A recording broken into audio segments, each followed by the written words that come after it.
All right, my friends. All right, my friends.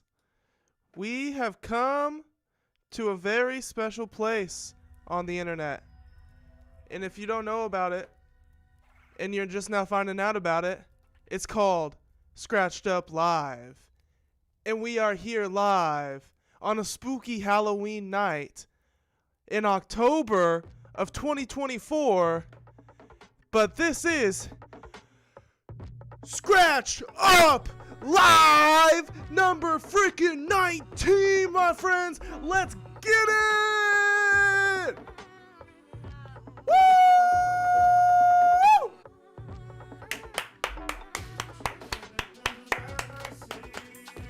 And we now have intro music. And that was a pretty rough start with the intro music. I'll get it down next time. I'll get it down better next time. But here we are. We got it, guys. We are here on Quarter Day Recordings YouTube page at Scratched Up Live number 19. We are having a streamy ass night tonight. Not a steamy ass night. A streamy ass night. Now, if you can see, or as you can see, we're upping the production value out here a little bit, okay? I have headphones. Now, I have studio headphones and intro music. 2 new things in one episode. Nobody levels it up like me out here, okay? Nobody levels it up like Scratched Up Live. Okay, that's obviously not true, but I'm trying, okay? I need to try new things. I need to up the production value. And so we're starting, adding little things here and there. Because I'm just a one-man operation. And so every time I add something new to the show, it's something that I have to keep track of and do on a weekly basis. Now, I'm eating at the same time, or else the stream isn't going to last very long. So excuse me when I take bites of chicken nuggies. All right, guys. So I have a drink here, and it's got a sponsor, or it's not sponsored, but this drink has a brand name. And if the brand plays their cards right, they could get officially sponsored.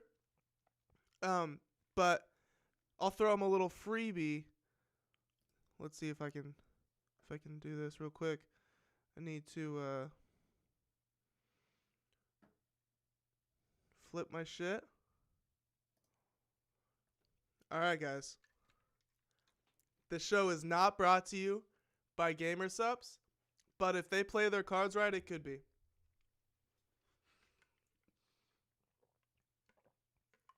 This is their freebie.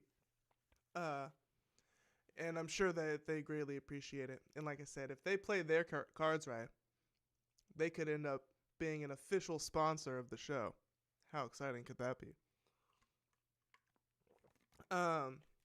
And so I'm just going to hold this like this the entire episode. Just kidding, y'all. But every time I take a sip, y'all going to know. This is Gamersupps. Y'all got to get it. It's the best tasting energy drink. Hands down. And it's so much healthier than all that, all the Monsters and shit like that, all the soda energy drinks. This is like, it's a powder. Go look it up for yourself. It's fire. How'd you guys like the intro music? Was that something that is necessary? I think so. And little fact about it, I made that song. That's a Derek Obscure original, my friends. No cap. Like I said, this is a channel for hip-hop discussion and production. Now, we haven't done much production here yet on stream or anything, but we will in the future. Trust me. Like I said, unveiling ideas and things here and there. You know, no reason to do it all at once. You know what I mean? No reason to spoil all the ideas at once. All right, so now that the awkward ass, weird ass intro is over, I am very, very excited for this episode. Let me tell you why. So, I spent an obscene amount of time over the course of the last 2 weeks ranking my top albums of the decade's list. Ranking it from the it's a 72 item list. So 72 albums, right? So I spent each time I ranked them from 72 to 1. What's the best and what's the least best out of my favorite albums of the decade? And we're going to go over that. The reason I did it, so I went over Pitchfork's best albums of the decade list, and it was a very weird list, very odd choices. And in that video, I said, you know, I don't really care about like ranking my list. Like you like all the albums. Like what's the point of it? I said it was just wasted thought to individually, you know, to rank your list of favorite albums of whatever the criteria is.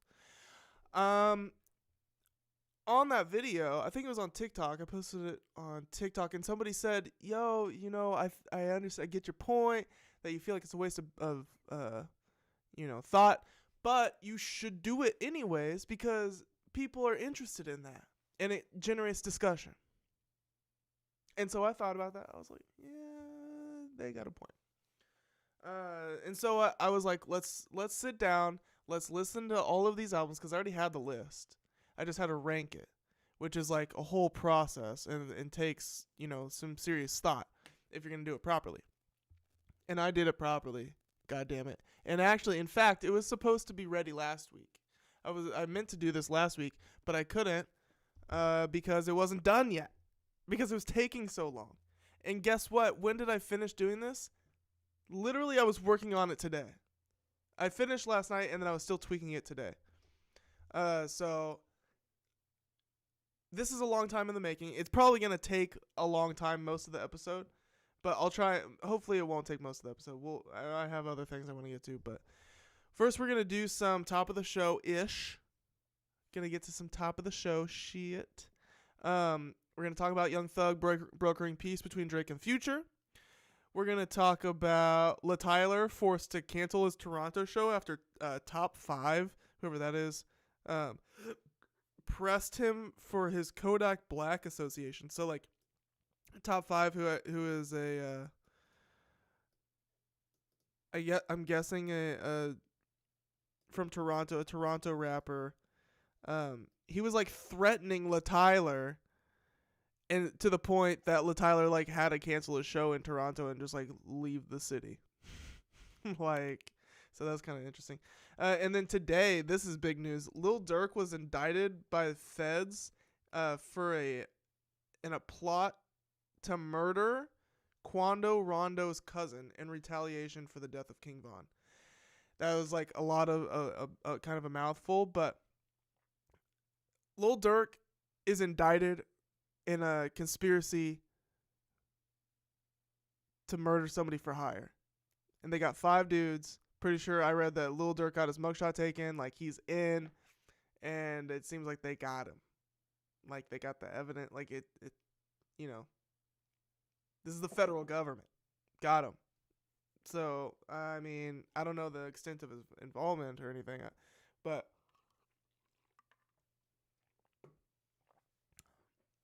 fucking crazy.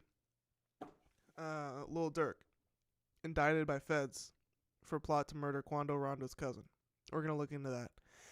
And then we're also going to look into, all right, so Duckworth, singer, rapper, R&B artist, and hip-hop artist, Duckworth called out, or I guess has been calling out, or started calling out today maybe.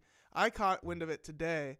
In Duckworth's Instagram stories, he was calling out eerie similarities between Tyler the Creator's Chromacopia creative direction and stuff that Duckworth, that he himself is doing. And he didn't make any like crazy accusations or anything. Like, he didn't say that Tyler like ripped him like that. But he's just posing questions in his Instagram stories, and we have the screenshots of that.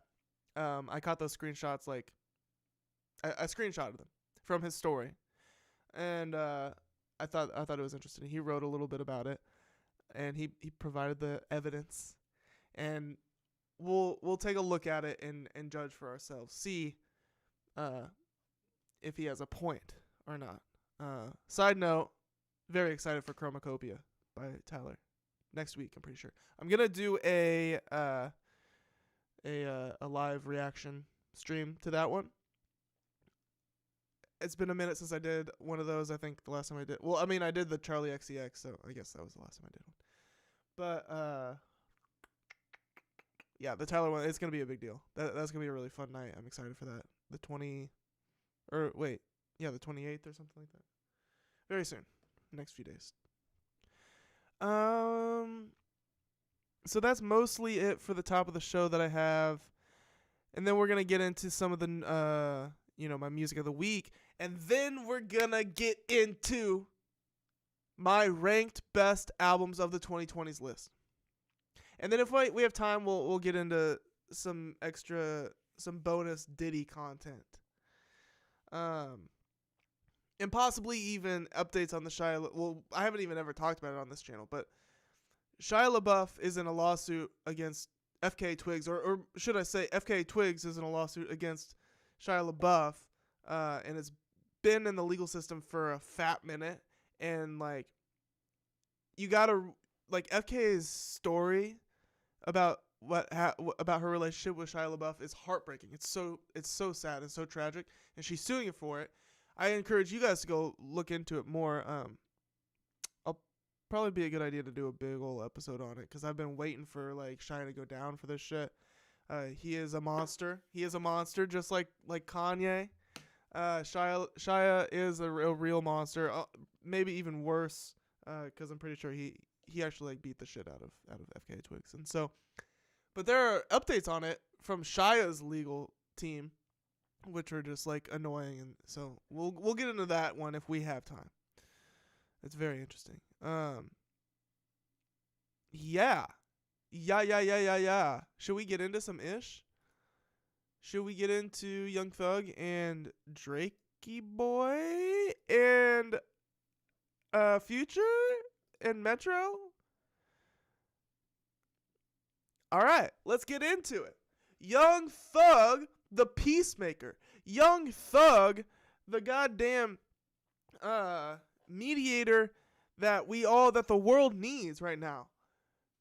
You know, I notice a real decline I noticed a real decline in geopolitical stability basically as soon as Young Thug got locked up. There is no such thing as a coincidence. I'm not even kidding you.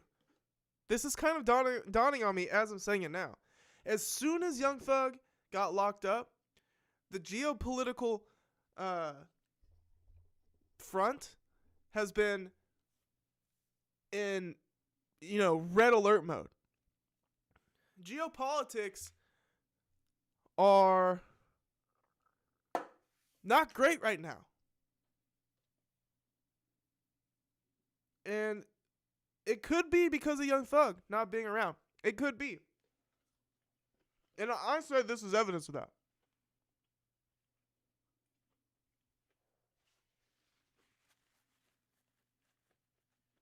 Excuse me.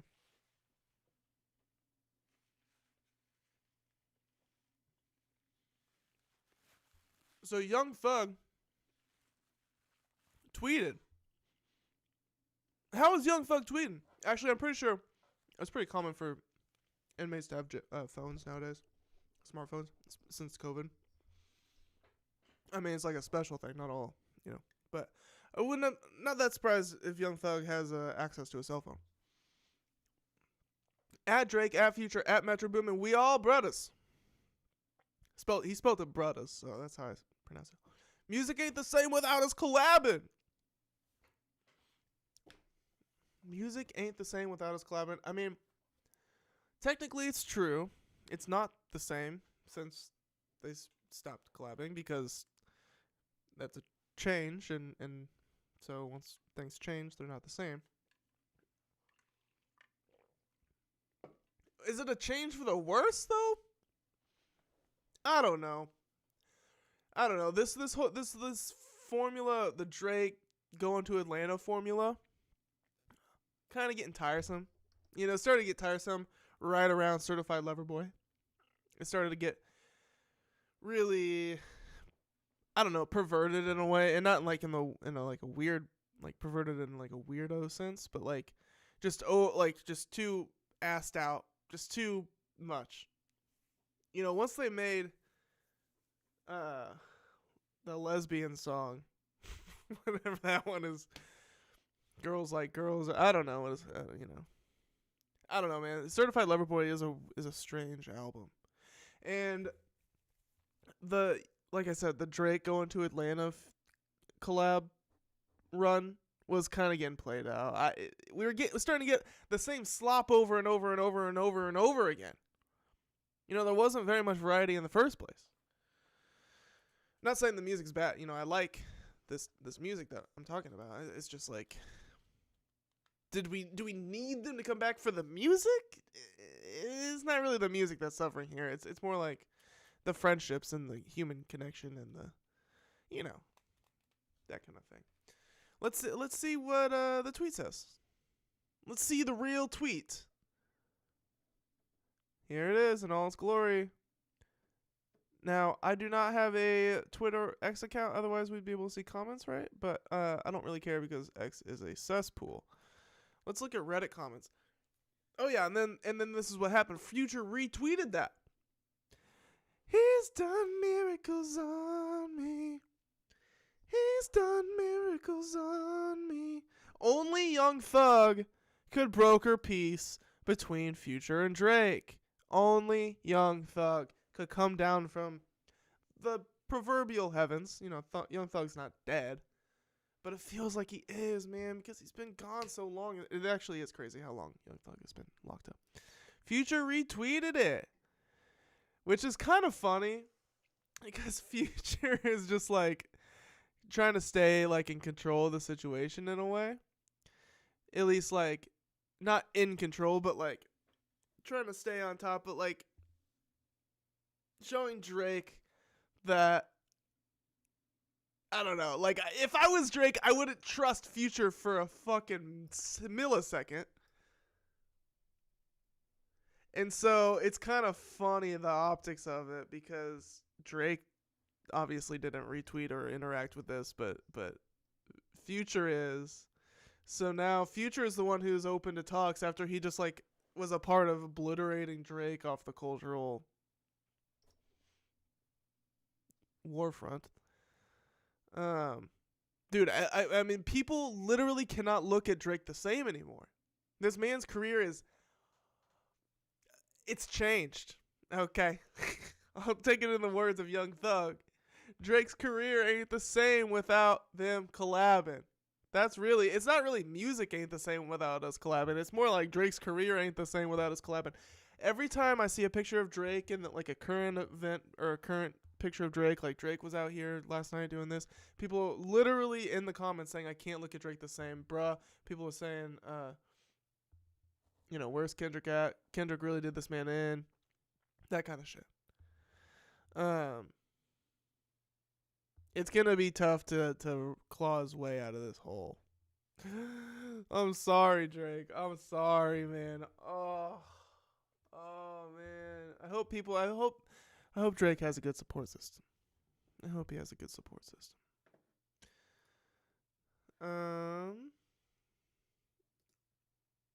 Oh yeah, I wonder if Thug heard Grippy yet.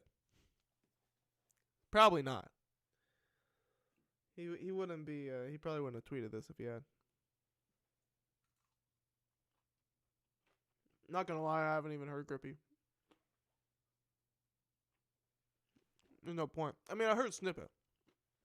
I've heard a snippet. But I sure as hell didn't open YouTube and look for it and check it out.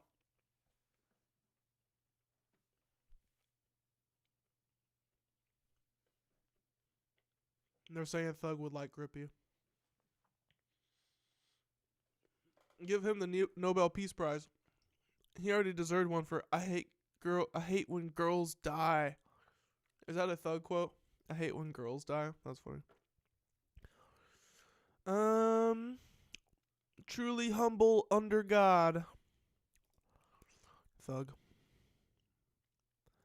Yeah. So I can't imagine forgiving someone who co-signed someone calling me a pedo. Future kept quiet about the pedo shit, and Drake said on FM, that's the one that hurt the most, losing as they didn't really have an actual issue. And truly the only thing we know that might have caused their situation was Drake hooking up with this girl called Tokyo, one of Future's hoes apparently. There's also the idea that Future got mad. We don't have to refer to her as a hoe, do we? And she's like a woman, right? There's also the idea that Future got mad at Drake for doing a collab with 21, but I think that's bullshit as Future has a ton of collabs on the catalog already. Metro is a little more complicated, and I doubt that relationship is ever getting fixed unless Drake is really into forgiveness. Kendrick shot the shots and buried the corpse, sure, but who orchestrated the whole damn stage was Metro, and he's been vocal about his dislike for Drake for a long ass time now. I don't recall him going with the pedo shit, but I might just have missed that. LOL, it's always over a girl. Always over these hoes, am I right? Wrong. That's wrong. Famous rappers make such a huge show of being tough and not caring about women or catching feelings, but they seem significantly more insecure about these things than guys who aren't billionaire celebrities. That's not true. Men are insecure at all tax brackets. And they all share the same hoes. The women they actually get are clout-chasing, groupie, and social media hoes who beep all the rappers and are willing to sign NDAs to not expose them. Yeah, they're all so bad. Dude, this is like, get a grip, bro. Get a grip, dude. I mean, like, I'm not out here just, like, saying that they're all not like that. But, like, what a picture you are painting, dude. What a weird imagination you have. You really think that's what it's like in real life? Really out here, they actually get... They're all clout chasing, groupies, and social media hosts. Bro, look at you on social media. Assed out on social media.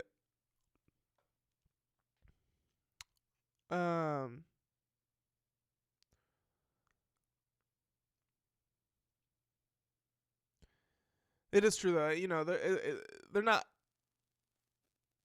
dating. Or no. I don't know what I'm fucking talking about. This is a stupid ass comment. Yeah, that's a dumb ass comment.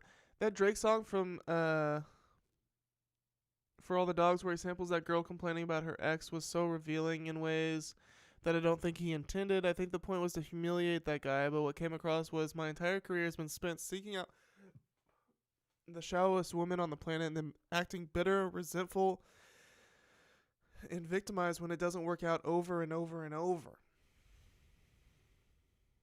Yeah. For All the Dogs is it's got some weird undertones to it. All right, so yeah, that's it really. That's what we came for. That was the clickbait for the episode. Just right out the gate. Get it in and out. Young Thug brokering peace between Drake and Future. Future retweeted it. Power move. Drake. No response. Drake. Still asked out. Yeah. I think so.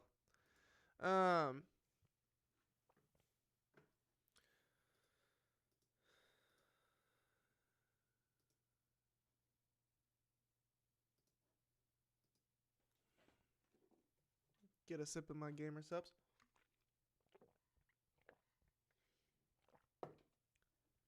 Sup, sup, sup, sup, sup, sup, sup, sup, sup, sup, sup, sup, sup, sup, sup, sup, sup, sup, sup.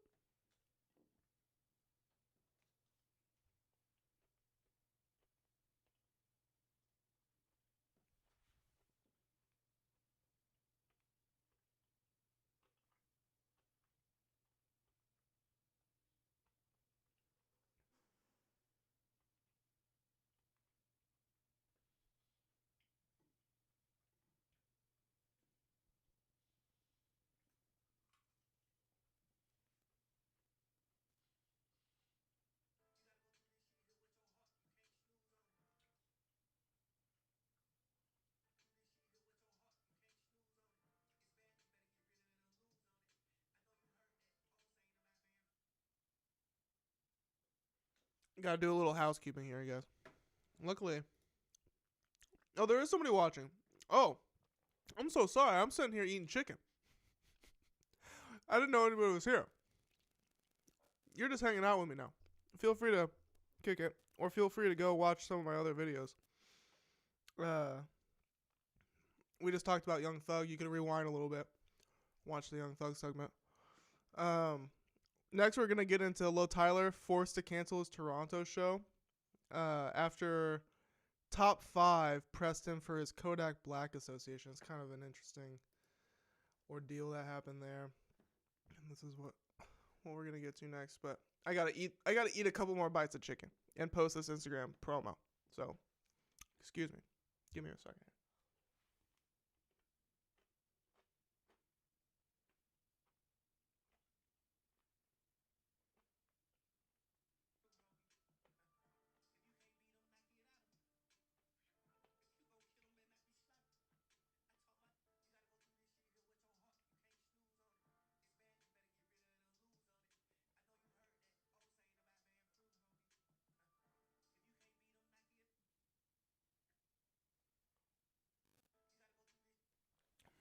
I think I'm about to go live on Instagram too. Let's do it. I'm going to go live on Instagram as well. You got to follow Quarter Day Recordings on Instagram at Quarter Day Recordings. Also, subscribe here on YouTube. But yeah, we got a whole ecosystem going on here. If you want to keep up with the day-to-day happenings of the channel, you got to follow the Instagram account because, you know, I'm posting about the YouTube page. I'm posting highlights. I'm posting dramas. Sometimes I get into little internet dramas that happen. You know, there's activity. There's stuff going on every day of the week at Quarter Day Recordings, but you don't necessarily get to see it all just on the YouTube. We also have a TikTok at Quarter Day Recordings on TikTok where I post, you know, no exclusive TikTok content really, but it is good to give it a follow. All right, I'm gonna go live on Instagram. I'm gonna do a simul stream, YouTube stream plus Instagram stream.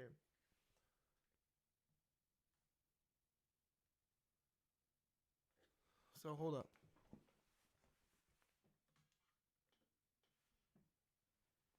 I'm eating this bomb chicken right now, like bomb in a good way.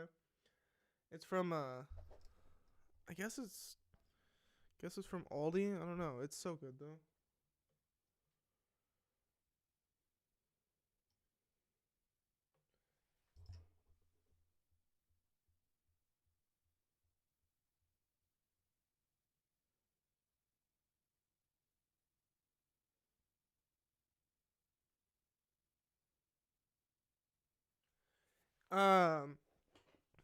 Yeah.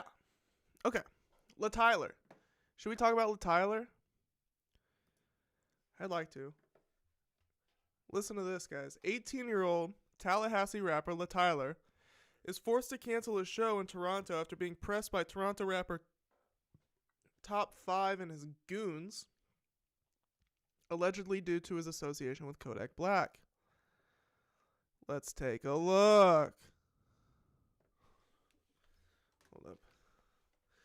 Get my headphones on here in case there's volume. This is new. The headphones are new for me on the stream. But we're giving it a shot. I think it's something that I'm going to keep around. Is this... What does this mean? The fuck does this mean? Is this the... How is this supposed to... This doesn't tell me anything. Luh Tyler in Toronto. Oh, this is just proving that he's in Toronto. Okay, so Luh Tyler was in Toronto. Top 5 calling out Luh Tyler. Me and Pressa Armani are outside your show, Luh Tyler. Where you at, Sniper Gang? And then he goes, the promoters are mad, Luh Tyler. Oh, the promoters are mad. Luh Tyler flew to Toronto and couldn't perform due to top 5 and Pressa. Next time, check in.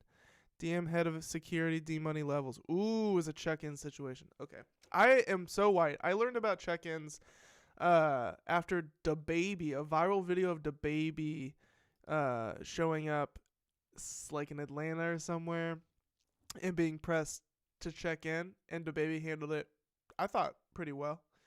And de-escalated the situation in a way, I guess, or at least the situation didn't escalate, thank God. But so it's a check-in situation, you know. It's like if you're in a city, you gotta check in, or else you're not welcome. But it's kind of a trap because it's like, okay, you go and check in, but they're not gonna let you check in, dude. They're not gonna let you check in. And so, I mean, maybe they will. I don't know how it works. I'm not going to sit here and pretend like I know how it works. I just learned about the damn check-ins. So, it is... I'm sorry. You guys didn't even... Oh, yeah. Okay. It was a check-in situation. Bro, top 5 managed to beat his charges and is already having so much drama. This man is begging to go inside. It's almost like if a crash out gets away with some, it just emboldens them. A crash out. He delayed him. He's going to jail. Negative. The charges were stayed, meaning that if the Crown recovers or new evidence is brought to light, they can bring the matters back to court. However, if the Crown can't do this within a year, the charges are officially dropped. Oh, yeah, they're in Canada. I'm like, what the fuck is the Crown, dude? What English ass shit is this? But, okay, sure, Canada.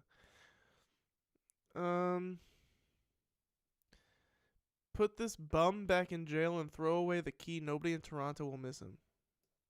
Okay. Like I said, I don't know anything about top 5. I never heard of him. Fuck top 5. Man stole the gym bag at the gym once. Pathetic little weasel. It sounds like people hate top 5. Let's do a little research on top 5.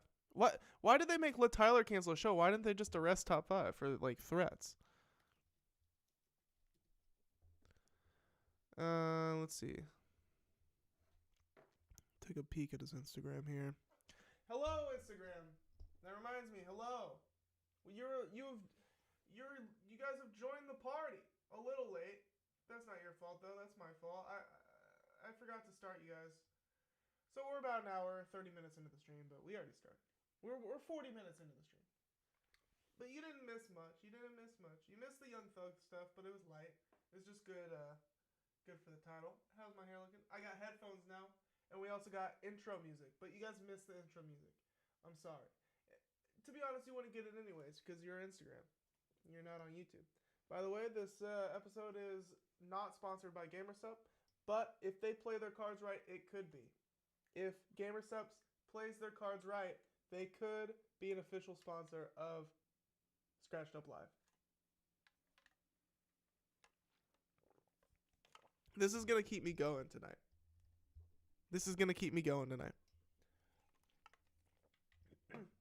Shout out GamerSubs.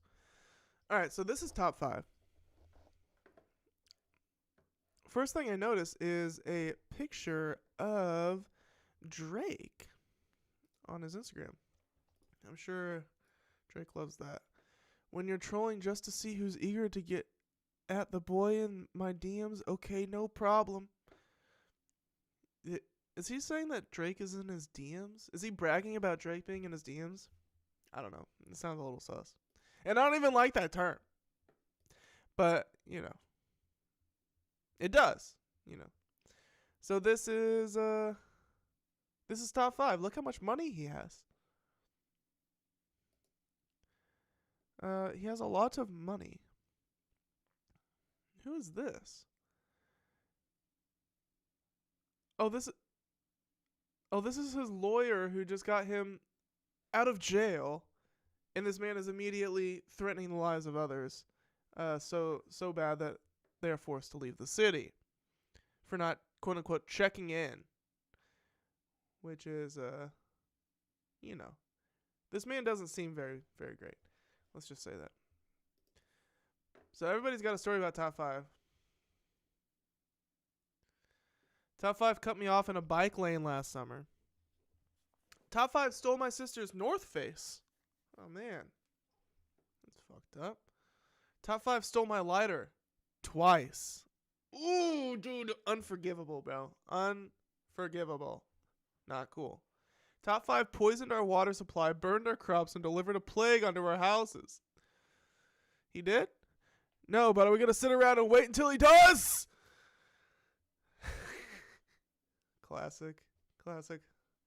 Bro, top 5, he's the last of the toilet paper roll at my house 3 years ago and left the new roll sitting on top of the old one instead of putting it on the roller.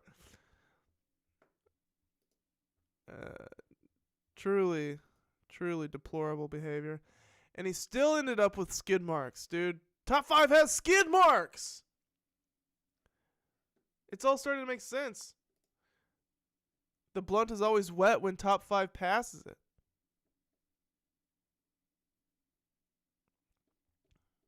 Jesus. That one seemed a little racist. This says, this is the OP original poster. It says, this is all pretty dumb because Luh Tyler isn't even a gangster rapper. He's been pretty open about the fact that he didn't grow up in the hood, and the majority of his fan base consists of teenage girls. His affiliation with Kodak Black is Kodak being featured on his debut album that dropped earlier this year. Top 5 is such a clown, bro. Toronto goons doing too much as usual. It's got to come from a place of not being taken seriously by anyone else. No one ever thinks of Toronto as the gang activity center. And this corny shit makes it worse. Because if the business is true. Okay. And this is devolving into some weird slang. Yeah, this goes deep. Top 5 seems like quite the cornball. If this is correct, he self-admittedly has a fan base of teenage girls, and he didn't even grow up in the hood, and he's making people check in to Toronto. So let's take a little looky look. Where's top 5 from? You know, we looked at his Insta.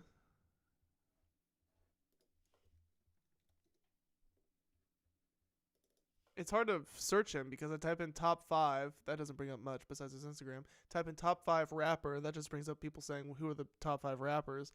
So I'm going to try top 5 Toronto rapper. But then that's going to bring up top 5 Toronto rappers. Oh, okay. There's no space between top and 5. That might help. Toronto rapper. Okay, so let's do a little reading. This is about his Instagram post with the lawyer. Toronto rapper top 5 appears to thank Drake for the lawyer fees after being set free and murdered. Oh my god, dude! Wait, don't tell me Drake is responsible for this man being on the streets right now, dude. Hold on. Screenshots posted by DJ Academics of an Instagram post taken outside the courthouse showed the rapper thanking both Drake and his lawyer Gary Grill. The original post has since been edited and no longer references Drake. Oh my god. Dude, I guarantee you Drake paid for this motherfucker's lawyer fees. I actually have a story about Drake handing out money in a second here. Toronto rapper top 5 was set free on September 23rd after 3 years in custody. Damn, dude, he was in custody for 3 years. Drake got his ass out, and he's out here thinking that he owns Toronto now because Drake... Dude! Drake turned this man into a menace. Now he thinks he owns the streets of Toronto and he's making fucking Luh Tyler check in. That's crazy, dog. That's crazy. This fucking clown. This clown. Oh my God. The artist, born Hassan Ali, had his charge of first-degree murder stayed by the Crown in the Ontario Superior Court of Justice. The rapper posted a photo of himself with his lawyer. Many, including academics, quickly reposted the image with its apparent original caption thanking Drake for paying his legal fees. He had tagged Drake and then took Drake out because Drake realized how bad optically that is. Or probably Drake didn't even probably realize it. Drake's an idiot when it comes to optics. But Drake's PR was like, yo, no. Take Drake's name out of that.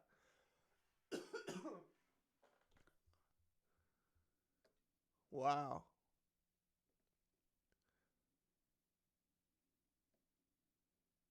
The rapper had been charged in the death of 20-year-old accounting student Hashim Omar Hashi, who was murdered in Toronto in 2021. Ali was arrested in Windsor, Ontario, about 2 weeks after the shooting and had served 3 years in custody, initially charged as an accessory after the fact. The charge against him was upgraded to first-degree murder. He was about to undergo trial when the proceedings were halted on Monday in September. The Crown, essentially the prosecution in criminal cases in Canada, the Crown suspended its case against Ali when the judge disallowed top 5 social media posts as evidence in the trial.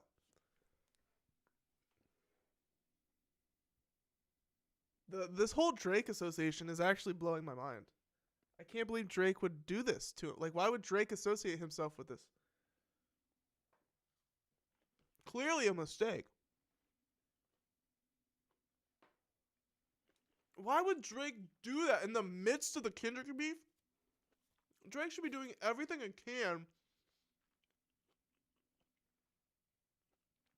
to clean up his image right now.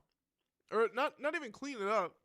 Not that Drake necessarily did anything wrong, but he should not be taking risks like this. Like, what the hell?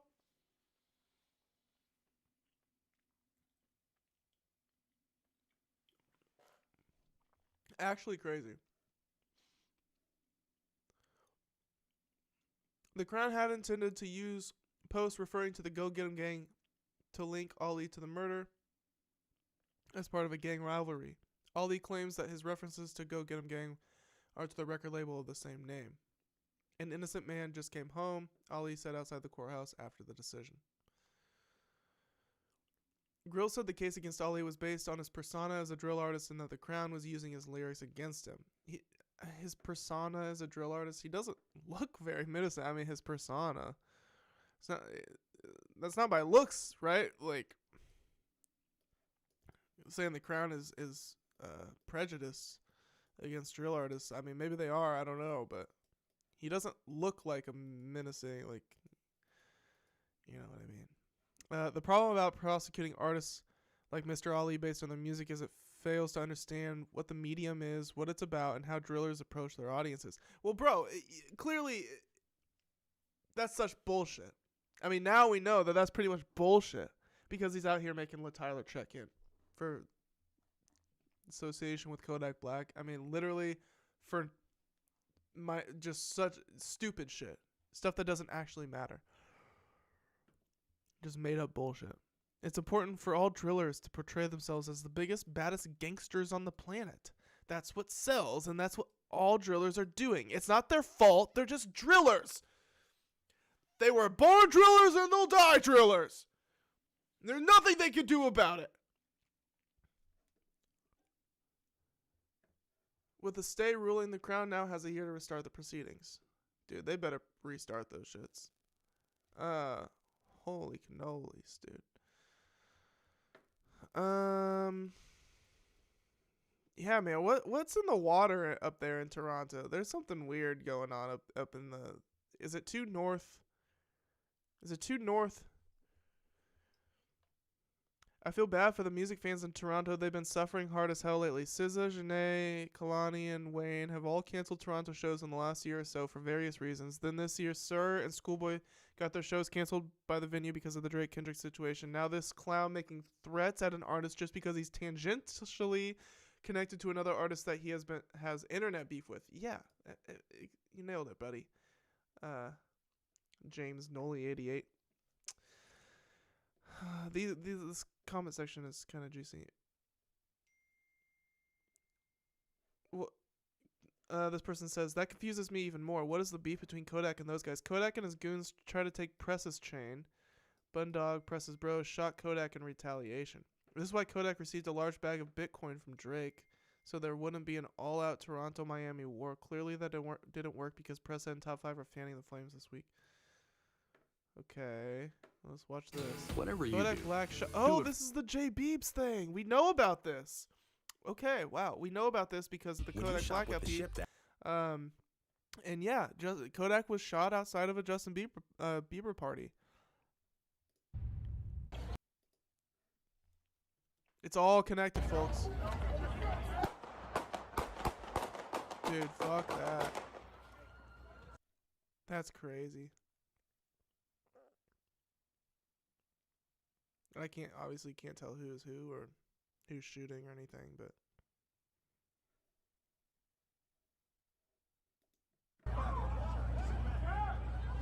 is that Kodak who shot there? I mean, that was a lot of shots.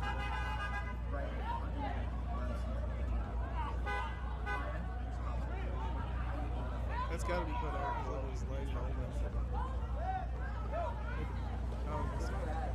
I don't know what's going on. This is pretty chaotic.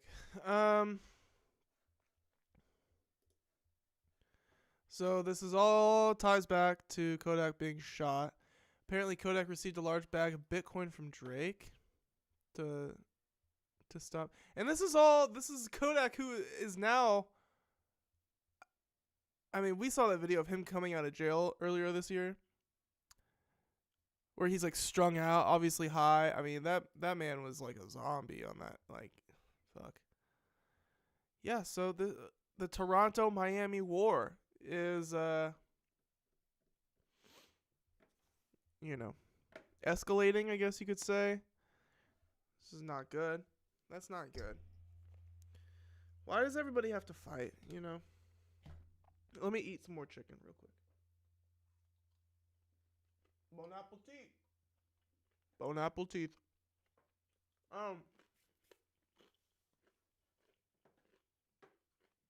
Yeah, that one went deep.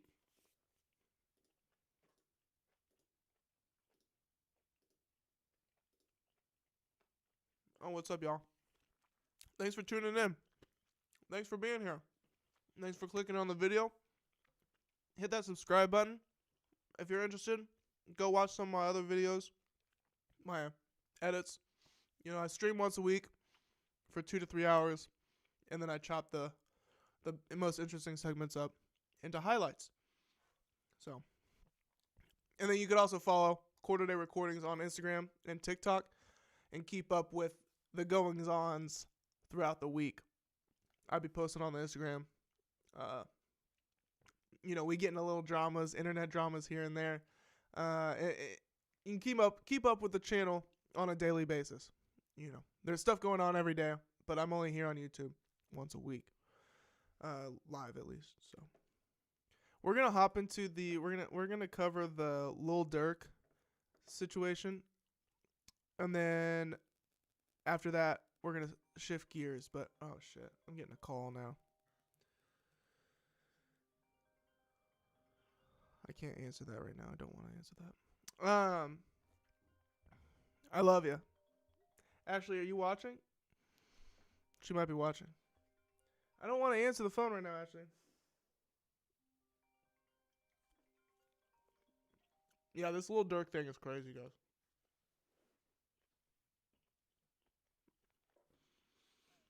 And this is another instance of one event leading to another, one event with hip-hop artists leading to another event with hip-hop artists leading to another one. So this ties in the death of King Von. In retaliation to the death of King Von, apparently, Lil Durk and 4 others or something, were plotting a murder for hire against Quando Rondo's cousin in retaliation to King Von's death. Now, Lil Durk is being investigated by the federal government and was indicted in the murder of Quando Rondo's cousin. So let's just read. Oh shit, I didn't mean to click on that. Let's just read. Federal prosecutors have indicted 5 men associated with Lil Durk's Only the Family crew in connection with a murder-for-hire scheme targeting Quando Rondo's cousin. The indictment, which surfaced in U.S. District Court, claims the men orchestrated the August 2022 shooting in L.A. as retaliation for the 2020 death of rapper King Von, who was fatally shot during an altercation involving Quando Rondo's associate, Lil Tim, in Atlanta. The accused, Kevon London Grant, a.k.a. Vonnie, DeAndre Dontrell Wilson, a.k.a. Didi, Keith Jones, a.k.a. Flacca, David Brian Lindsay, a.k.a. Brown Eyes, and Asa Houston, a.k.a. Boogie, face charges of conspiracy to commit murder for hire. According to the indictment, the suspects used OTF resources to arrange flights and secure weapons for the attack, mistakenly killing Robinson instead of her cousin, Quando Rondo. Okay, right. So I had my facts mixed up there. They accidentally killed Quando Rondo's cousin while trying to kill Quando Rondo. I mean, that, I don't know necessarily what everybody else's perception of Lil Durk was up until this point. Not the biggest fan. I was never been the biggest fan of Lil Durk's music, but I kind of had the impression that he was like a chill guy, like kind of like kept to himself in a way. Obviously, I'm completely out of the loop on that, and I have no idea what I'm talking about. I'm just saying, like, as far as like my perception went, this is like, I didn't realize he was wrapped up in the gang activity like this to such extent. In a significant development, Lil Durk was reportedly picked up by federal authorities as part of the ongoing investigation. While he is not named as a defendant in the indictment, he has consistently denied allegations that OTF functions as a gang. Oh! Okay. So, yeah, y'all, clearly I'm like, this is breaking news. This happened today, so I didn't even really have time to look into it, but I'm kind of like cold reading this. So, my understanding up until this point was that Lil Durk was one of the accused. But he's not. He's just being questioned. But he, wrapped up in it. Not to say that he's free or, like clear, like in the clear or anything. But to be honest, I'm getting mixed. I'm actually pretty confused. Like, I read that Durk got his mugshot taken. So was that not true? I swear I read that somewhere. Let's see what they're saying down here.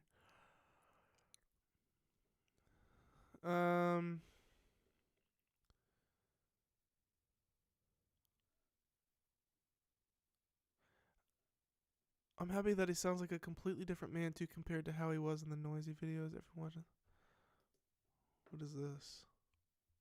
Good to see you, man. Dude, this isn't the information I want. Somebody has said that. Yeah, here it is. I think he's cooked, fam. He's already booked with mugshots.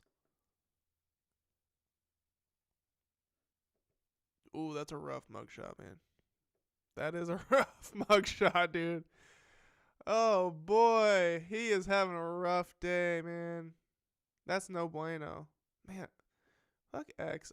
The fact that I can't see the comments without an account is so stupid.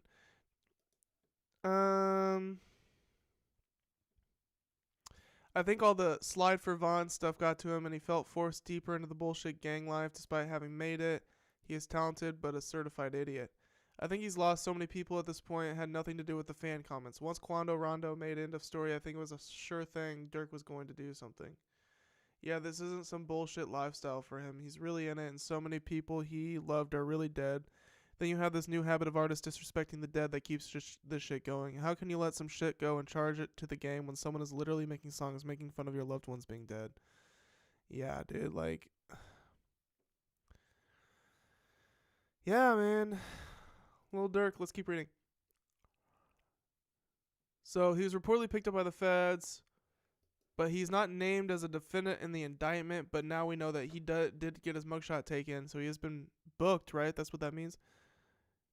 Court hearings for Houston and Jones are set to take place in Chicago, while the other suspects will be transferred to L.A. for further legal proceedings.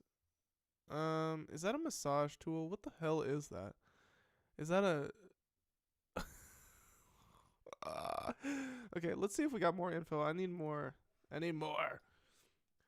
Lil Durk, investigated by feds. Okay, here we go. It doesn't get more legit than this. The United States Attorney's Office, Central District of California. Chicago rapper Lil Durk arrested on complaint alleging he ordered murder attempt that resulted in fatal shooting near Beverly Center. When was this written? October 25th, 2024. L.A. A Grammy Award-winning Chicago rapper has been arrested on a federal criminal complaint alleging he conspired with others to murder a rival rapper, resulting in a shooting and murder that took place at a gas station near the Beverly Center shopping mall in L.A. In August 2022. An attack that resulted in a family member of the rival being shot and killed, the Justice Department announced today. So it sounds like they had been keeping his name under wraps a little bit longer than the other names. I assume due to his fame. Let me take a bite of Chicky Chicky. This is a wild story, you guys.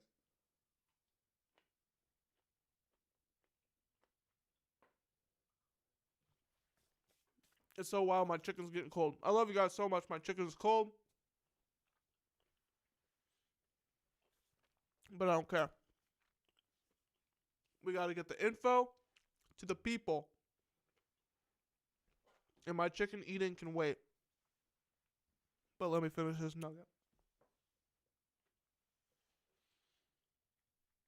I'm very excited to get into my ranked list of the best albums of the decade. We're gonna, that's gonna take up mostly like the end of the stream. We're gonna do it after this.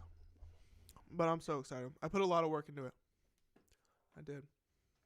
So, hopefully people appreciate it.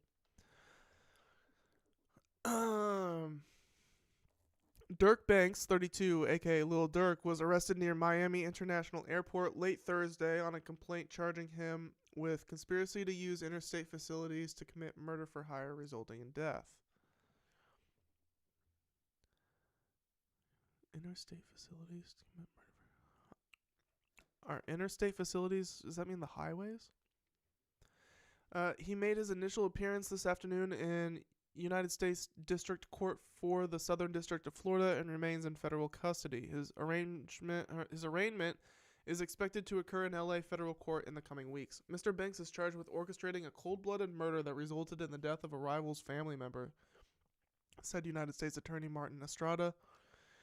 Not only that, the shooting occurred in the open at a gas station at a busy intersection, endangering many others in the area. Violent gun crime of this sort is devastating to our community, and we will have zero tolerance for those who perpetrate such callous acts of violence.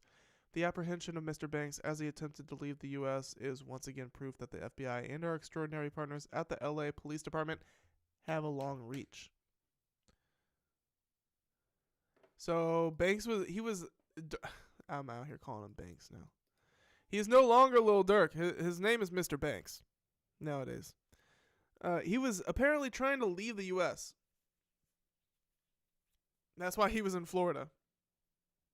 He must have caught wind that they were coming for him.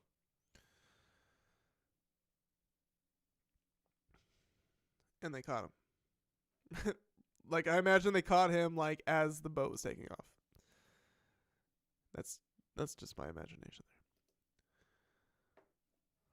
No excuse can justify this violent act, and let me be clear, while you're going about your life thinking you got away with it, the FBI is piecing together the facts that will serve as your undoing. That's scary. If they weren't scared then, they are now. Shit, I'm scared. I'm not even in part of this. They got me nervous. Questioning, making sure I didn't do anything wrong.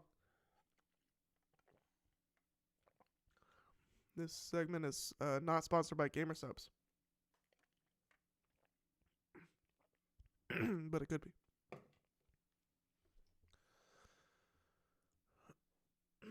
Cases like these that span multiple states and jurisdictions are complicated and can oftentimes only be resolved through the collaboration of multiple departments, said LH Police Chief Dominic Choi. This arrest is the culmination of the combined efforts of our partners in the U.S. Attorney's Office, the FBI, and LAPD's Operation West Bureau homicide detectives who discovered that Durk D, aka Lil Durk, was involved in this heinous murder. The hundreds of hours spent on the investigation included surveillance, authoring numerous search warrants, using forensic technology, and tireless investigative travel and collaboration alongside our federal partners led to this arrest. I am appreciative of the dedication of those involved. According to the complaint filed Thursday night, Banks is the leader of the Chicago-based rap collective known as Only the Family, or OTF.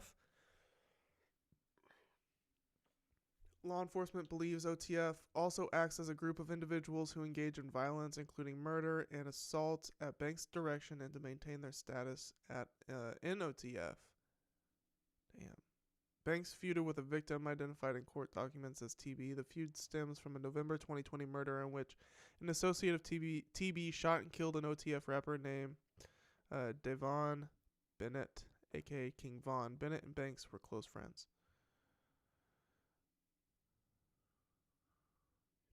The feud stemmed from...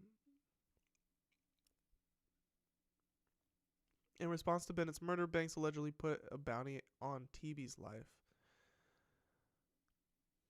On August 19th, 2022, several OTF members and associates used two vehicles and worked in tandem to track, stalk, and attempt to murder TB for hours. Jesus. Hunting him like a fucking animal. Culminating in a shooting at a gasoline station located near the Beverly Center Mall, the co-conspirators fired at least 18 rounds at TB's vehicle, striking and killing a victim identified in court documents as SR, who was TB's family member who had been traveling with TB. And TB is Quando Rondo. Banks allegedly ordered Quando... I'm just going to replace TB with Quando because that's who it is. Banks allegedly ordered Quando's murder, and the hitman used money from Banks and OTF-related finances to carry out the hit. Bank and flight records show that an OTF member and close associate of Banks coordinated and paid for 5 co-conspirators to travel from Chicago to Cali on the day before the murder. Around the time the one-way flights were purchased, Banks told the OTF associate booking the flights, "Don't book no flights under no names involved with me." The same day the hitman traveled from Chicago to Cali, Banks also traveled to Cali in a private jet with another conspirator, Kevon London, Grant, a.k.a. Cuz, and Vonnie. Later that day, Grant allegedly purchased ski masks for the shooters to use to commit the murder and paid using a credit card in Banks' name. Yeah, so... He said don't book flights under his name, but they should have been a little more careful. If he cared... if he was smarter, the credit cards for any purchases on this little vacation, he would have made sure they didn't have his name on it either. Literally paying for the ski masks with a Lil Durk card.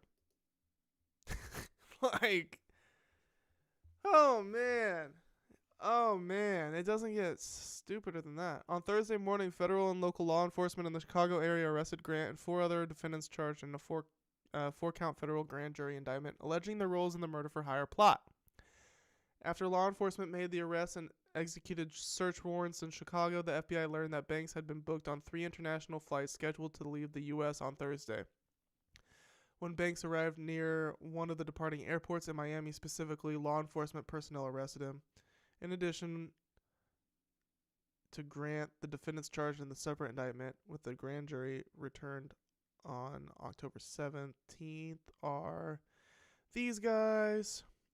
These 4 defendants, along with Grant, are charged with 1 count of conspiracy, 1 count of use of interstate facilities to commit murder for hire resulting in death, and 1 count of using, carrying, and discharging firearms and a machine gun, and possession of such firearms and furtherance of a crime of violence resulting in death. Jones faces an additional count of possession of a machine gun. Not gonna lie, Justice Department of California, there's a lot of typos in this indictment. or whatever you call this. Just saying. I know you're furiously typing it. You got to get the info out. So, thank you. These defendants made their initial appearance on Thursday in the Northern District of Illinois and are expected to be arraigned in the United States District Court in downtown LA in the coming weeks. If convicted, Banks and the 5 defendants charged in the separate indictment would each face a statutory maximum sentence of life in prison. I mean, yeah, man, it is looking bleak for OTF. It is over. Y'all thought Thug was screwed? No. This is what they want. This is what they want to find Young Thug wrapped up in. I wouldn't free this man.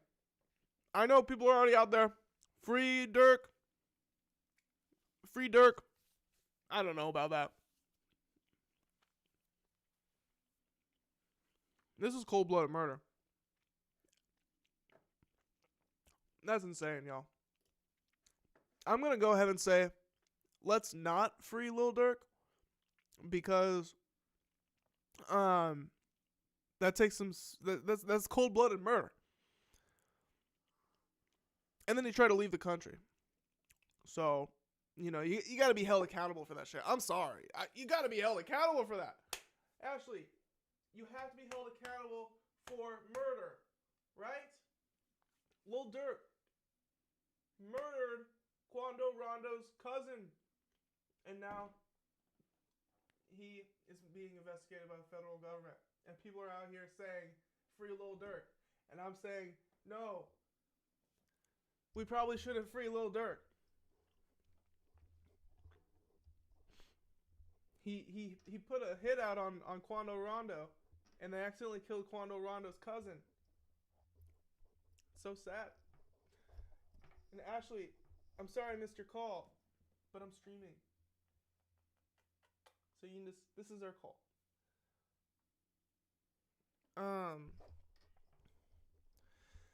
Yeah, so that's Lil Durk. That is Lil Durk. It's a sad state of affairs for Mr. Durk.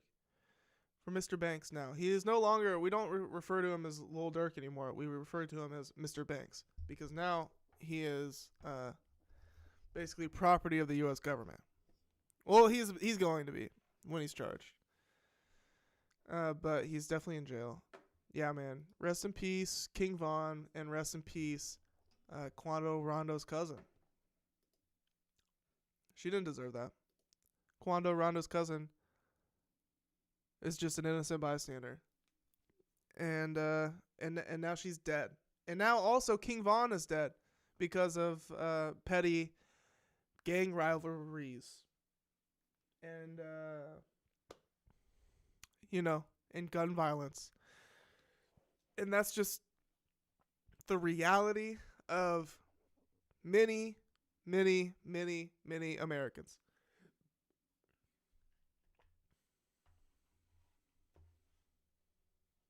Yeah, it's sad. It's sad. So, all right. That's all of the top of the show stuff. That's all the top of the show stuff. But don't be worried. Don't be sad. We aren't even close to done. That's just top of the show. That's just top of the show. Next, we're going to have some music discussions. That's what's next. So we could go one of two routes. We could go quickly my music of the week and then go into my ranked best albums of the 2020s list, or we could go vice versa, opposite.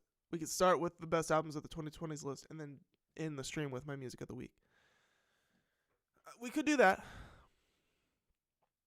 Or, well, yeah, those are basically the options.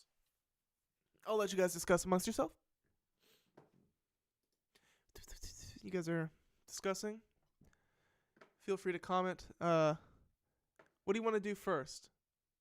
Do you guys want to get into my ranked best albums of the 2020s list? I ranked it. I spent so much time on this list, ranking it meticulously.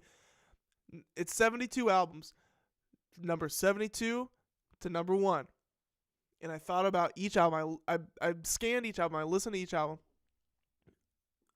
which I've been creating this list for the last 4 years.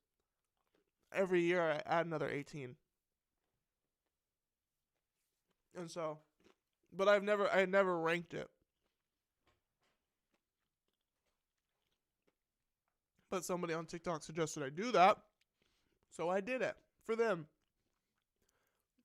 And I had fun doing it, but it took forever. So I say nobody's speaking up, so we're just going to start with that because I've been so excited to do it. But it's going to take me a couple minutes to set this shit up because I have to get some shit here. So the way I'm going to do this is going to be kind of clunky, but I'm going to try and get a flow going here. But what I want to do is just open up PowerPoint. Yes, PowerPoint. And get a... Let's see here. I want to get a PowerPoint slide up here. And that way... Do I not have PowerPoint? Like, what? Okay, screw it. Okay. I don't have PowerPoint? No, for real. What the hell? I guess I don't. Not on my desktop. I don't have it downloaded. So we'll just do like Google Drive. And then I'm just going to drag up each album individually.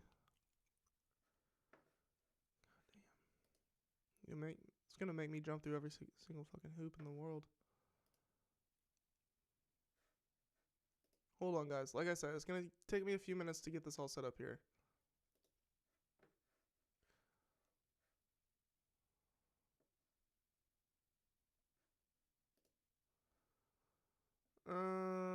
Right. Now would be a good time for me to eat some chicken, right? Mm-hmm.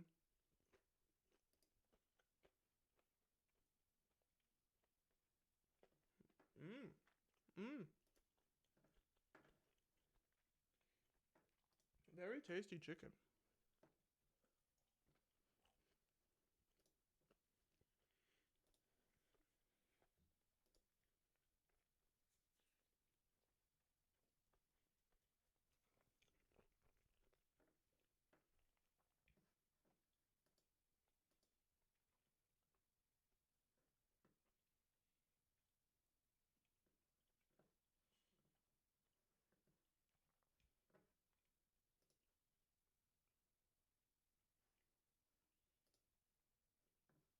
All right. I'm getting there, y'all. We're getting there. All right, here we are. Look at this. Watch this. Okay. You see what I'm doing here? Okay. Text box. Boom. 72. Boom. Highlight it. We're going to make it my favorite font. We're going to make it big as hell. We want bigger.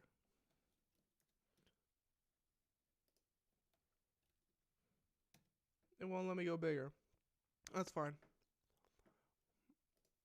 We want it boldened. Okay. Okay. Right? You got that? Okay.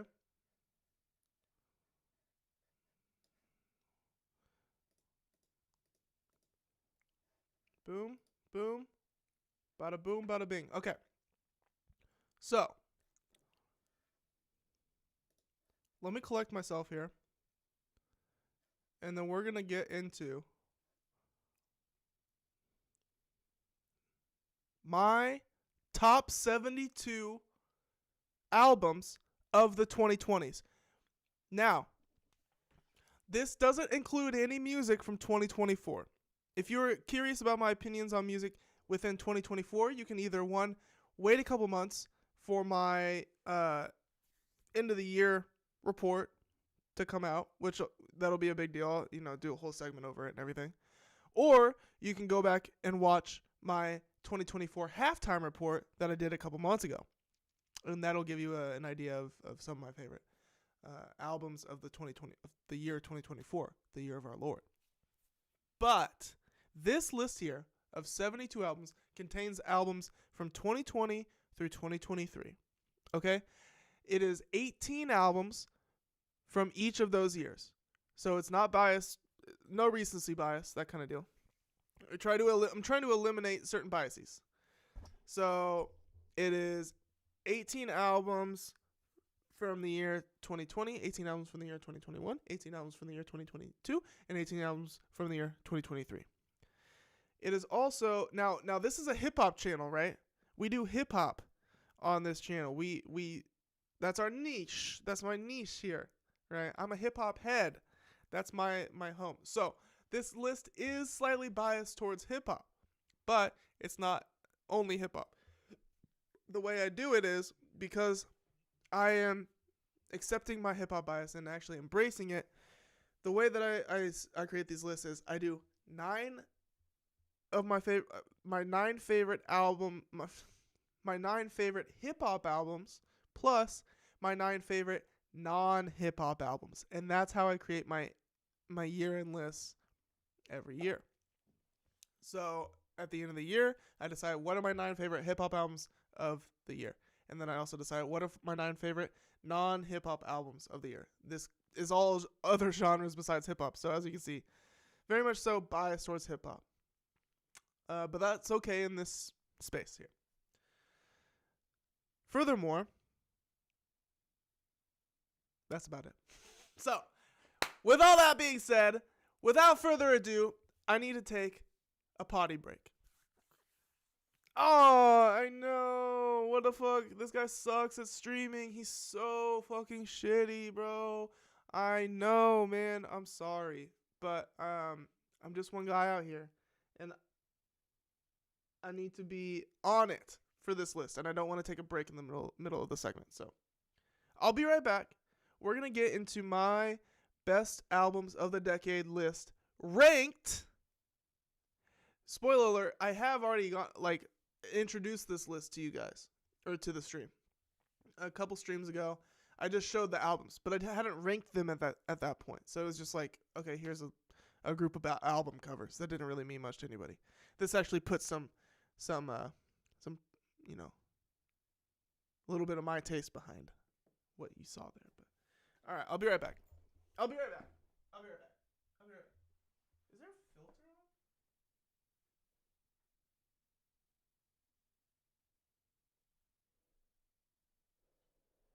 Interesting. All right. Like I said, I'll be right back.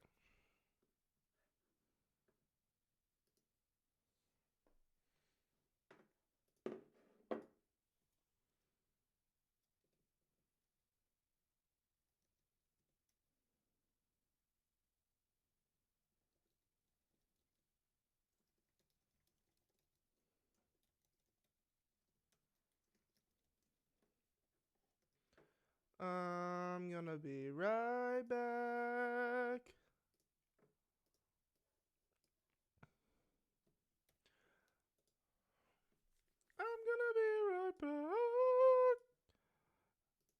I know, what kind of a streamer leaves?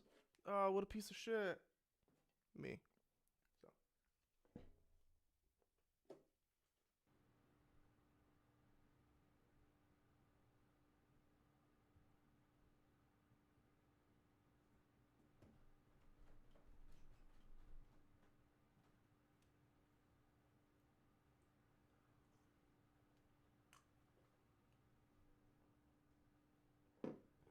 Is anybody still here? I'll be very surprised if anybody is still here. Y'all didn't have to stay. Y'all are real as fuck. Thank you. Y'all stayed. That's hella dope. Alright. Anyways. Let's get organized. We are starting my list best albums of the decade list. Here we are. We'll just start. Number 72. Okay. Yeah, y'all. Yeah. How should I start this? I mean, I can just kind of. I know what I'm gonna do. We go like this. We go like this. Are you guys? Is the anticipation killing you guys? Number 72 on this list. And once again, before I start, this list, more specifically, my personal list of the best albums of the decade, ranked in order, but couple caveats. This list does not include any music from 2024. This list is comprised of 18 albums from each year, 2020 through 2023. From each year, 9 of those 18 albums from each year are hip-hop. The other 9 from each year are non-hip-hop.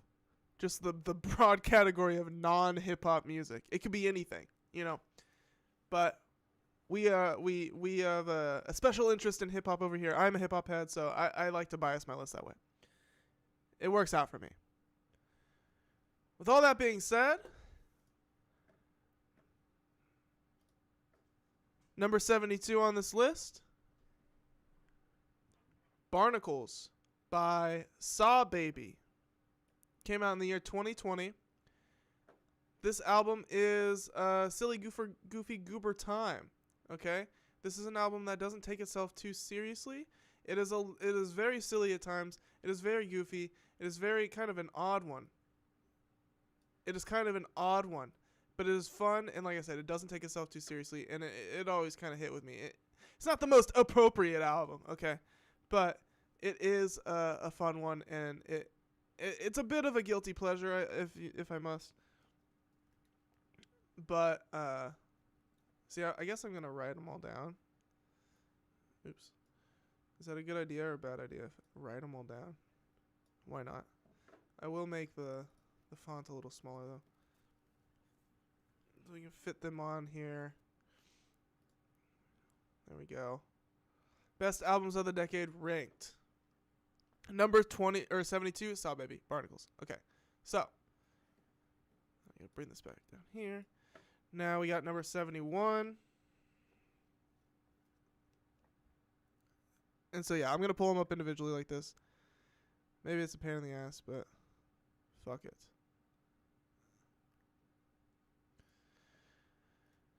'71. This EP by HOMESHAKE, Haircut EP. Okay, came out in 2020. It's a short one. It's a short little project, but a band this good is a short little project like this says a lot from a band this good. Or it can, So, go check it out if you haven't. HOMESHAKE. It's this one's short but sweet. Short but sweet. Underappreciated. And, yeah. The very beginning of this list is going to be a bit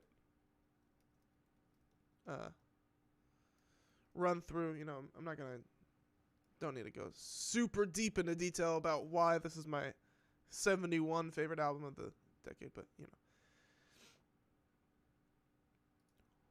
I'll go into more detail as we get farther along.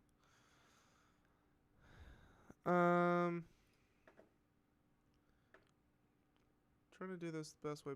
Trying to find the best way to do this, Give myself more space over here like this, yeah. We'll do something like that. Yeah. Okay. Number 70. Number 70 here. Found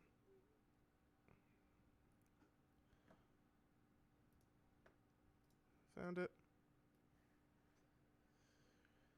Number 70 is this one by Jameson, titled Heals Me. Came out in 2021. If you like Justin Timberlake, you know, that's like the go-to comparison for most people, I guess you could say.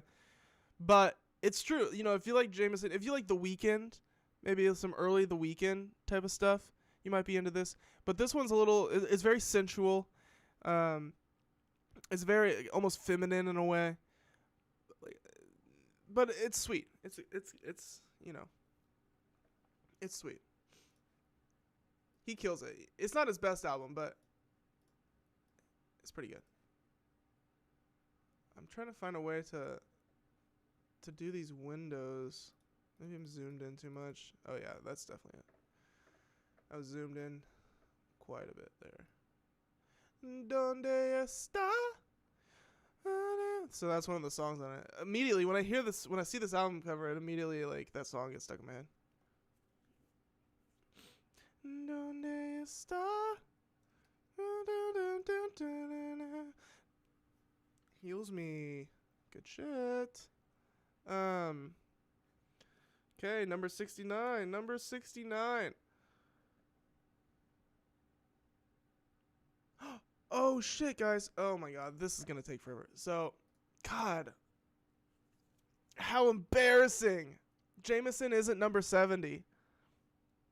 Sorry to do that to you, Jameson.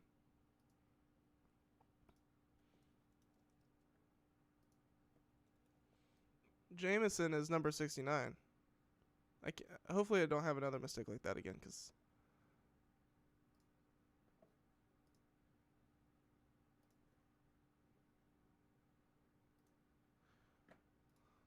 how embarrassing of me. Yeah, Jameson. Obviously, Jameson is number 69. Obviously. Did I do that on purpose? Maybe. I did, actually. But it fits. It fits, you know. So. But number 70, sorry to go out of order there a little bit. Number 70, backing up a bit, is this nice one from a band called Ross with Friends, or Ross from Friends. And they're not even, it's more like electronic. I said a band. It's not really a band. Electronic. Yeah, this is a really nice listen. Easy listening. Great for, you know, like meditating, zoning out, homework, possibly. But no, for real. This is like a fantastic listen.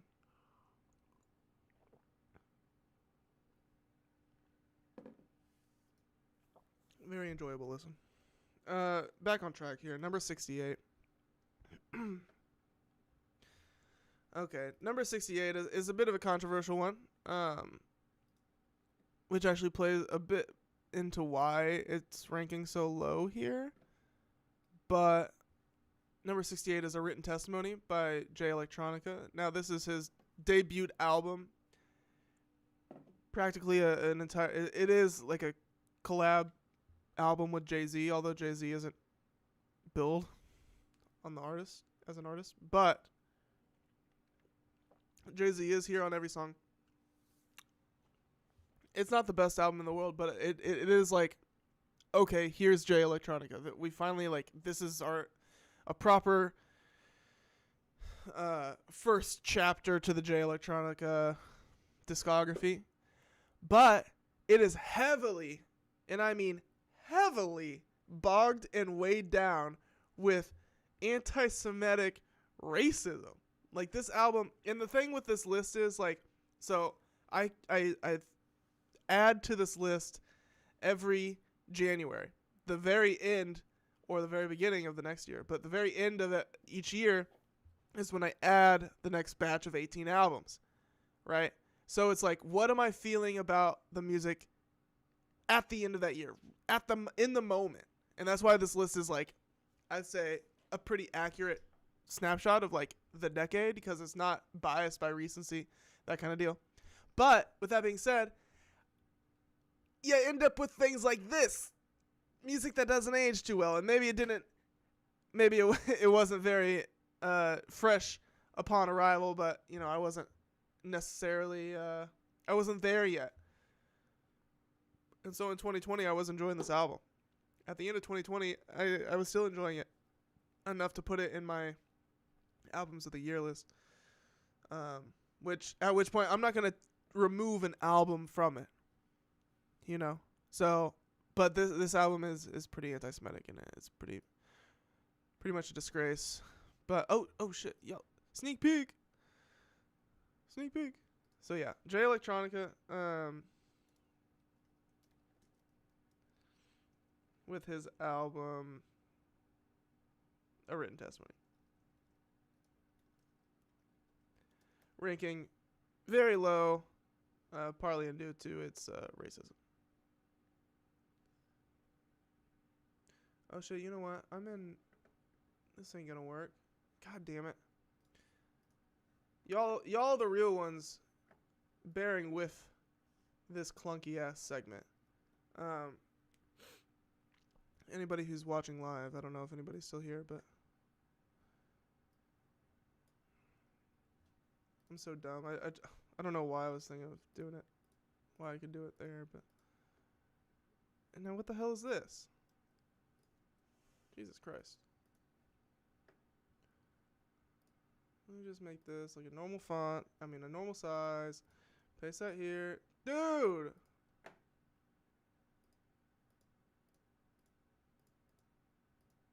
Okay, there we go. Okay. This is better. But do I have to change it to the font that I like the most? Yes, absolutely. Why? I don't know. Cuz I'm a crazy person, that's why. Why does the formatting matter on this? It doesn't. Okay. Here we go. This looks good. Okay? No more complaining, guys. All right, number 67. We're rolling through it. We're moving along, guys. Number 67. My number 67 album of the decade. Do you guys know what your number 67 favorite album of the decade is? It's okay if you don't, but I could definitely tell you mine, and it is this album by Machine Drum titled A View of You. Now, this is a cool electronic project with some rapper features that kind of take it to that like flumey place, you know, with the EDM, dubstep-y, forward-thinking, alternative, progressive, electronic type of shit mixed with rappers and guest features. And so it's kind of scratching those itching those itches. Is that what they say? Yeah, this one's pretty cool. Check it out. Certainly give it a check out. We'll write it down here.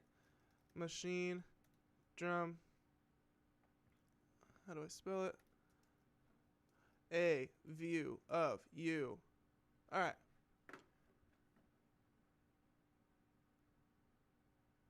We're counting down here. We're going to number 66. Number 66 favorite album of the year. I mean, of the decade. This list, I will continue to repeat this. This list does not contain music from 2024. If you're curious about my favorite music of this year, you can go check out my halftime report video. That's a segment. But so my number 66 favorite album of the decade, The Album by Tiana Taylor, released in 2020. This is like a neo soul. If you like neo soul, you know, you got to check this out. Yeah, I mean, underappreciated album for sure. People, you know, not talked about nearly enough. It's a great addition to her discography. And it's a big one too, very long, with some great features on it. And yeah, real good. Some anthems on here. You know, there's some fucking anthems on here. Oh shit. Damn. How long were you guys not seeing me for? Damn.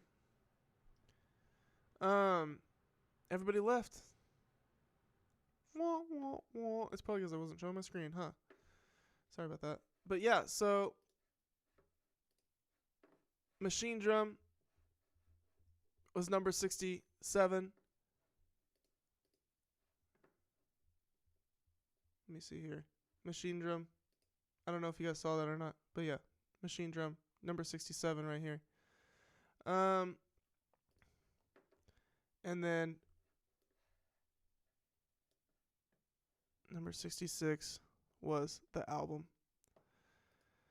Right? Okay.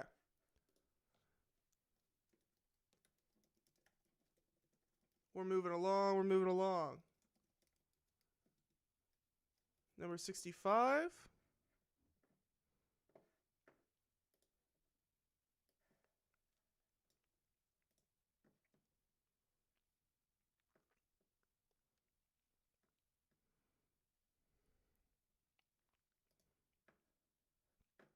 Number 65 is this album by Shame, Drunk Tank Pink.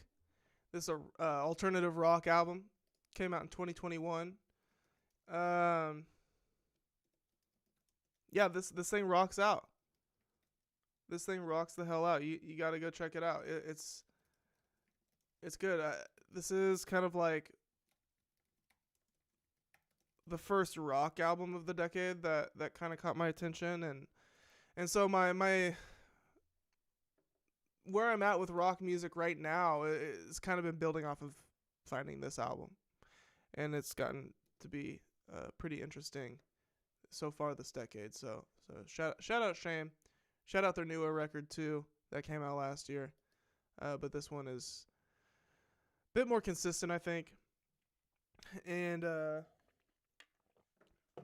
yeah, worth a shout out. Worth a shout out. At number 65. At number 64,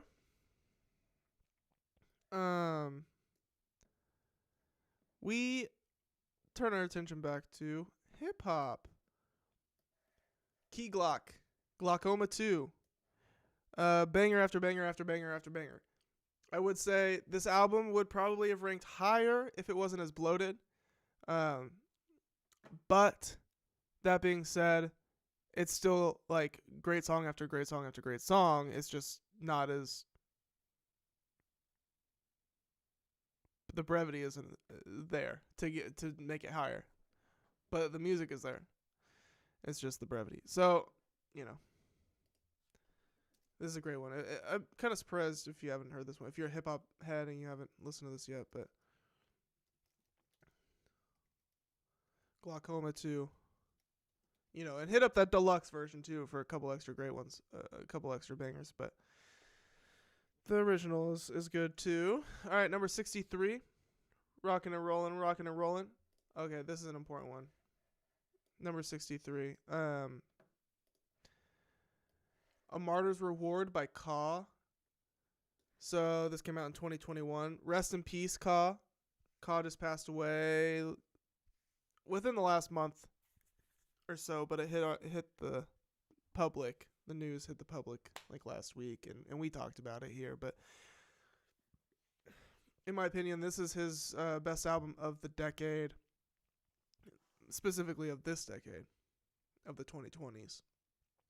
A Martyr's Reward, meditative. Everything I could say about him, I said it in the segment last week, but he was a prophet. This is poetry at its finest, hip-hop poetry at its finest over, it's just some of the most thoughtful hip-hop music you will find this decade.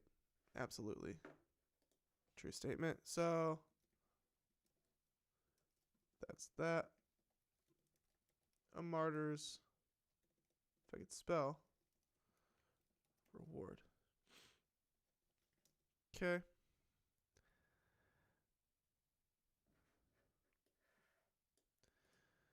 All right. Next up, number 62. We've got a little album called Indoors by a little producer who goes by the name of Kenny Segal. May or may not have heard him. May or may not know him from his work with Billy Woods. I hope you guys are hanging along there, Instagram. There's not much for you to see. Just listen. Just listening. Yeah. This is like probably the best hip hop instrumental project of the decade, in my opinion. Basically just hip hop instrumentals, but it's labeled as electronic. You know, a little more than just like hip hop beats. You know, it's not like a boom bap beats just with no vocals. Very intricate, very interesting, very out there production. And Kenny Segal is he's basically like a master producer, and we'll get into that a little bit later into the list. But that's him. His first appearance on this list here. I'll just say that. Kenny Segal indoors. All right, number 61. Number 61. This is an exciting one. This is one that is on mostly every true hip hop heads list like this. On my list, it happens to rank it at 61, but Injury Reserves by the time I get to Phoenix. This one isn't gonna be for everybody. It's really not even necessarily for me, but it has a soft spot. I have a soft spot in my heart for it because I have listened to it so much. It's a little jarring. A little meaning a lot. It's a very jarring album, and it's a very confusing album, and that's the point of it. It's also a very sad album considering the context that it was dropped in, the passing of Groggs and everything, and this being his last project, basically probably the last Injury Reserve project we'll ever get. And it feels like that. It feels sad and confusing and just like, there's layers to this album. This album has layers, and that's why it's ranking here. In the top albums of the decade list, with it sounding like the way it does.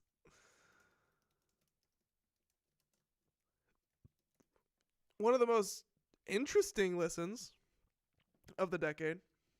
No, it's a great album. And that's why it's placing in this list. All right, we made it down to number 60.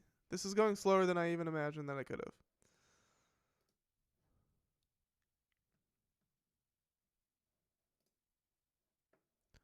This is the part of the segment that was supposed to go fast. All right, number 60. Wiki and Tony Seltzer. Their collab album, 14K Figaro. If you don't know Wiki, he's like he's got almost has like battle rapper vibes, but he's from New York City. He's how do I word this? He's a rapper's rapper. You know, he really reminds me of like scrappy Eminem, like Eminem's early days, battle rapping days. The whole 8 Mile plot, like that would have been Wiki if he was born in the 80s or the 70s. And was Eminem's age. You know, he's like a real street rapper. And he can rap. I'm assuming he could like start rapping and like go for hours and never without a hesitation. He's that kind of guy. Over these Tony Seltzer beats, yeah, this thing is it's very nice. Give it a listen. Write it down here. Wiki and Tony Seltzer. 14K Figaro. Number 59. Rocking and rolling through this mother effing list.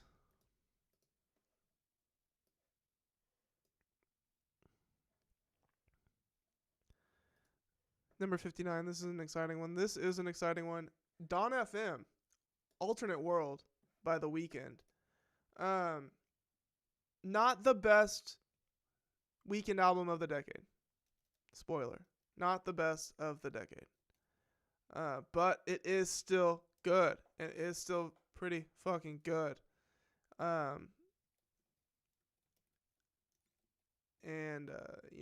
Weeknd is just like, you want to know where music tech is at? Like the top of the line music tech, top of the line studios, what that sounds like, where that's at. You listen to the Weeknd albums. You know, I'm listening to the Weeknd for evolution in technology. You know, where's the state of the art at? That's why I'm listening to The Weeknd. You know, so these albums, these are no small feat, these Weeknd albums that we're getting. And so I don't treat them as such. I appreciate these fucking Weeknd albums. These things produce, you know, some might argue overproduced. No, it's definitely like highly produced. Definitely highly produced, but all right. We got to keep it rolling here. We got to keep it rolling, or else we will never get done. Number 58. Number 58. How are we feeling so far? Did we get a temp check? Anybody here? Nobody's here. Oh. Oh yeah, yeah, yeah. Yeah, yeah, yeah. Whoa, whoa, whoa. All right. By the way, boldened, underlined. Boom. Yeah, number 58. I'm getting distracted here. Yeah.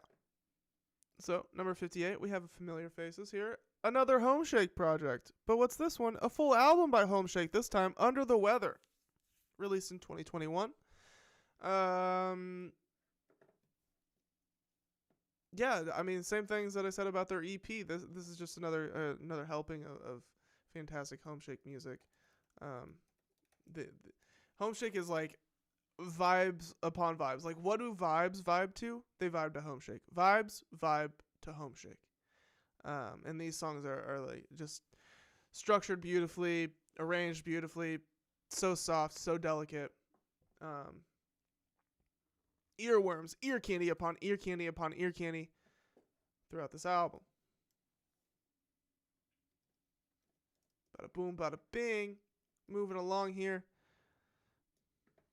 We have an exciting one up next for spot number 57. My 57th favorite album of the decade so far, not including the year of 2024, is Song Machine Season 1, Strange Times by Gorillaz. Not the best Gorillaz album.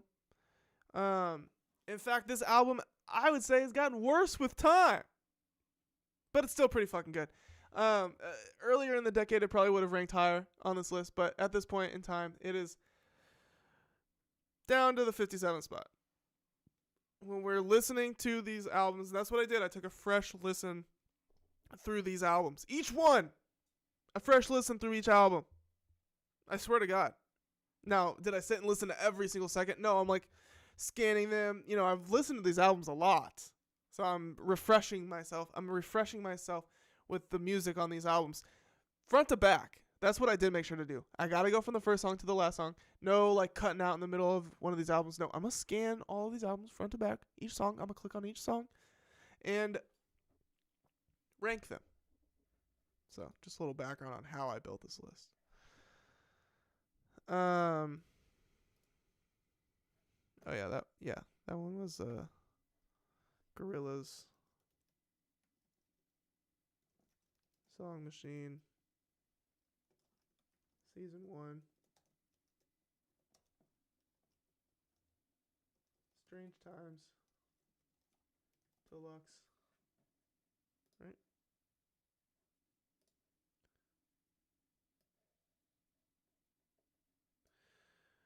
Deluxe. All right, number 56. Okay. Yes. This is one that is going to end up on a lot of people's lists, for sure. An Evening with Silk Sonic by Silk Sonic, comprised of Bruno Mars and Anderson .Paak. Yeah, not the greatest record of all time or anything like that. Not the most groundbreaking record of all time. But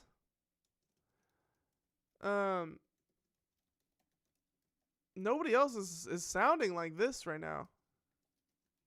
You know, they're really blew off the dust on these oldie vibes, and you know, nobody else was gonna touch this shit. this style of music. So it is pretty cool that they, showing some love to classic, funk legends and that kind of deal. By Bruno Mars, who's like, one of the biggest pop artists out there. And then also Bruno taking it, or, like upping Anderson's clout. This is who ultimately won. Not that Silk Sonic was like a winning person's game, but like in the end, like Anderson .Paak is like the true winner from the Silk Sonic project. This took Anderson to a whole new level. I don't think the Super Bowl wouldn't have really necessarily happened the way that it did if it wasn't for Anderson being part of Silk Sonic the year before. Yeah, so good for them. It's a cool one. All right. Got to keep it moving here. Got to keep it moving. We are making progress. We are already at number 55. My 55th favorite album of the decade. The Black Odyssey project from last year titled Diamonds and Freaks. This is another sensual helping of sensuality. Another helping of sensuality. Sexy sensuality. Sensual. That kind of deal. This one's very like, I'm going to do something, I don't know if it's going to make sense, but this album is very like whoop whoop whoop whoop whoop, like that, like very precise. I feel like this album, like precise is maybe the word that I'm looking for, like it does that a lot. That's when I think of this album, I hear of like vocals that go like whoop, and instruments that go whoop. I don't know if that makes sense. That probably doesn't make any fucking sense. But no, this is like some R&B soul. If you like Frank Ocean, and if you like, I don't know, what's a good comparison for this? It is kind of hard to compare Black Odyssey to anybody, but it's like part rap, part. If you like Kendrick, you like this. That's a good comparison, actually. If you like Kendrick, if you like, To Pimp a Butterfly, I could see you liking this. This is, very eccentric vocal deliveries, that kind of thing. I think that's where I'm getting the whoop from, because he has this vocal delivery that's just very Kendrick-esque. With the, Kendrick be talking like this and he does that kind of thing. He does it very well. This man can sing very well too. So, and actually, I'm not gonna lie. I think Black Odyssey is like one man, like one dude. But I can't really tell. Black Odyssey might be like a band, almost like a Bon Iver type of situation.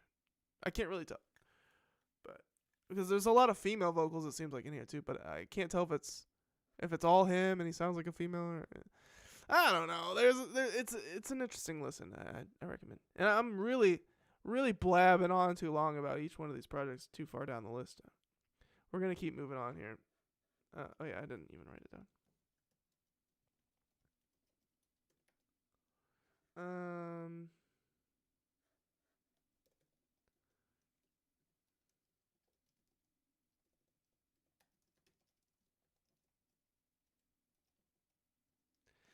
Diamonds and Freaks. I think I'm going to peace out of here. I'm going to peace out of Instagram. Thank you for joining in, Instagram. Thank you for popping in. I'm going to get out of here, though. I am going to get out of here.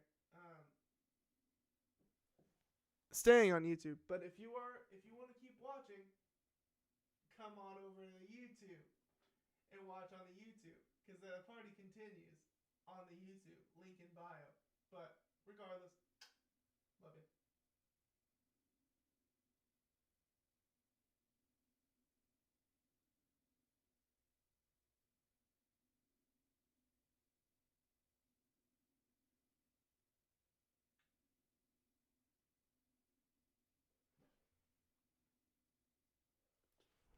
All right, hold on.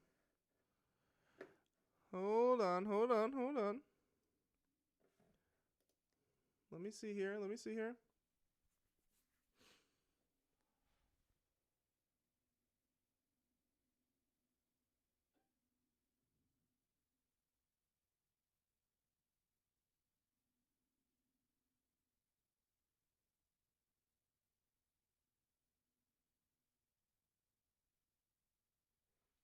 All right.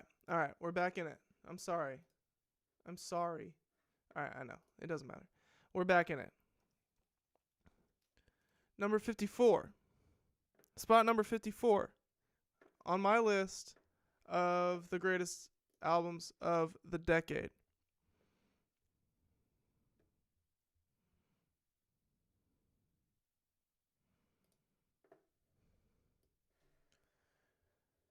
Number 54 is Chip Chrome and the Monotones by The Neighborhood, Deluxe Edition. This is my number 54 spot. The Neighborhood is, Jesse. We've talked about Jesse on this channel. This is his band. If you don't know The Neighborhood, kind of living under a rock, but maybe you weren't here in 2014. That's really when their fame kind of peaked in a way, but they always deliver. I mean, Jesse is just like a such a good songwriter. It's really not fair. But yeah, I mean, somehow he does it every single fucking time. All right, number 53. My 53rd favorite album of the decade was Ricky Music by Porches, released in 2020. This thing is like earworm after earworm after earworm. These things get stuck in my head all the time. Like instantaneously, like seeing the album cover, it puts one of these songs in my head. So you got to check it out. Ricky Music by Porches.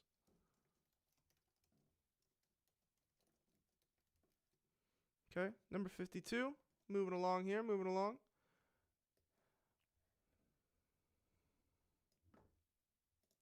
This is a fun one. My 52nd favorite album of the decade. 10 by West Side Gun. This one sees West Side Gun taking a trappier direction. The first song on it, Fly God Jr., is produced by his son, and it's very like trap influenced beat, kind of simple almost, like some like Laffy Taffy type shit, like some early like bling era type of shit. But it's super cool, and the features on this one go crazy. Actually, West Side Gun's like most exciting features on an album, if you ask me, including A$AP Rocky, Run the Jewels, and it's got Talib, right? Who does it have on it? Black Star. Yeah, it's got Black Star on it. So that's what I thought. Yeah, 10 by West Side Gun. Number 52. And number 51, we're making our way down the list. Walking fast. Bling, blah, blah, blah, blah, bing, bong. You know what I mean?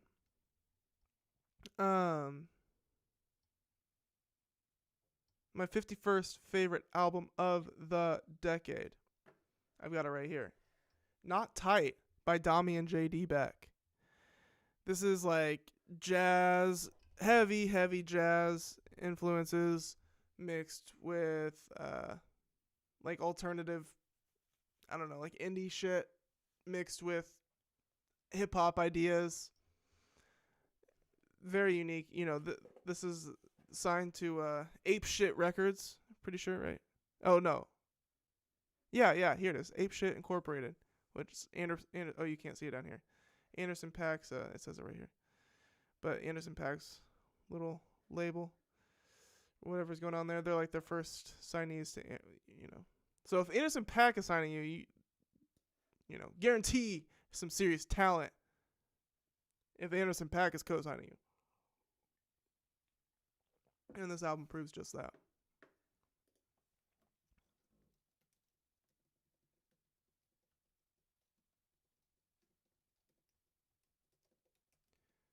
JD Beck. Oddly similar to JD Vance, right? Cursed name. Sorry about that.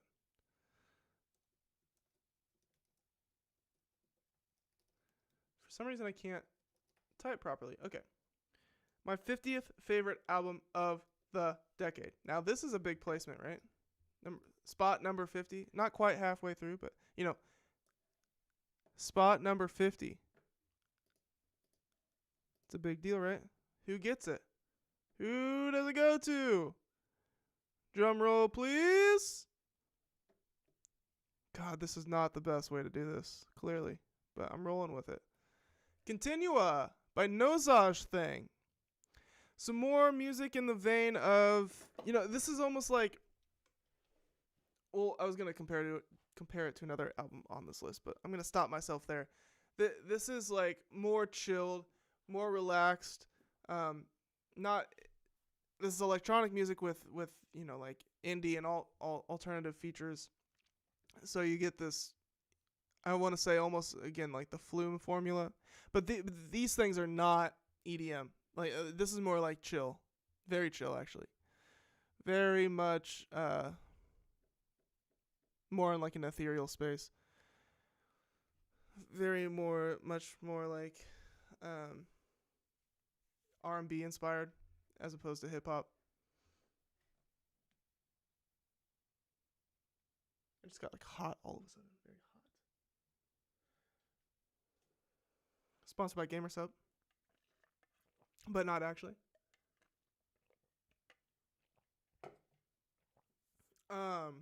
So yeah, my 50th favorite album of the decade is by Nosage Thing, titled Continua. All right, we're in the 40s. We hit the 40s. My 49th favorite album of the decade. What do you think it is? Take a guess. I'd like for you to take a quick guess. Anybody in here to take a guess? Nobody's here. That's fine. You don't have to be here. I'll tell you what it is. My 49th favorite album of the decade is Wasteland by Brent Faiyaz. Now, for some reason, you know, this album dropped. It seemed like everybody was, like, foaming at the mouth for Brent Faiyaz. And then he dropped this album, and people, like, seemed to not fucking like it. I was like, wait a second, what happened? I thought we were all, like, into the Brent. But, you know, I still was. I was like, oh, shit. This album has classics on it. Like, actual classics. And it's very consistent. I'd say the worst part about this album is the dumb fucking, like, narrative that's weaved through it with super long, like, skits. Like, I hate when an album skits are, like, overly acted. You know, like, Logic is, like, the worst offender of this. But this is a pretty bad offender of this, but of that same thing. Although the music is good enough for it to, you know, still get the 49th spot on this list. We continue. The 48th spot goes to somebody very special. 48th spot goes to a man named Isaiah Rashad for his album The House is Burning. Homie's Begged version, which adds like 3 or 4 more songs. Yeah, dude. This shit is a great addition to Isaiah's discography. Not his best album, maybe not even his second best album, but certainly one of the better hip hop albums of this decade. And still, with it not being his best effort, is still leagues better than a lot of his contemporaries. Still, like, leagues more creative than a lot of his contemporaries. He's just got so much character in his vocals alone, and then you add on top this, like, his lyrics. He's got such a swag to his lyrics. I don't know. To unironically use the word swag is. I still use that word. I use the word swag a lot, but it's a good word. I feel like it comes in handy. It's definitely overused, but it used to be overused to the point that people hate it. But I like the word swag. And Isaiah Rashad, that motherfucker's got swag, dude. Okay, and it really comes through in his music.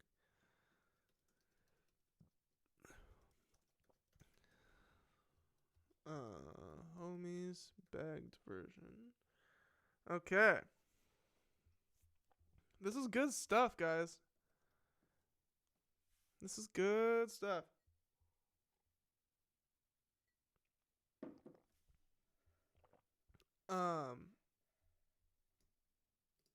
This list gets more and more exciting the farther along we get.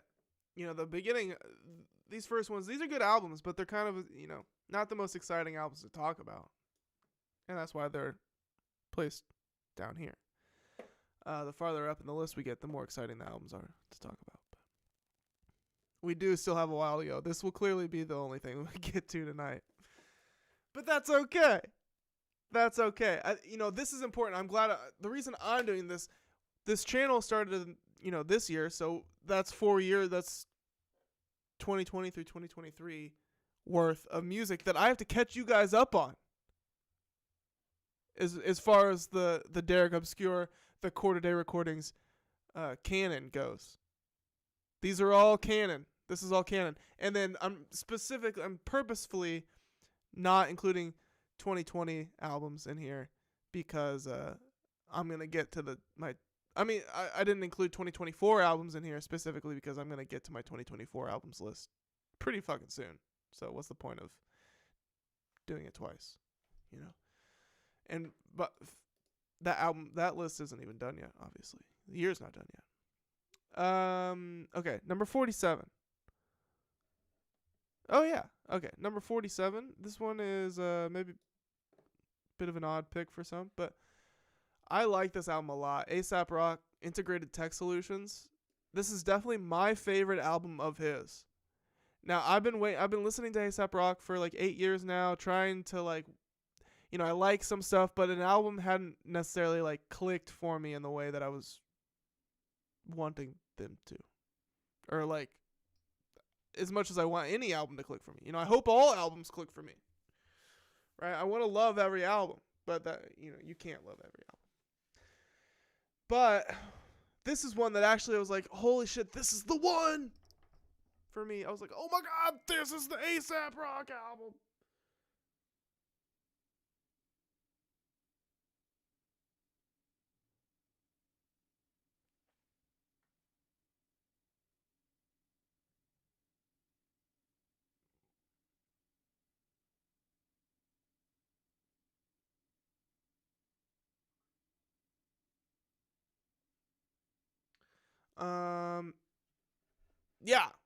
Yeah, A$AP Rock. This is a bit on the heady side, So if you're not into like heady raps, you're not probably not gonna vibe with this all too much. But it's very interesting. You know, A$AP Rock is like, he's got like the widest vocabulary in hip hop or some shit like that. You know, some nerdy shit. But I appreciate it. I think his topics are very unique. You know, the things he raps about are very unique. Nobody else is ever going to rap about these things that he raps about. Very interesting mind this guy has. And I like it. I like where his head's at. It tickles my funny bones. Yes, so A$AP Rock, actually. Integrated Tech Solutions. 46. Number 46 spot. Number 46 spot goes to somebody very special. Right, all these people are actually very special, but God damn it. Here it is. Innocent Country 2 by Quelly Chris and Chris Keys. Released in 2020. This is like your favorite rapper's favorite rapper type of deal we got going on here. This album is very like almost cinematic. It's like this album is like an indie film. Like a very well done indie film. What do I mean by that? Not that it doesn't sound cheap, it doesn't sound low budget. That's not what I'm trying to say. What I'm trying to say is like student, like film student, like really talented film student project in an album format. I don't know. I'm just getting like fresh ideas, like a really like great artist's first work, first professional work, that kind of deal. Like really fresh creative ideas that aren't like executed perfectly exactly, but like the ideas are there, and they're like, and they did that shit, and they fucking did it, and they got in the trenches, they fucking did it. Those are the vibes I get from this. It's almost like it's almost cinematic in a way, but not too high budget.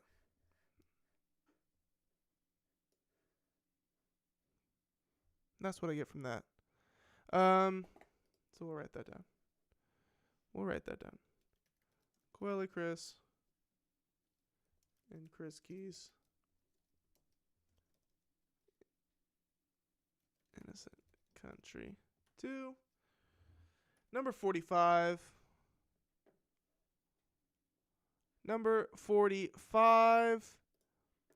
Okay. From Whence It Came by Young Morpheus. Now this is a rapper. He's a rapper, a bit of an underground rapper, I guess you could call him. And he is like very, very understated flow, understated delivery. Very smooth, very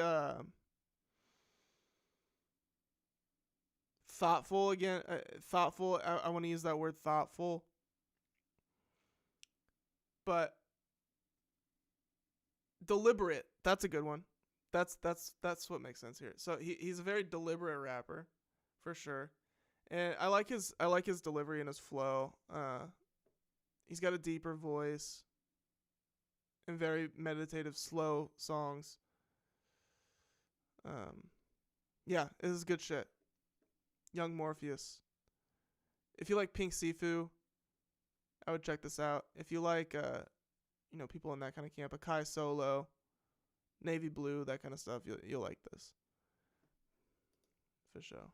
Probably. Maybe.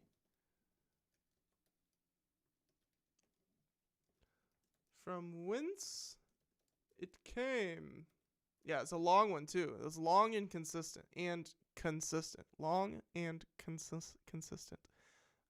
Which is, points in its favor.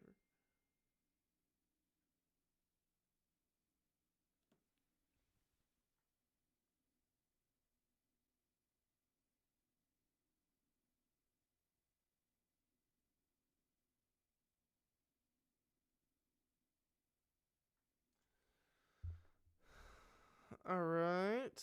Number 44. Number 44. Okay. Let me find it here first before I just show you guys everything. New direction here. Another rock album for the first time by Black Country New Road. I feel like this is their more consistent project. I know Black Country New Road, they've broken up at this point. A lot has happened since this album came out with the band. But I still think this is their best, most consistent effort. Although, people probably disagree with me on that. People like the Ants from Up There or whatever, the one that came out after this in 2022. But I still think this one has the better songs and is more consistent. So I choose this one. Black Country New Road for the first time. Okay, number 43. Rocking and Rollin'. Going through this list. Oh, yeah. We got another familiar face here. Familiar name. Billy Woods and Kenny Segal again. He showed up again. What a guy. Always showing up for us when we need him. Right?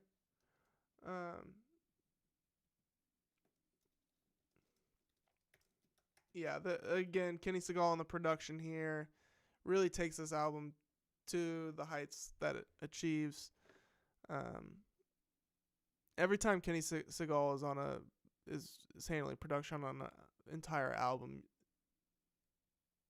his batting average is very high. Let's just say that. If you see Kenny Segal has produced an entire project, I recommend you better scoop that up immediately. It doesn't even happen all the time. It's a special occasion when it happens, when these things drop, and this is no exception. I mean, there's layers to this one. There's like there's some sort of story here in this, some sort of concept that going on, revolves around like traveling and weed and I don't know. There's a lot going on in this project here, that a lot to chew over, a lot to think about, a lot to dissect. I think there's a lot more meaning in it than I even have pulled so far. So, it's good. Good shit. Number 42. Number 42. How do you do, Mr. Navy Blue? How'd you guys like that? Ways of Knowing by Navy Blue is my 42nd song of the decade. This dude is just straight like talented. There's no other way about it. Like, this dude is a talent. Producer and rapper, first off. And just like such a phenomenal writer. Again, just like a poet. Through and through, a poet on the mic, a poet with the beat arrangements as well. And a very like personal rapper. He has this way of pulling you in to like a very personal, in a very personal way.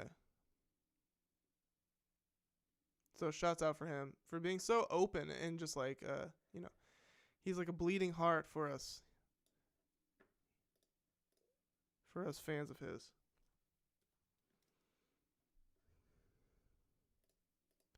Okay, number 41.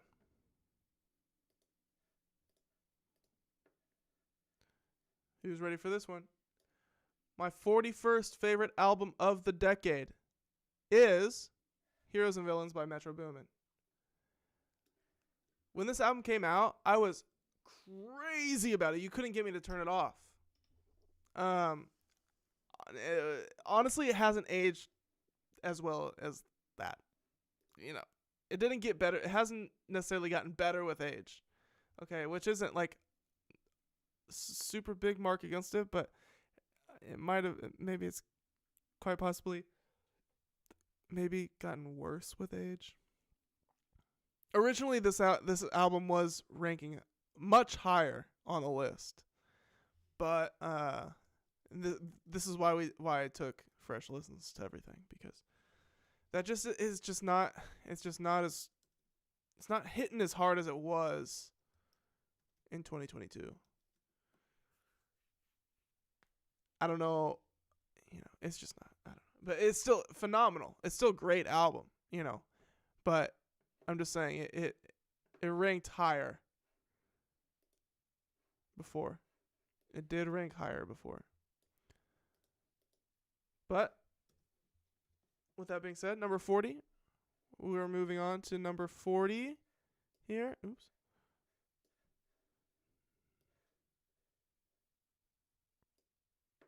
There it is. Okay. Number 40, Gumbo Deluxe by Pink Sifu. Definitely some of the coolest music of the decade is on this album.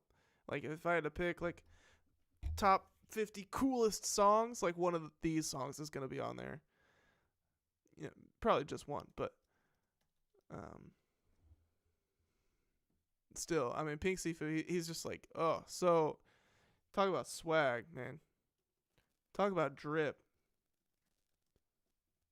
Man. I drip, drip, drip, drip, drip, drip, drop. Gumbo Deluxe by Pink Sifu. And it's a fat one, too. It's a big one.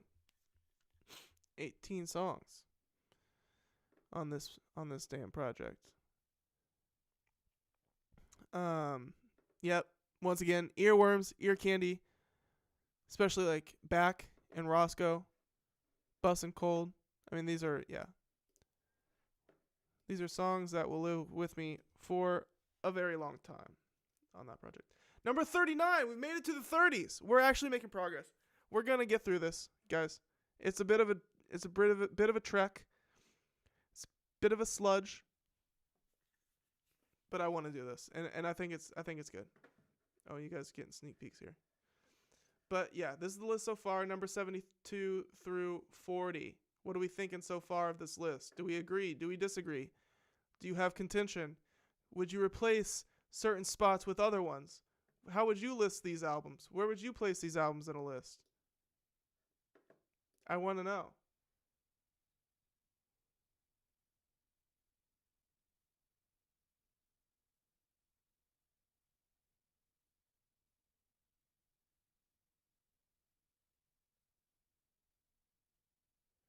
I want to know. Okay. Number 39.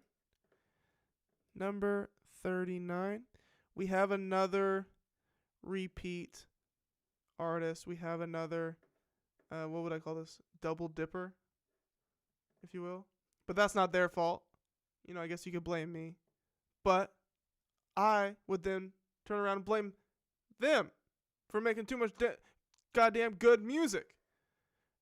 The Weeknd After Hours Deluxe is my number 39 spot tonight on my list of the best albums of the decade. After Hours by The Weeknd. And by the way, I'm gonna copy.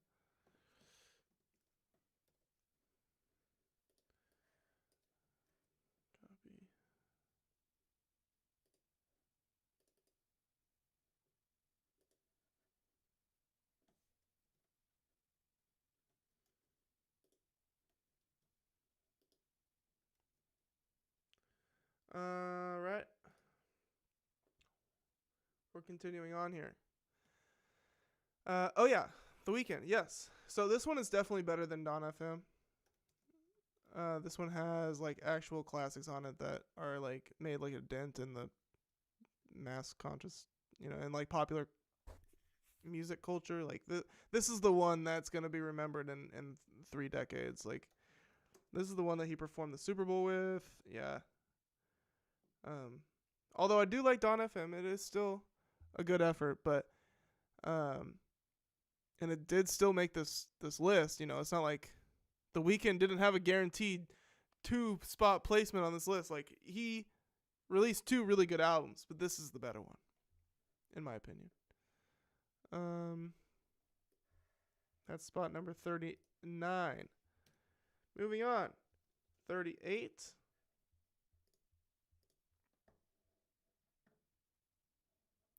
Okay, this one's different. This one's different. This is a different one. How about this? Number 38, I put The Comet is Coming's Hyperdimensional Expansion Beam. This is like an electronic group with a saxophonist. It's like electronic music with saxophone solos. Which maybe that sounds like, oh, they just like shoehorned it in. No, it fits and it works, dude. These people take you to space. They take you into like the computer, I don't know, like circuit electronics. Like they shrink your ass down with their hyperdimensional expansion beam. And then you're like swimming around circuit electronics with electrons and shit. That's what this album feels like. You are like one with the molecular structure of the universe with this album. Hyper dimensional expansion beam. It's a good one. All right, number 37. Number 37. Number 37.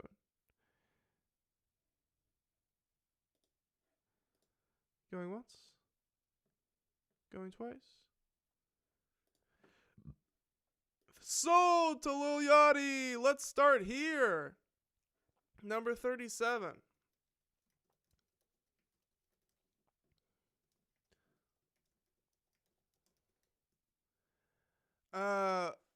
Complete left turn as far as musical direction goes from Lil Yachty.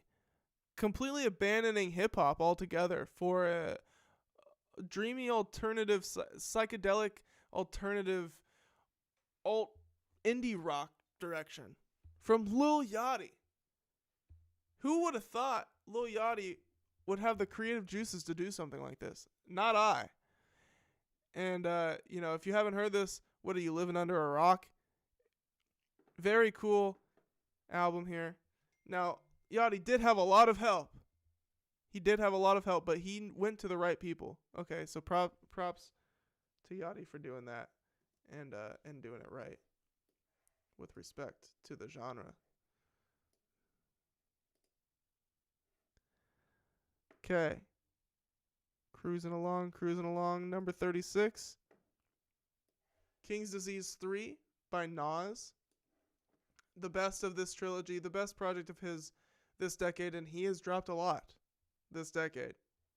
And I this one is clearly the best of all of those. This one has the biggest, most memorable beats, the most hard-hitting lyrics, the wittiest songs. Yeah, I mean this is just fantastic. Hit Boy on the production, Nas on the mic. Classic. Number 35.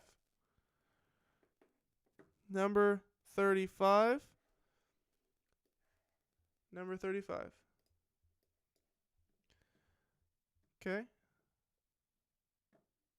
Here it is. The Smiles, A Light for Attracting Attention. This is Radiohead spin-off band, I guess you could say. Like, two of the members of Radiohead started this band, including Tom York. And it sounds like Radiohead. If you like Radiohead, you need to be listening to this too. Comes from the same mind. You're more than likely going to enjoy some of it. But yeah, and fast forward to October of 2024, they've released 3 albums now. This was the first of those 3. This one came out in 2022. Still, I think, is the best of those 3, in my opinion. But yeah, Radiohead fans, surely you've heard of this by now. But if not, give it a go. It's kind of like essential Tom York at this point. I mean, it is absolutely essential Tom York at this point. And it is absolutely great music.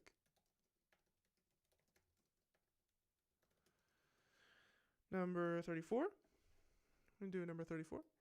Calling all number 34s.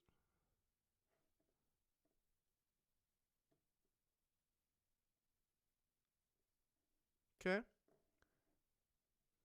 This one is international. Energy Special Edition by Disclosure is my number 34 spot. So, yeah. More heaping helpings of electronic music paired with big name features, hip hop features, electronic features, R&B features, neo soul features over, Disclosure, Euro, dance electronic music. I hyphenated it with the Euro because they're from Europe. It's the only reason. So yeah, I guess you could call this European electronic.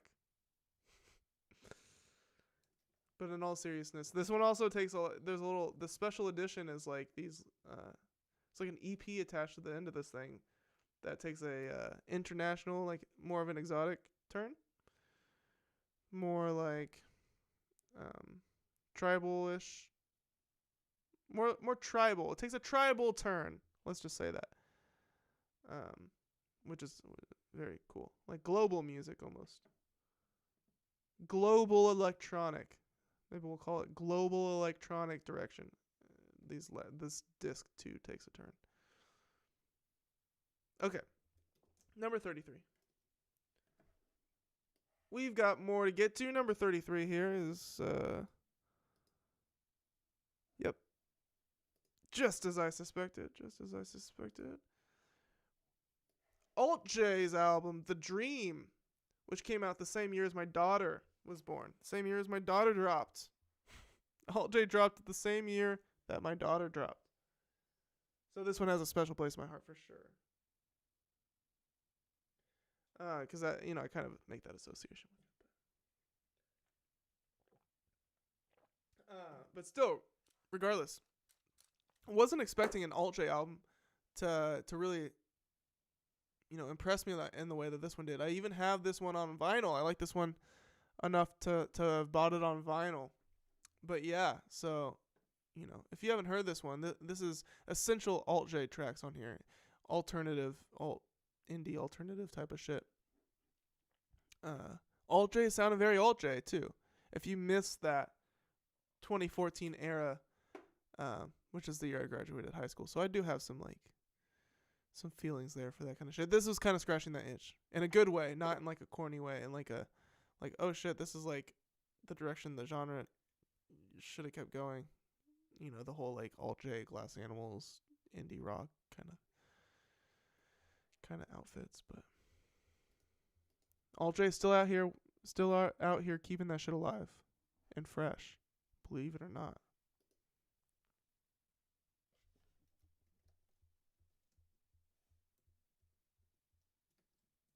Alt J, Dream. 32. Okay. We got a real famous one here, guys. This one's really famous. No joke. Man on the Moon 3, The Chosen by Kid Cudi. My 32nd favorite album of the decade. And I mean that with all the legitimacy in the world. This one's kind of a shoe-in for probably a lot of lists because it's fucking Kid Cudi on the follow-up to one of the most beloved hip-hop albums of the 2010s. So, this one had a lot of eyes on it and a lot of ears on it, regardless of the quality. But it truly is like a really, really good album. It's like fresh. It's like Kid Cudi reinvented himself in a way again in 2020. So this deep into his career. He really took a turn towards consistency on this one, and he hasn't looked back since. So I feel like Kid Cudi kind of like got his shit together on this album, and I'm sure he's just raking in the fucking buku bucks, dude. Like, good for Cudi.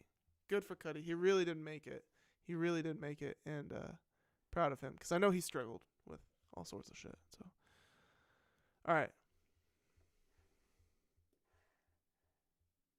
31. Almost out of the 30s. Who do you think it is, guys? Take a guess. Y'all want to guess? Anybody in here? No one's in here. Who wants to guess? What's my 31st favorite album of the decade? If you guess Pusha T, you're right. It's Almost Dry, the Pharrell vs. Ye version, specifically. I like that track order. Pusha T. This album, so this track order, this version of the album, is the first half is all Pharrell beats, and then the second half is all the Ye beats. It's like equal from both of them. I like that idea. Like, the two producers are pitted against each other under the same rapper on the same album. Like, which side is better? It's almost like a double disc. It's a cool idea. I appreciate it. And the Pusha T out here still being hella creative with his songs.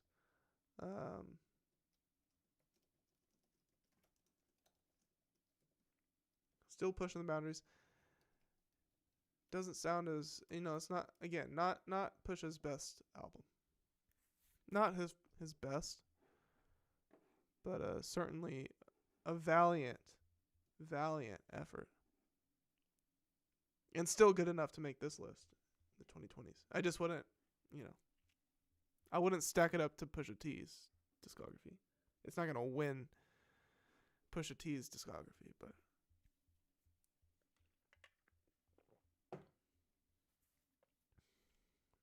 All right, number 30.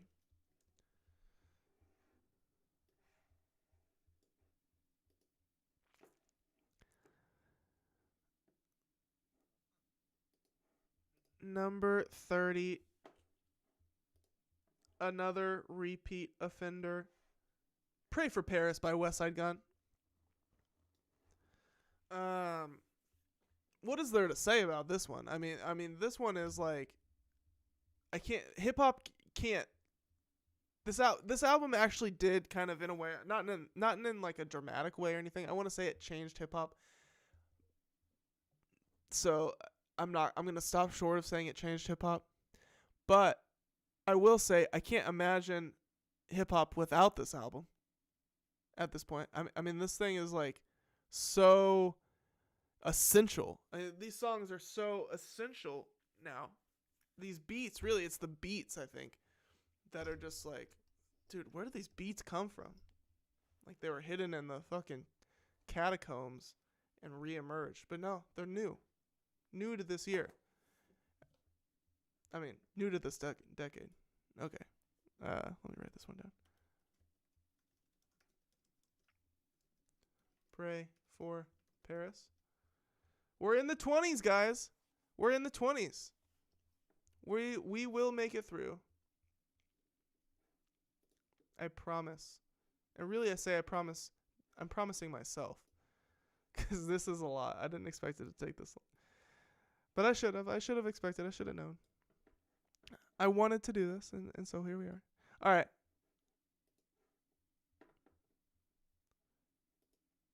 Number 29, the first album entering the 20s.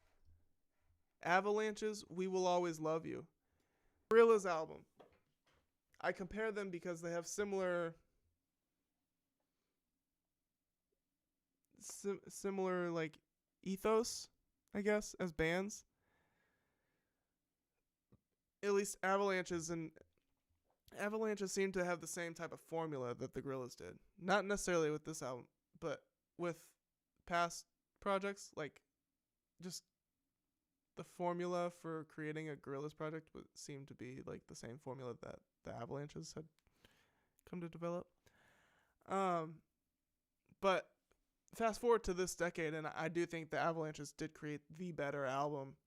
And oh yeah, they both did drop in the same year, the Gorillaz and Avalanches, and yeah, this is the better one as far as like hip hop inspired and like rock inspired and alternative and like inspired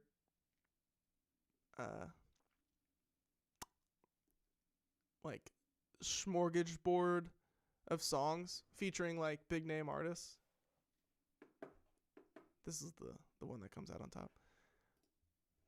By chance, usually last decade I would have been like, there's no way that the Avalanches made a better album than Gorillaz. But it happened. Definitely happened.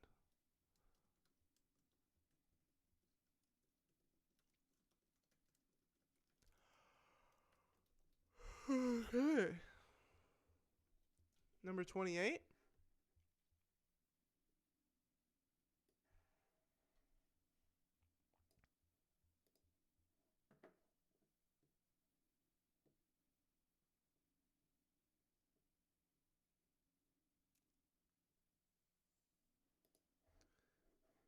Here we are.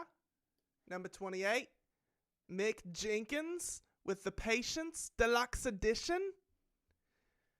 Yeah, sorry about that. I don't know why I was doing that stupid ass accent.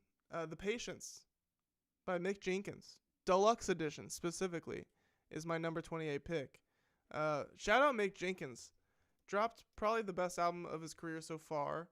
Although there are projects of his that I do love a lot. But as far as consistency goes, as far as like beats go, as far as like maturity goes, he really kind of outdid himself on this one.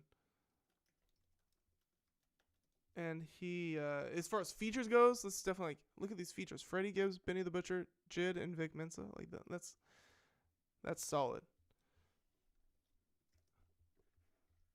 Hell yeah. Shout out Mick Jenkins. He deserves all the love in the world.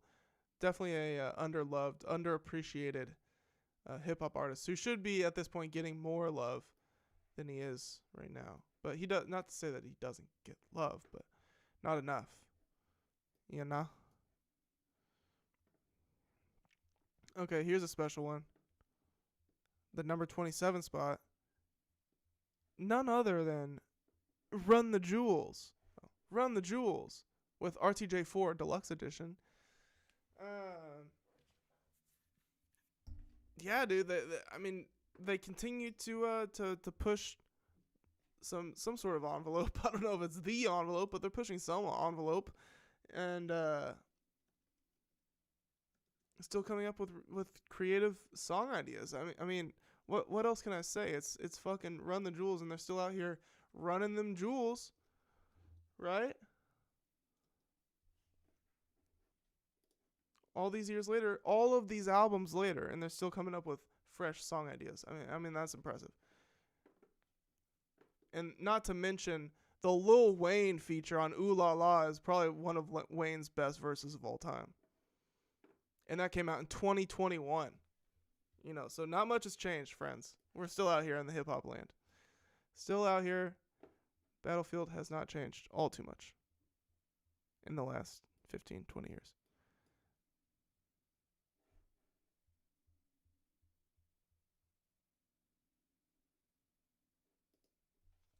Typed the wrong number. Done did confuse myself. Okay, so after Run the Jewels, we have number 26. This is a special one to my heart. Probably won't find this one on many lists, but The Wolf on Wall Street by The God Fahim and Your Old Drew, two of the finest MCs in our presence right now. Surely you've at least heard of one of these guys. Hopefully you've heard of at least one of these guys, but definitely like one of the most consistent hip hop projects of the decade. It's short and sweet. It's short and actually pretty fucking solemn and melancholy, but on fucking point. These dudes are on point. Production on this thing is on point the whole way through. These songs are immaculate. Okay, these songs are immaculate. If you're looking for solemn, rainy day, hip-hop, strolling music, strolling with an umbrella music, this is your shit. Okay? Just take my word for it. Go listen. Go check it out for yourself. The Wolf on Wall Street by The God Fahim. I'll type it in here.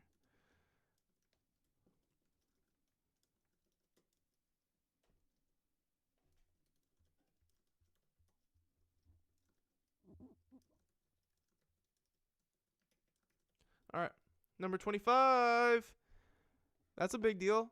Who gets the number 25 spot on my list of the best albums of the decade? In order. Who do you think? Can you guess? Who's here right now? Y'all want to guess? Type it in chat. Oh, nobody's here right now to guess. Oh, that's a bummer. Okay, well, I'll just tell you guys then. How about I just tell you guys? Better yet,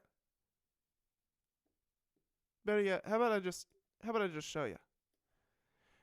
Conway the Machine, From King to a God Deluxe, absolutely deserves this number 25 spot, which is a coveted spot on this list, if you didn't know that.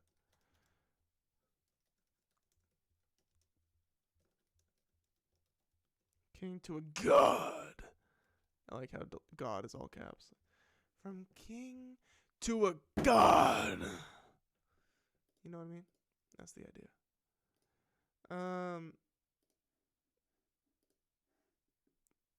Probably his most consistent album. Now, I know Conway, all the Griselda boys, they drop a lot of projects. You know, how does one keep up with so many projects? How does one rank so many projects with a dude, you know, that some could argue just sounds kind of similar on each project, which I would disagree with, but some might say that. Well, I'll tell you what, not every project has, you know, clearly some projects were worked on a little more. Right? This is one of those ones that, oh, he definitely, like, this is like an album, right? Like, he put the album time into this one. And it really comes through. I mean, this is like the Conway the Machine album. Every other Conway project could be like mixtape. Well, not every other one. Since then, he's dropped more like albums. But this is like the first one. If you're gonna ask me what's Conway's discography, I'd be like, yo, this is like the first Conway studio album. This shit is so like consistent. Like there's not a skip on this thing, really. I mean, there may be for like maybe one couple get kind of repetitive or something, but you know, it is solid as a rock. That project. All right, number 24. Number 24. What do we got? Ooh, this one's exciting. This one's exciting. What? Let me find it. Here it is. JID, The Forever Story, extended edition, extended version. This was on many people's year-end list in 2022, and including mine. And now it has even made the 24th spot on my greatest albums of the decade list. This is a quintessential hip hop project. I mean, Jid is a quintessential hip hop artist. Okay, that's undeniable. You know, at least at this point. And then this is like his debut album, right? I mean, not debut, quote unquote. Debut is like such a light term, but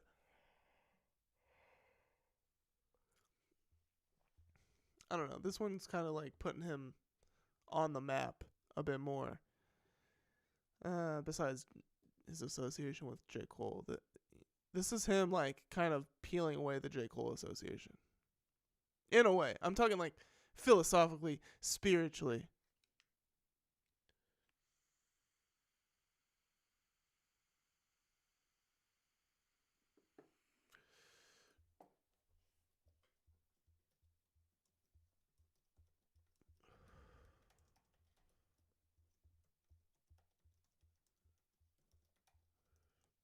Okay. Number 23.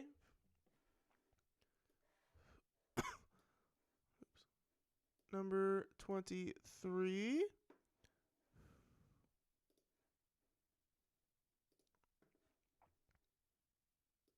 Georgia Smith, Falling or Flying. Came out last year. R&B soul record.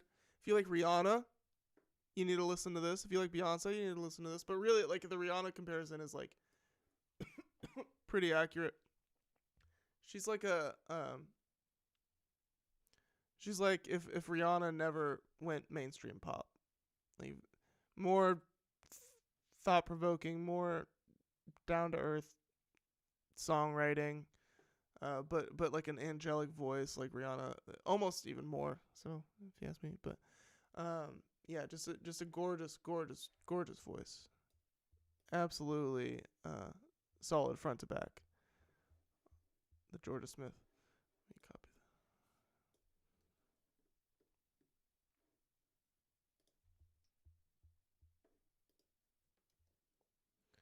that. All right.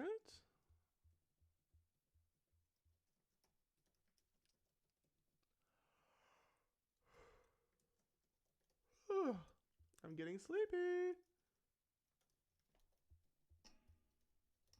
All right. Number 22. Number 22. Calling all number 22s.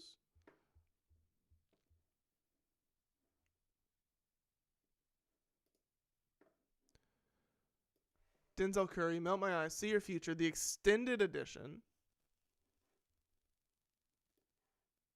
The extended edition. Specifically the extended edition because it tacks on this extra like disc, an extra entire disc of live versions of most of the songs on the original. So not only do you get studio versions, you also get live versions from this cold-blooded soul version sessions that happened. So yeah, you gotta check out the deluxe edition of this album specifically. But yeah, Denzel is a creative force to be reckoned with. Not to mention his talent for rap. Like just like natural talent. Natural rapping talent.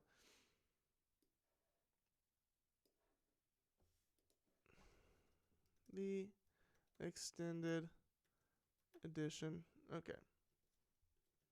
Number 21.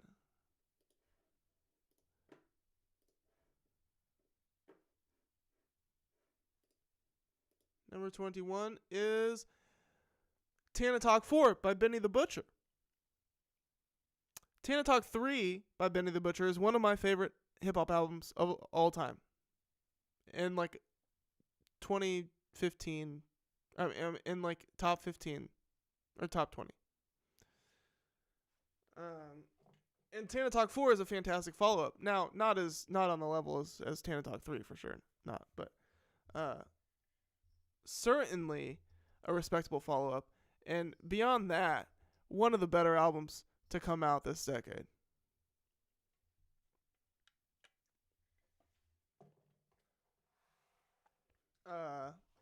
Yeah, this thing gets better with time. This thing gets heavier and harder with every listen almost. It is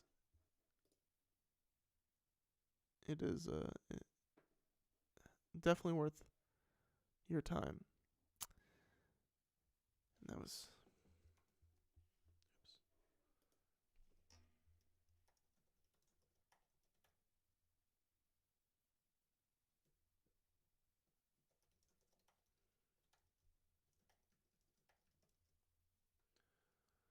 all right. You guys see how this list is shaping up here so far? How do we feel? Do we agree? Do we disagree? Would you switch any of my placements around? Would you swap any of my placements with a different album that I haven't mentioned yet? Let me know, please. I'm curious. I want to know what you think. All right, number 20. This is a covetous spot as well. We are in the final stretch. We're in the home stretch. Right? All right. Moving on. Spot number 20 goes to Once Twice Melody by Beach House. This is another album that came out the year that my daughter was born, and I was listening to it heavy around the time that she was born. I have this album on vinyl, and I think I got it kind of because I was having like a deep connection with it when Vivian was born. Soft, peaceful, homey, intimate. These are all adjectives that describe this music. Once Twice Melody. Okay. Yeah. This is my introduction to Beach House, actually, and since then I've delved deeper into their discography. And this album, I like how it's broken up into 4 parts. So I've got like a section that I like. Some sections I like better than others, and I like that concept in a way. And then it's also I have the vinyl, so I only know this record as like a 4-piece record, 4 different sections. This is how it's sectioned up on the vinyl as well. So it's a unique listening experience in that regard. At least more unique than most other albums. Yeah, it's like listening to a flower bed. It's like listening to a bed of roses. That's what this album is like. All right, number 19. We're getting to the good stuff, people. We are getting into the good stuff. You are going to want to tune in. Hopefully, y'all are tuning back in soon as we get in deeper to the real reason we're here. Let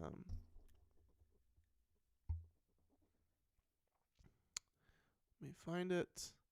Number 19.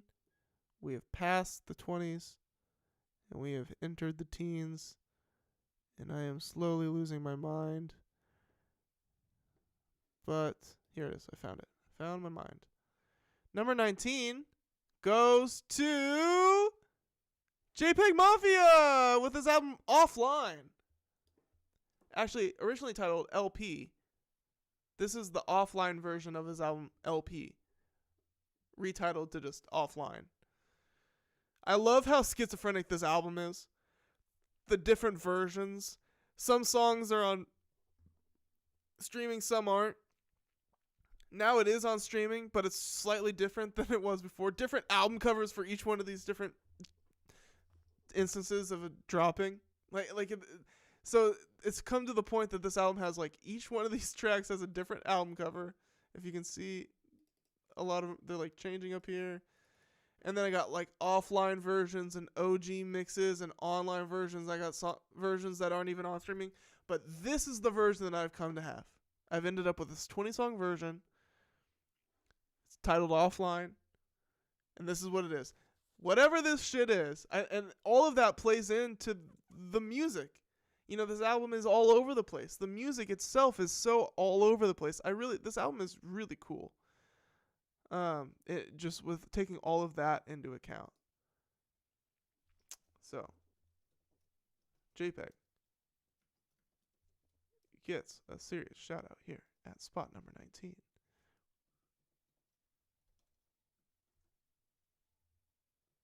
All right, number 18.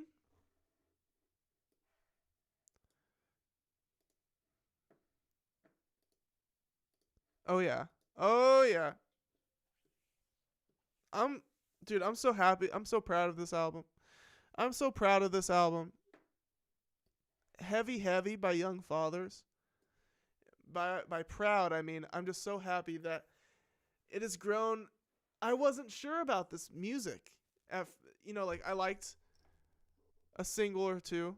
You know, the singles, I was living with the singles for a little bit of time before the album dropped, and then the album dropped, and I kind of was like, for most of 2023, mostly all of 2023, it's like, okay, like, so how is this album stacking up?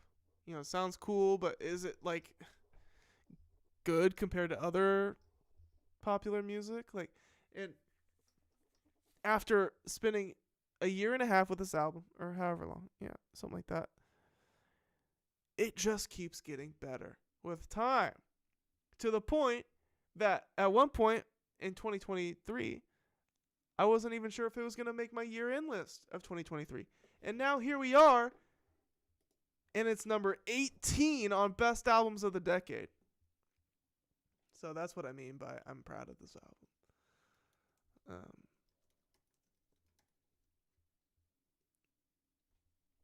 Yeah. That's what I have to say about it. Number 17. Let's move on. Check this one out. This is like very like African tribal vibes like on a lot of these songs. Also like more like global music, if we're gonna use that term, if that means anything to you. Global music and like African drums, stuff like that. Drum circles and shit like that, you know. All right, number 17. See, you can tell my excitement for these albums is getting higher and higher as we get closer to the top here. And there's a reason for that. It's because I ranked these albums. So my favorites are at the top. All right, number 17 is an album by a band that people that watch this channel probably aren't familiar with, but the band Flock of Dimes released their album Head of Roses in 2021, and it is definitely one of my favorite, how do I want to describe this music? Alternative, like alt-indie type of shit. Soft indie type of shit.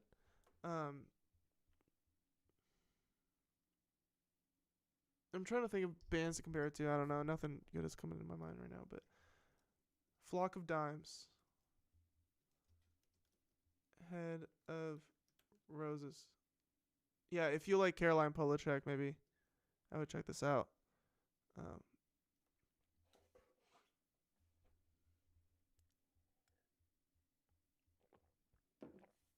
these songs are very sticky. You know, some of these songs are very sticky in a good way, in a great way. Like you won't want to part ways with this music. This music will stick to you, and you will stick to it. But mostly it will stick to you. Okay.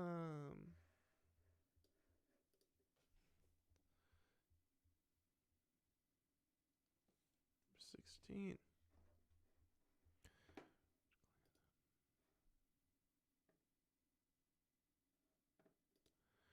All right.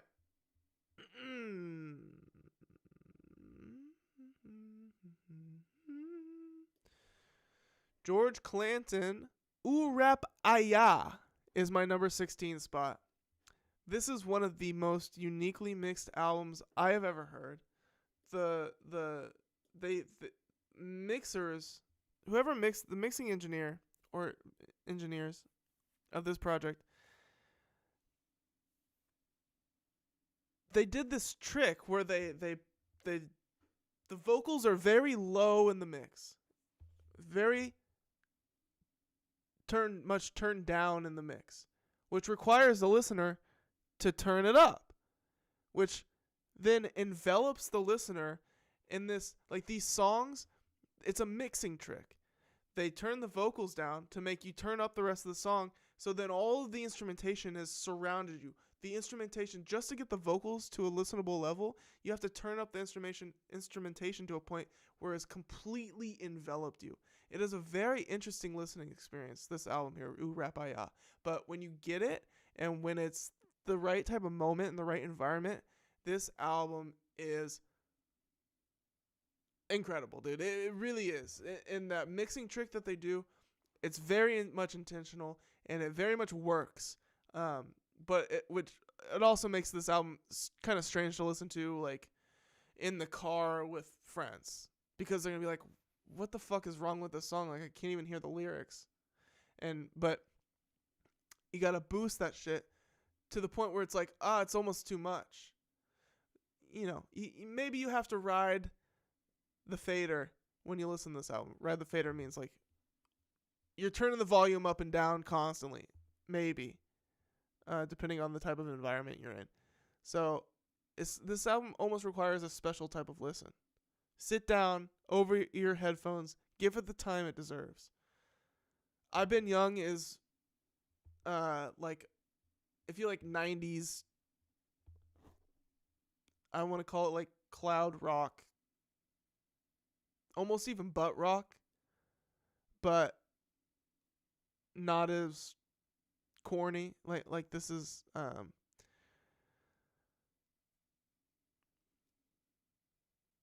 if you like Phil Collins, you might like this. Let's continue on. Yeah, this is just such a cool album. It's just so cool. If you like shoegaze. All right. Oh, yeah, I need to type this one in. This is George Clanton, Ooh Rap Aya. Number 15.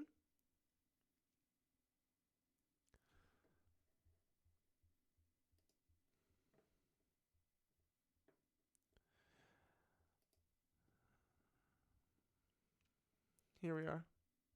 Number 15. Here we are.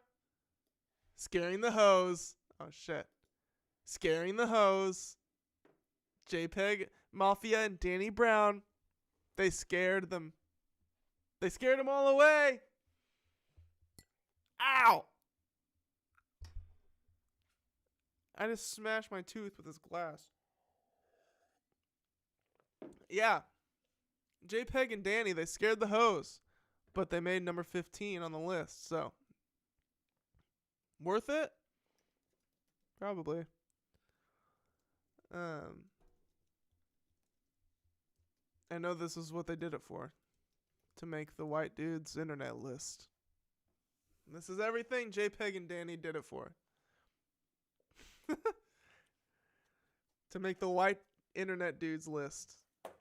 But hey. Hey.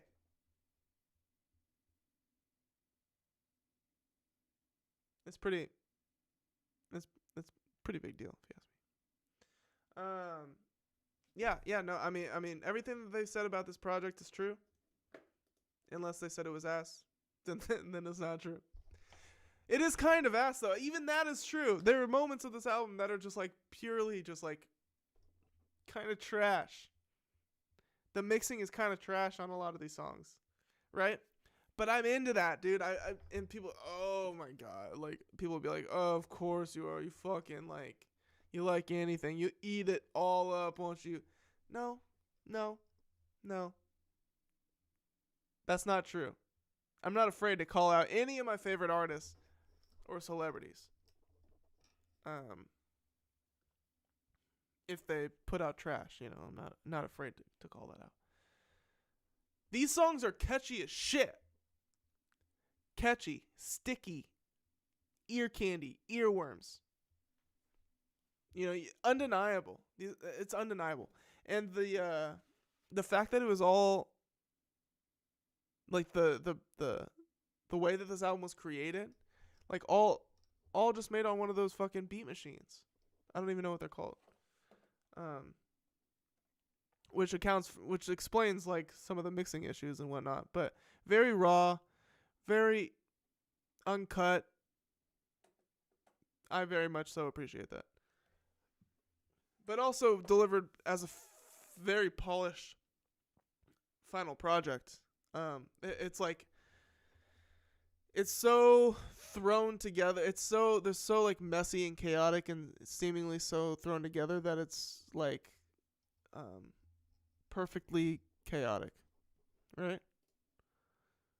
And that is no easy feat. So, it deserves a lot of praise. And the music itself is super catchy and sticky and very much in its own lane too. I mean, Scaring the Hose is its own. It's like its own universe. Scaring the Hose. It's like a whole universe that needs to be explored with merchandise and franchises. We need to franchise Scaring the Hose. It changed the vernacular, changed music. Scaring the Hose is cultural. And I just realized I wrote Scaring the House. Okay, moving on. We all know about Scaring the Hose at this point, so we're moving on now. Number 14. This is an exciting one. Although I've got to say, I kind of overrated it. When I was making this list in my head, I kind of overrated it in my head. But that doesn't mean much because it still hits my number 14 spot. Pray for Haiti by Mac Homie. One of the most, what do I want to say? Like,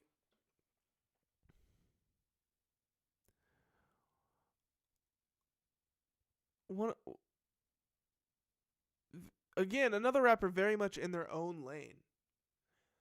Like, I don't know anybody else that raps even closely similar to Mac Homie.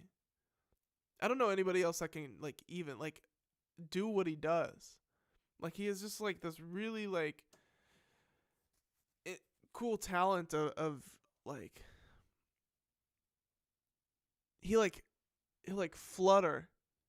He like does this like fluttering thing. He like hovers. So he'll like rap, he'll hover so fast. He's like a hummingbird. Dude, that's what he is. His wings move so fast that you don't even see him moving so fast. They just look like one, like they're moving so fast they don't even move. Dude, Mac Homie, when he raps, he's like a fucking hummingbird, dude.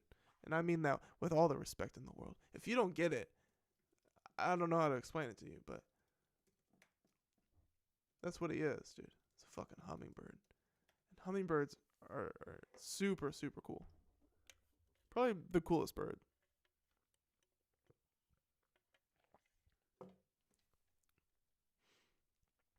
Move like a butterfly, sting like a bee type shit.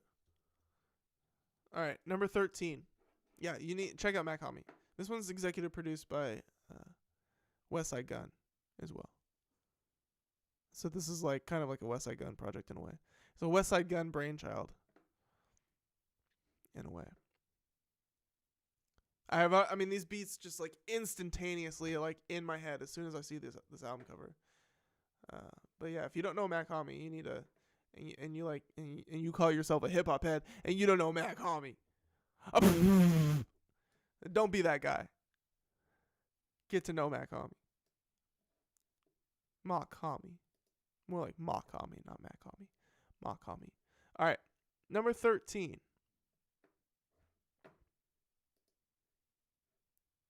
We're caught up on our writing the list down. Okay, number 13 here. All right. This one's called "Smiling with No Teeth" by Genesis Owusu. This version I have pulled up here is the deluxe edition of this album is called "Missing Molars: Smiling with No Teeth Deluxe." But I specifically want to shout out just the "Smiling with No Teeth" album, not the deluxe version. So let me pull that up. Deluxe version doesn't add anything. Good. So yeah, this one here, "Smiling with No Teeth" by Genesis Owusu. If you like Gorillaz, if you like, yeah, I mean, this is like an Australian band, alternative band, but like with heavy rap influence, heavy hip hop influence, but also like it goes its own directions. Like it's not held down by any single genre. Very much so, moving by the beat of his own drum. Phenomenal songwriting as well. And the talent, it just boils down to the talent. The talent is just there. I mean, you're going to want to know about Genesis Owusu, kind of like the same way you wanted to know about Anderson .Paak, before everybody knew about him. Like there's certain artists that are like touchstones, cornerstones of their country or where they're from. This is like one of those guys for Australia. At least moving forward, it continue to be. But so yeah, "Smiling with No Teeth." Genesis Owusu.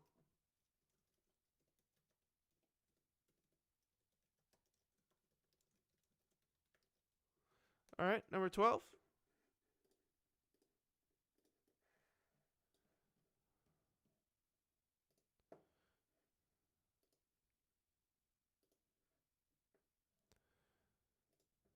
All right.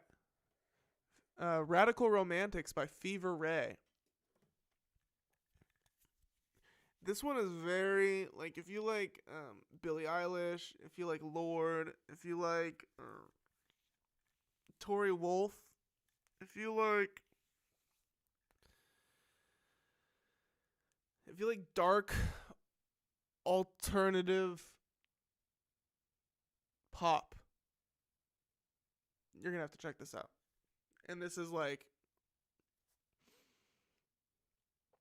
kind of melodramatic, but very powerful. Melodramatic yet powerful. And just just great. More again, and you'll notice this pattern with my favorite albums have ear candy, and who doesn't like ear candy, But like I'm listening for earworms. I'm listening for melodies that I can feel in my stomach. I'm and that's what these top albums here all kind of deliver that in their own way. I'm also looking for consistency. I'm looking for concept. These are things that elevate an album to my top 15, my top 10, my top 15 spots here. And we're reaching that area. So yeah, number 12 is Fever Ray.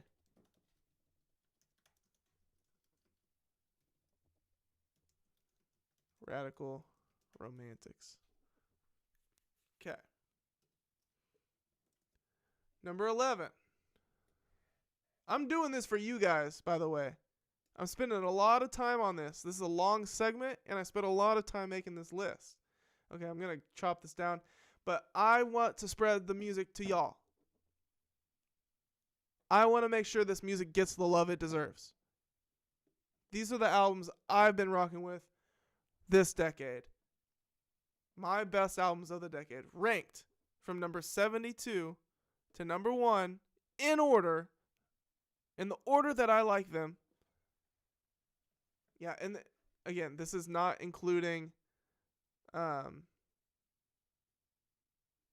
music from 2024. Just music from 2020 through 2023. Let's continue. Just another little reminder about that. Number 11. So this is one I'm super excited about, this album, and it's been out, but I listened to it today, front to back. Church by Billy Woods. I mean, this album, when it first dropped, I've been rocking with it, like hardcore, but it keeps getting better. 2 years later, it's even better. And how do I know that? Well, I just listened to it today. I just got a fresh helping of this album. I mean, I listened to the whole thing, front to back. Yeah, such a good experience. I was in it, dude, front to back. I was in it, bro. Like, fuck, dude. Like,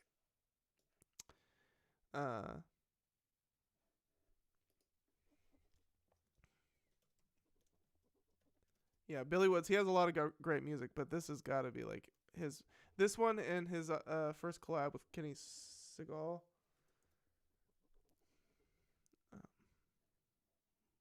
Hiding Places by Kenny Segal.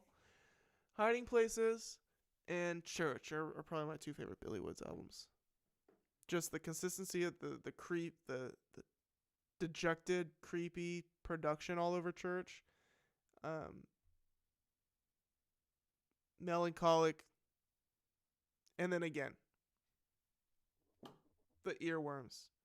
I mean, I've got one of the beats just running through my mind right now as I'm speaking about it. When I speak about these albums in my top 15, my top 20, really a lot of these albums on this list, but when I'm speaking about these top 20 albums, really the top 15 to top 10, when I speak about them, I can hear them in my head. Like they're instantly playing.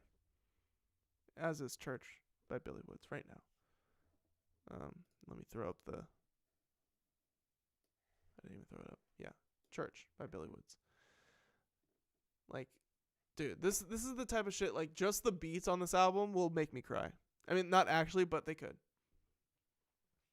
Like, they just, like, when the beat makes you feel something so emotional right off the bat, you know you're in for a heavy experience. And that's what I like. You know, I like all sorts of things, but one thing that I like is a heavy listening experience. A heavy, thoughtful, and heavy listening experience. All right, guys. So now we have made it. We have entered the top 10. The top 10 my favorite albums of the decade ranked, not including 2024. My top 72 albums of the decade ranked. Top 10. Top 10. Everybody, come in now. Now's your chance. Where is everybody? Where did everybody go? It's 1:30 a.m. Where is everybody? Derek's about to do his top 10 albums of the decade ranked in order. This is monumental, guys. Number 10. The number 10 spot goes to Cave World by Viagra Boys.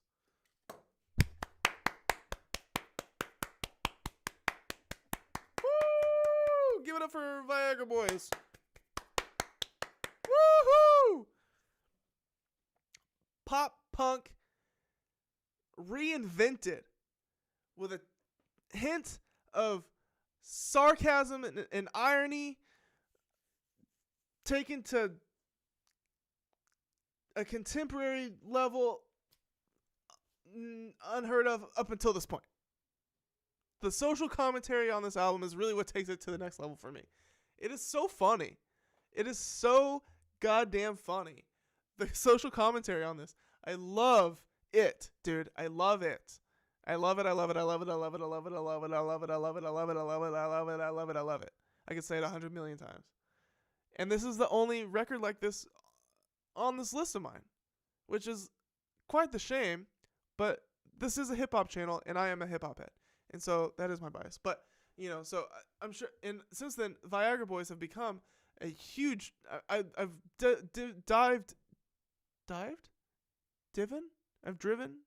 dove into their entire discography since this album came out.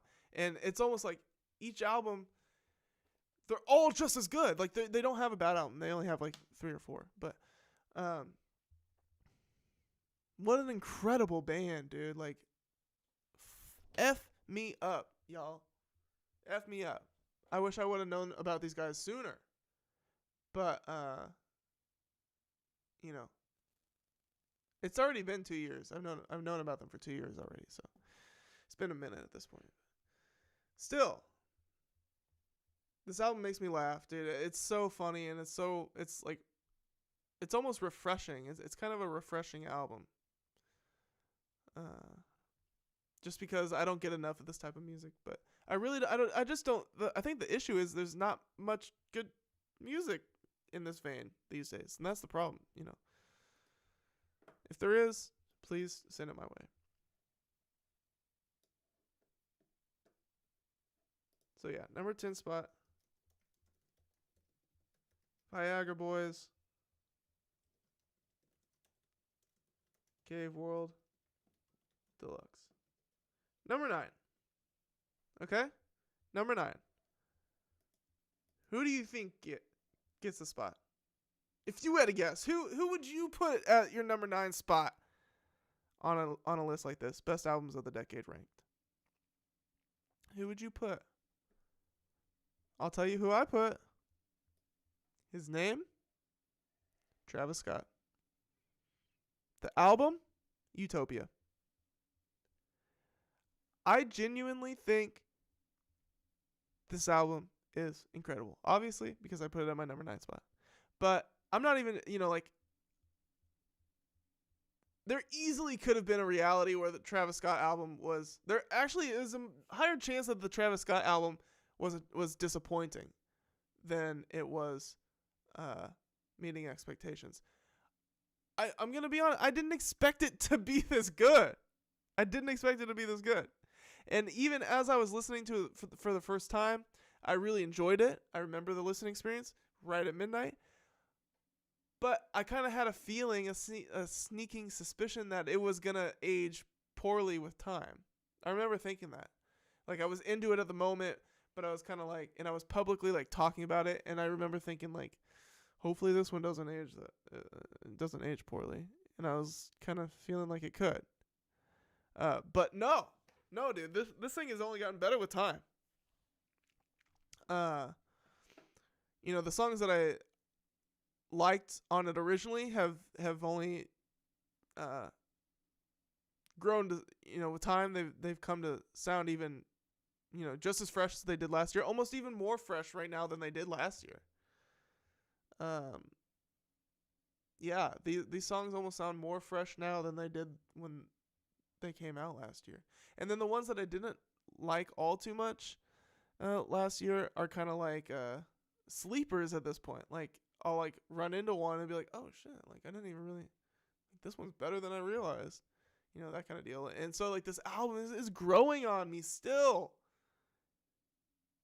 Over a year later, the Travis Scott album, which I've always been a fan of Travis Scott, but I didn't expect him to keep this great of an output. This is better than Astro World. Utopia is better than Astro World. Okay? That's my hot take. So down here, Travis Scott, Utopia. Okay. Number 8. This list is getting exciting, y'all. It's getting exciting. I'm liking this. This is fun now. It's getting fun.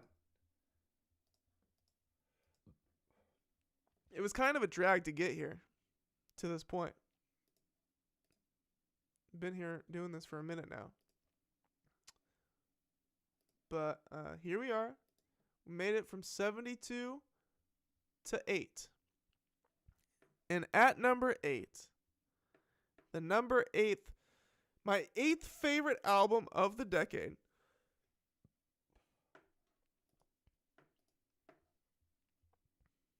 Alfredo by Freddie Gibbs and The Alchemist. Probably the most consistent album of the decade so far. Consistent as in like every single song is just as good as the one before it and after it. How is that for consistency? How is that? You know, that it's dude, every single beat, every single Freddie Gibbs verse is just as good as the one that comes before it and after it, and they're all really good. This album is in the spot because of consistency. 10 songs, each of them as good as the one before it and after it. Like, that is so hard to do. And nearly impossible for even the greatest artists to do that. But The Alchemist and Freddie Gibbs did it. And then we got the title, Alfredo, by Alchemist and Freddie Gibbs. Dude, like, this album is genius from the front to back.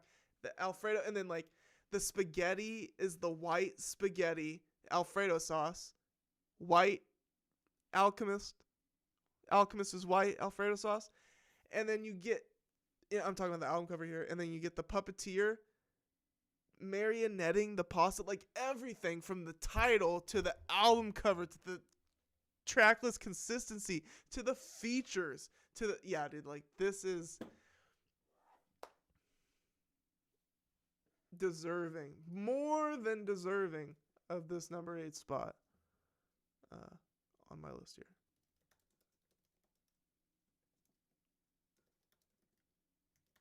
Okay.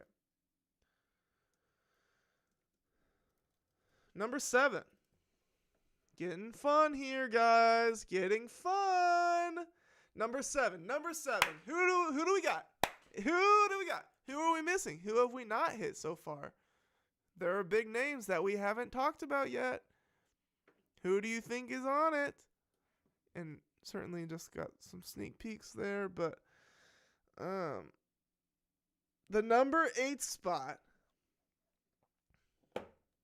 it doesn't get much bigger than this, guys. Doesn't get much bigger than this.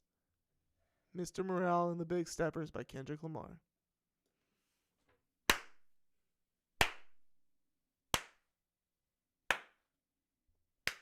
Why would you put Kendrick at number 7? Is it because you just love Kendrick and no matter what he drops, you're going to put him there? Hell no, dude.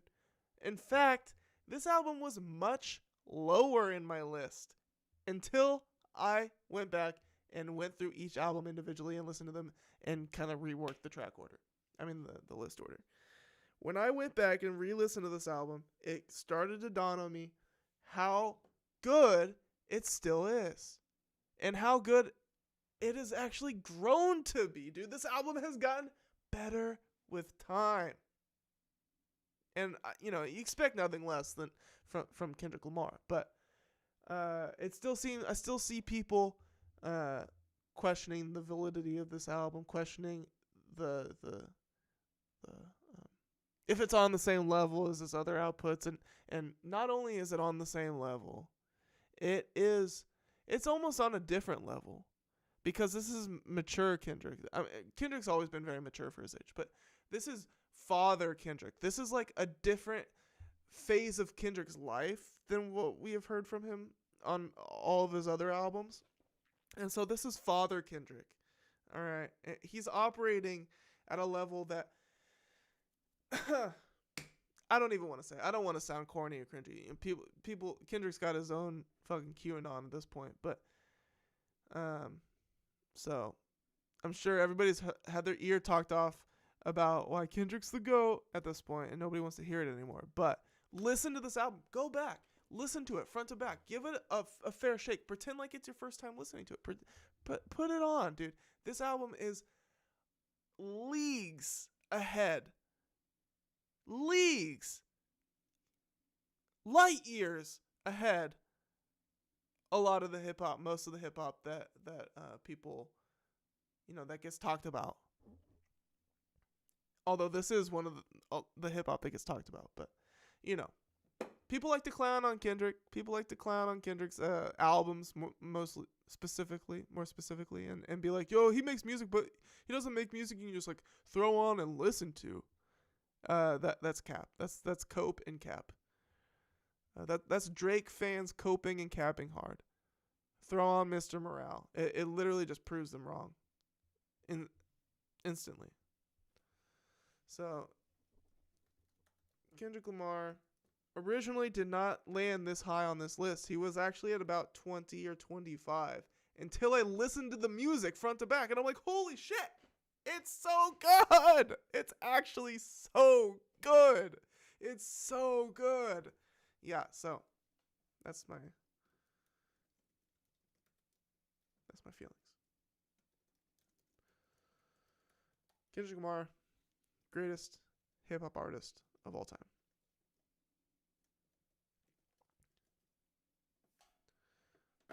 Okay. Number 6. Oh, yeah. All right. Now, how does it get better? All that being said, how does it get better than that? Yo, he said all that good stuff about Kendrick. Then how does it get better than that? He's still got 6 fucking spots left. Assumingly some of those are hip hop. What's the step up above that? How does it get better than that? Well, I'll tell you one thing that'll make it better than that. The most thoroughly explored concept album, quite possibly that I've ever heard, but most definitely of this decade. Ajay by Kenny Segal and Serengeti. Now this is the 3rd spot that Kenny Segal has made on this list. If you are not privy to Kenny Segal, let this be your sign to become privy to Kenny Segal. He's a producer. He doesn't rap. He's like a white guy. Like me. I'm pretty sure. Actually, I'm 100% sure. Now that I think about it, I know what he looks like. And so, but yeah, so Kenny produced this. Serengeti is the rapper. Serengeti, somebody I don't know much about. But what I do know is he is a brilliant album concept. He is so brilliant at creating these album concepts and characters and like committing to characters. Like he has this character called Kenny Dennis. And that's who is in this album cover here. At the top left here. Completely fictionalized character. But the character is Serengeti dressed up with a big bushy mustache and this style of aviator glasses and a hat. And so he'll like dress up as Kenny Dennis. And he has like multiple Kenny Dennis albums where he's just like playing this character. And so that's one whole side to his discography. And I'm sure there's like a whole bunch more that I don't even know. And I'm still trying to decode the Kenny Dennis stuff. Kenny Dennis, he's like this old guy who's like into fashion and into like like high-end luxury items and stuff. And he's got like all these special interests. And then he has like love interests, and there's like characters that come in and out across multiple albums. And it sounds like super heady and like how could anybody follow it? But it's so entertaining. It's so funny. Like this dude is funny and like witty. And like the character building that he does through rap music is unheard of, dude. And so this Ajay album is about this like Indian guy named Ajay who is so into high-end fashion and like hype beast fashion drops that it completely overtakes every single thought in his mind, and it like ruins his marriage. This is all happening in an album throughout multiple songs that sound so cool. This is an album, like, people don't talk about this album, and that bothers me. Like, where is the love for Serengeti? Why don't people know about Serengeti? I don't even know Serengeti. I listened to this album because of Kenny Segal, and this was in 2020. This album has lived with me for the last 4 years, and I feel like nobody else knows who Serengeti is, and I feel like nobody else has actually even heard this album. And there's so much to decode in this album. I could go on and on and on and on about it. Every time I listen to it, I learn something new about what the album is. I learn the story of the album becomes more clear. So if you're into things like Good Kid, Mad City, like figuring out this like storyline in an album with different characters and like listening to like figure out how the story actually plays through, like, you're gonna love Ajay just for that reason alone.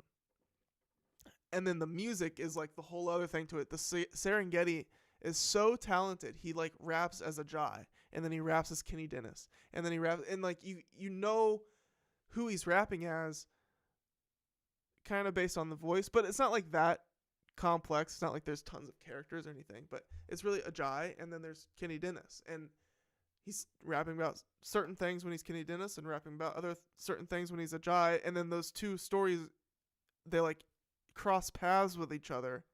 And the first half is the Ajay story, and the second half is the Kenny Dennis story, and they cross paths and they become friends, Ajay and Kenny Dennis. And it's like, holy shit, dude, it's so cool. And then the whole like high fashion tie-in and the Hypebeast brands tie-in, it's so hip hop. It's so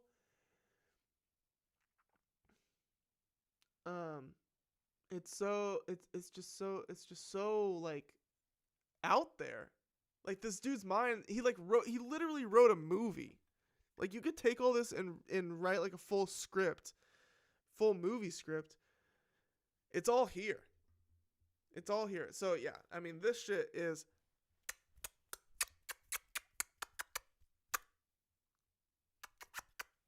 And I don't even know who Serengeti is, really. I don't. I think he's from Chicago. Okay, let me write this down.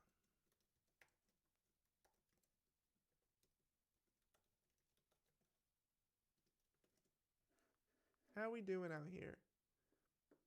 Yeah, it's late. No one's watching anymore.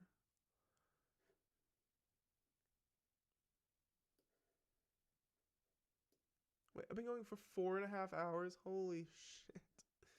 That's crazy, y'all. This is my longest stream yet. Actually, it probably hasn't been quite 4.5 hours, has it? There's no way. I started at 10. It's almost been 4 hours. Okay, it's almost been 4 hours. Okay. Sorry, getting distracted. Top 5. Top 5.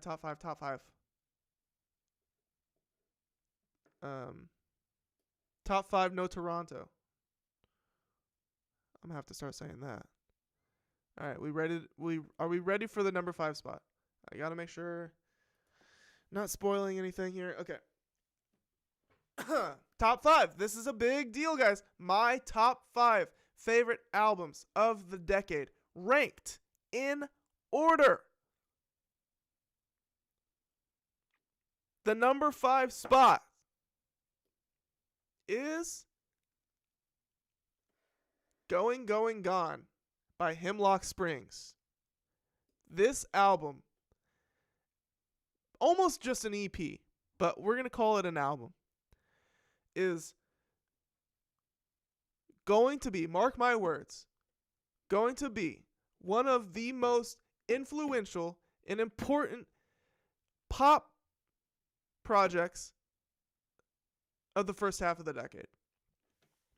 Now, I know that's a huge statement, but go listen to it. Dude, this shit is like bringing the greatest songwriting, the greatest melody structuring to pop music that I think I can safely say I have ever fucking heard. Literally the best pop music I have ever heard. And I like to make big statements. Oh yeah, he likes to make big statements. But I'm not fucking kidding you guys. Anyone, this song right here, Anyone and Girlfriend are two of the greatest pop songs I have ever heard. Okay. Next to, like, I don't know, Michael Jackson. I swear to God, guys. Now, it's a different style than Michael Jackson. This isn't like, she's not Prince, right? But as far as, like, bubbly pop music, a la, circa turn of the century, millennial core pop music, this is as good as it gets in 2023. But I don't even want to say that. This is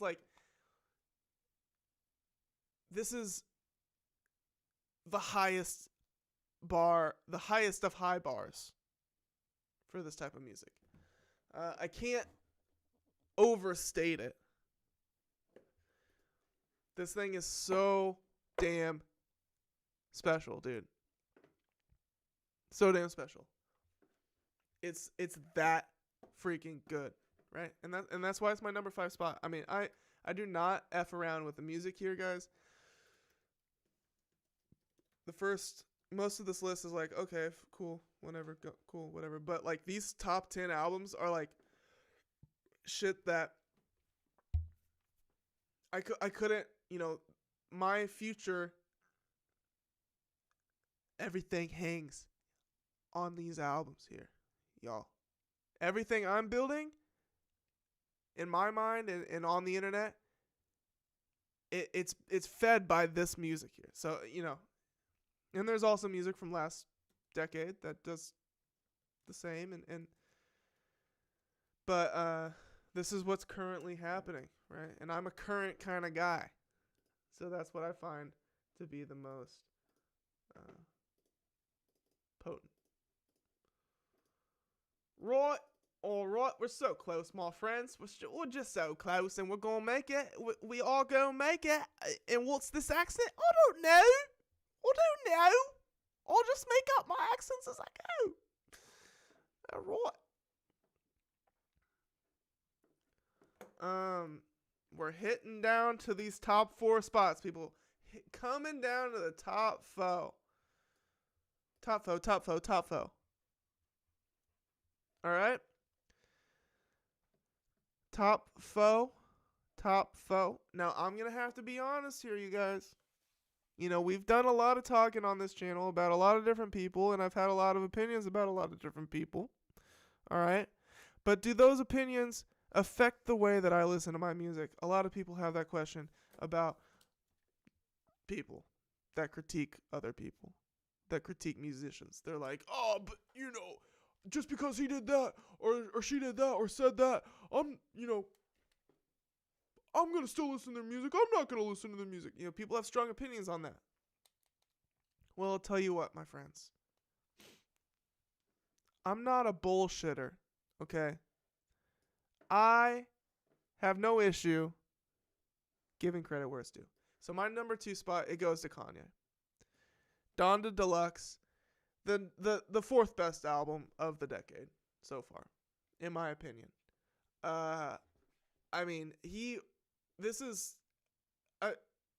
We couldn't have asked for something as we're blessed to get this. I'm honestly shocked that this fucking came out in the form that it did. I don't know if we'll ever get something like this from Kanye again. Hopefully we do.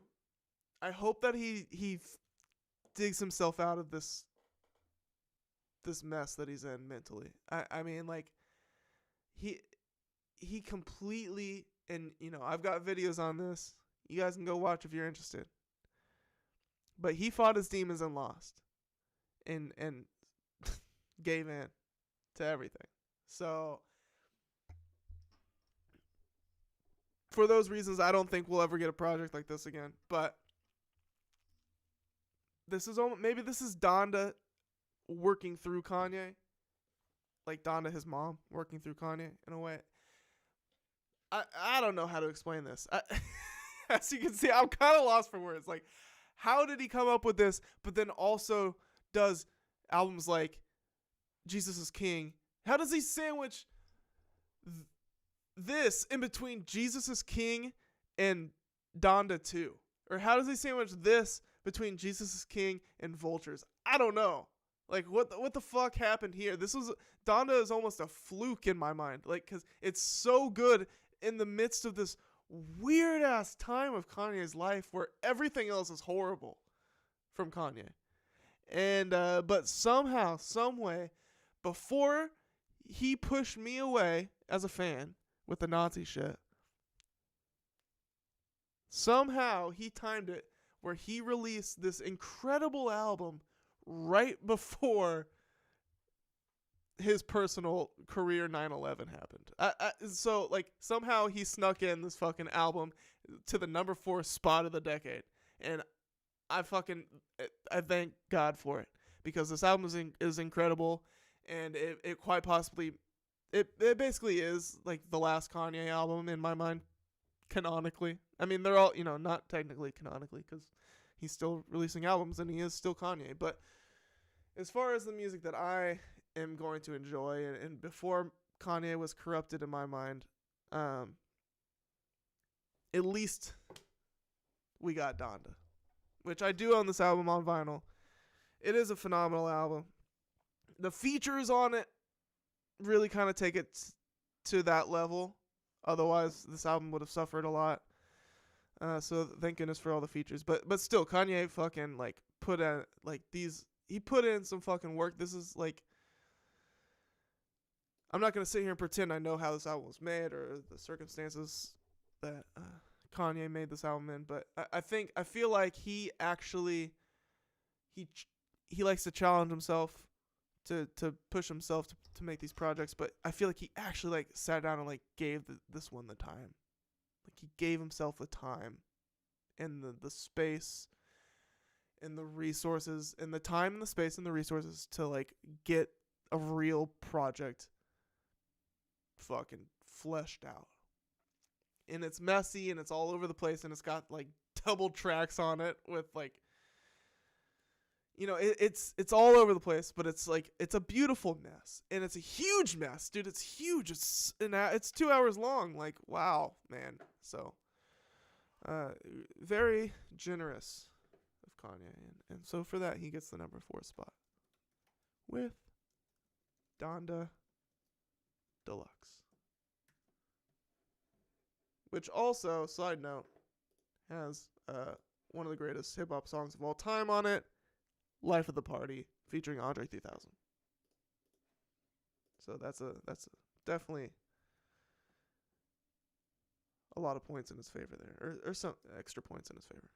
He gets extra points. Let's say that. All right, number 3.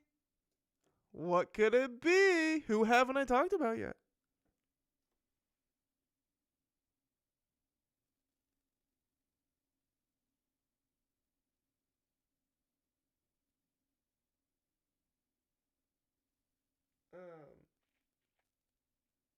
Okay. Wait. Sorry. Got distracted there. Who haven't I talked about yet? Number 3 spot. Who could it be? Any guesses? Who's watching? Nobody! Because it is 2 in the morning. Who would be watching at 2 in the morning? But that's all right. We're going to chop this down into its own segment, so nobody has to watch live. So, the number 3 spot. The number 3 spot. The number 3 spot. I give it to my boy, Skrillex, with his album, Quest for Fire. A dubstep album at the number 3 spot in 2024, which the album came out in 2023. So, yeah. Who would have fucking thought That was not on my bingo card at the top of the decade. But Skrillex reinvented himself in a way. Reinvented his sound at least. Freshened up everything. And then released the best engineered album of the decade. Handedly. Easily the best engineered album of the decade. The sounds on this, dude, the audio engineering. I'm an audio engineer. I'm an audio snob in a way. I'm a appreciator of audio quality. Let's just put it that way. And dude, the fucking mixing and mastering on this shit, and the production style, or the mixing techniques on this, it's immaculate, dude. The mixing on this is immaculate.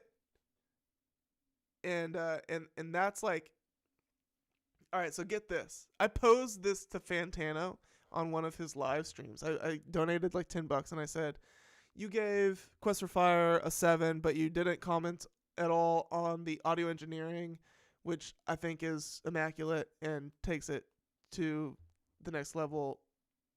I give this album like a 9 or a 10. And so like I said that, and he responded to my super chat. It was like one of the coolest moments ever. First and only time I ever interacted with Anthony Fantano.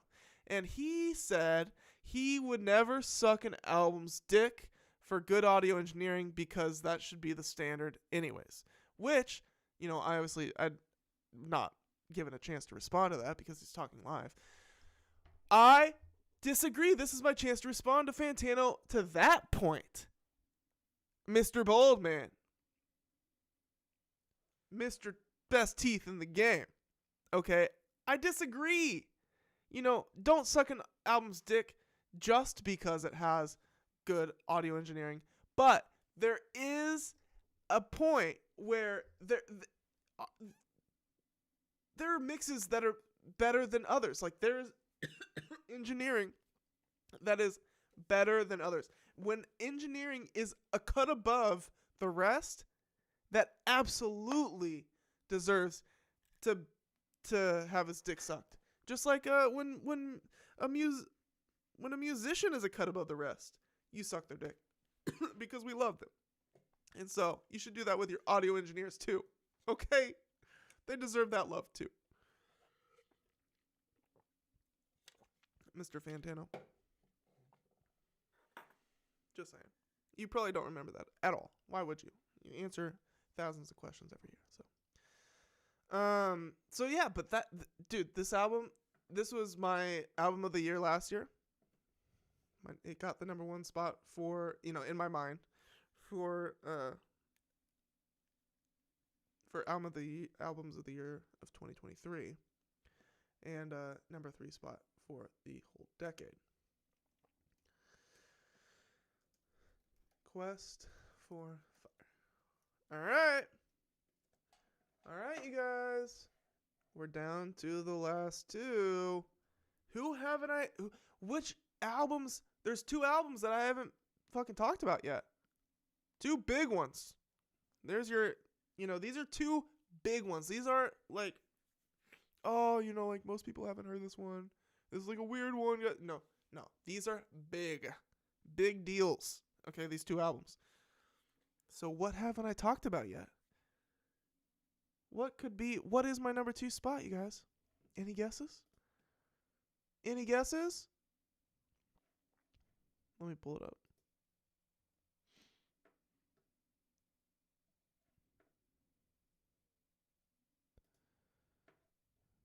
Well, the number 2 spot, it goes to a guy we know all too well at this point, Mr. Westside Gunn, with Hitler Wears Hermes 8, Sincerely Adolf, and Side B.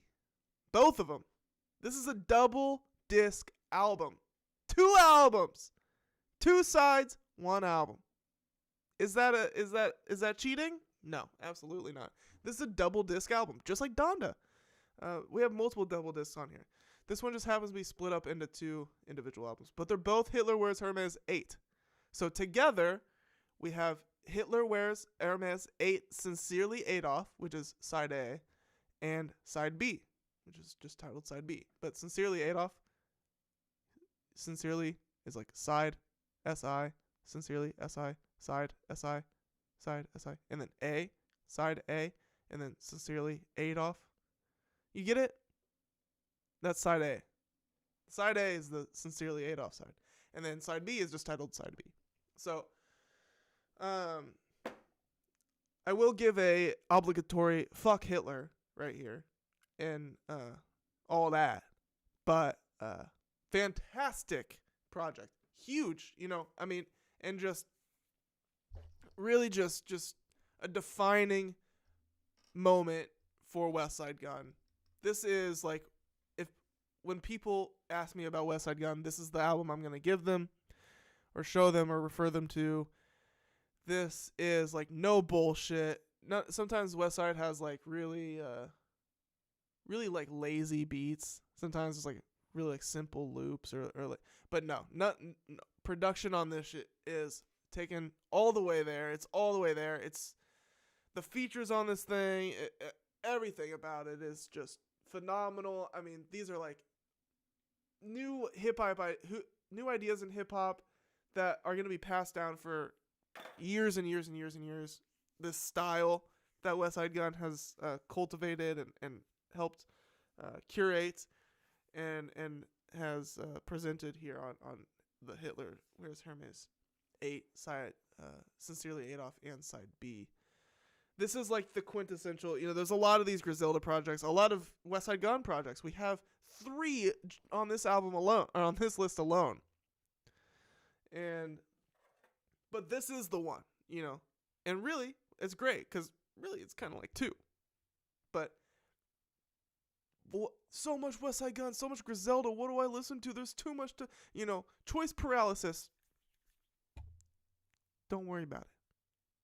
We got you covered here according to recordings. Hitler Wears Hermes 8. Side A and side B. That's, listen to those. Start there. That's your starting spot. For any of you guys out there wanting to get into Griselda or this is a fantastic starting spot. You will, if you don't like this, you can just bow out there. And if you do like this, there's a lot more where that came from. All right.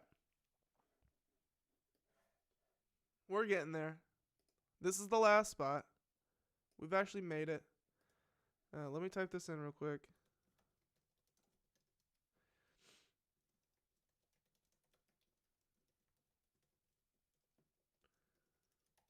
Nearly Adolf and side B. The number 1 spot. All right. How should I do this? Where is it at? The number 1 spot, you guys. This is quite the freaking journey we have done here tonight together. This segment was a long time in the making. This segment was the most work I put into any segment on this show so far. And it's probably going to get me about 50 views. But that's okay. I did this for me. And I did it for that one TikToker who requested I do it. And so when I post it on TikTok, you can be sure I'm going to tag his ass in it and be like, bro, you better give me a fucking like. Because I just put in way too much time on this. But this is fun. Look at this list, you guys. This is a fun list here. I like this list a lot. This is a list that captures moments in time. This is a list that, tries to cut out recency bias as much as possible. This is a list that is slightly biased towards hip-hop. But yeah, I choose these albums at the end of each year. So it's like a snapshot of each year, which is like, I think that's a good methodology for creating a list like this. So anyways, I'm stalling here. It's not done, guys. The list isn't done. What's the number 1 spot? Caroline Polachek. Desire I Want to Turn Into You, Ever-Saking Edition. If you watched the Pitchfork albums list review that I did a couple weeks ago, you already knew the answer to my number one spot because I talked about it then. This album, and so I talked about it then in that video. I guess I'll rehash what I talked about then. But this album has lived with me and anybody else who's a fan of Caroline Polachek for like this entire decade. Each year this decade, literally even up to 2024, this album has given something new. So, excuse me. Starting in 2020, the song Bunny is a Writer came out. She was dropping singles for this album 3 years in advance. All right, so Bunny is a Writer came out, and then 2021, I think, something else came out from it. 2022, something else. Maybe, I think Sunset came out in 22, maybe, So she's dropping, Blood and Butter came out, so these were singles dropping between 2020 and 2022. And then 2023 comes, and she drops the whole album. I forget which month. So that's 3 years that this album's been, rocking with it. Album comes out, and it's fucking incredible, like, front to back. Her vocals are, like, she does this, like, throat thing where she changes the pitch instantaneously. So she does, like, an auto-tune effect, just, like, naturally. So her singing style is kind of, like, out of this country. We'll just say that. It's not out of this world, but it's out of this country. And she's just like a mystic force. I don't know. Like there's something really special about, like, very spiritual about her music, and she's coming from like a very mystical realm. And that sounds cheesy, corny, or whatever, but like that's just it is what it is, dude. I don't know where she gets this shit from. I don't even know if she's American, to be honest. So yeah, like anything not from America is like foreign and crazy and wild and crazy to Americans, right? But no, I'm pretty. She is American. I'm just kidding. All I'm trying to say is this shit sounds fucking crazy, dude. And maybe it's just my American fucking ears. Maybe if I was in Europe, it wouldn't be as sound as fucking mystical and magic, but from where I'm at, like, nothing else out there in contemporary music is doing what she does. She is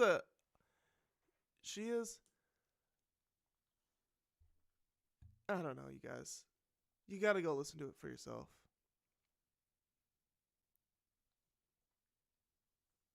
That's all I gotta say about it. I mean, I don't know. I genuinely, no other album this decade so far has made an impact on me, made an impression on me, stuck with me for so long.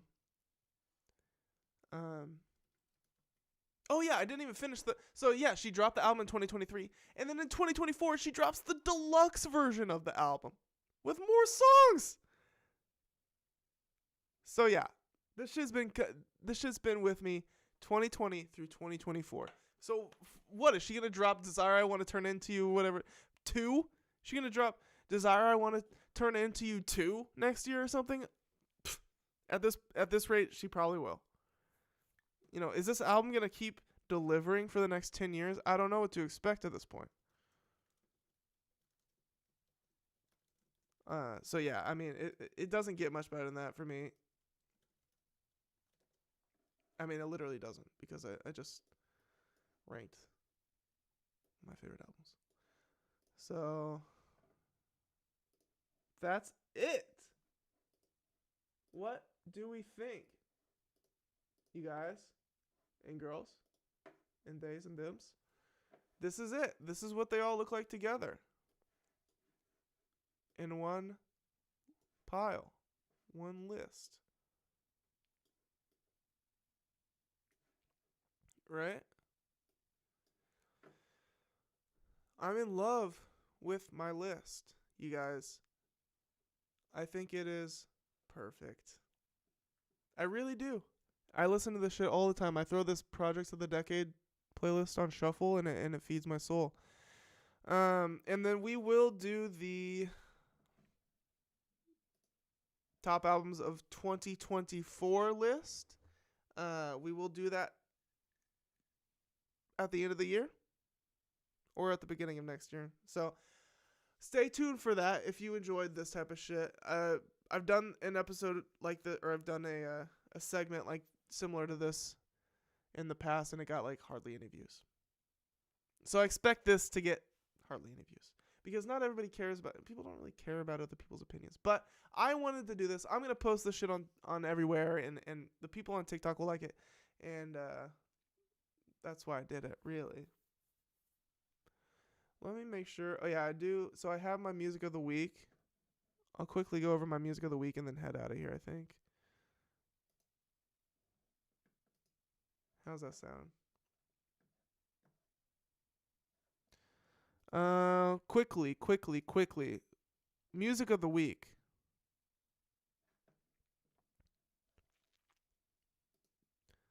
So we're actually going to start with worst music of the week. Don't have these every week, but this one deserves it. This album by Khalid titled Sincere is the least sincere album I heard all week. It is cookie cutter. It is, like I said, so like it's obvious that Khalid had like his record label had some sort of focus group about how people feel about Khalid, and they felt like they needed more sincerity from him, and they needed to get to know him more as an artist, and the label told Khalid that, and so he took that and really just like went straight on the nose with it. It was like, okay, so they need me to be more sincere. Let me make an album titled Sincere. Like that, it's so clearly obvious something like that happened. His manager was like, yo, like people need to know that they need to know the real you. Like, why don't you get sincere or something? And he's like, dude, that's a great idea. And then wrote this album titled Sincere, and then goes on to like not be sincere at all. Like maybe the lyrics are sincere, like coming from a sincere place, but when the music is so bad, I don't care. And so it's just not good. It's like cookie cutter, bland, uninteresting. Apparently this came out August 2nd. I don't think that's true. I guess it is true. So yeah, this isn't.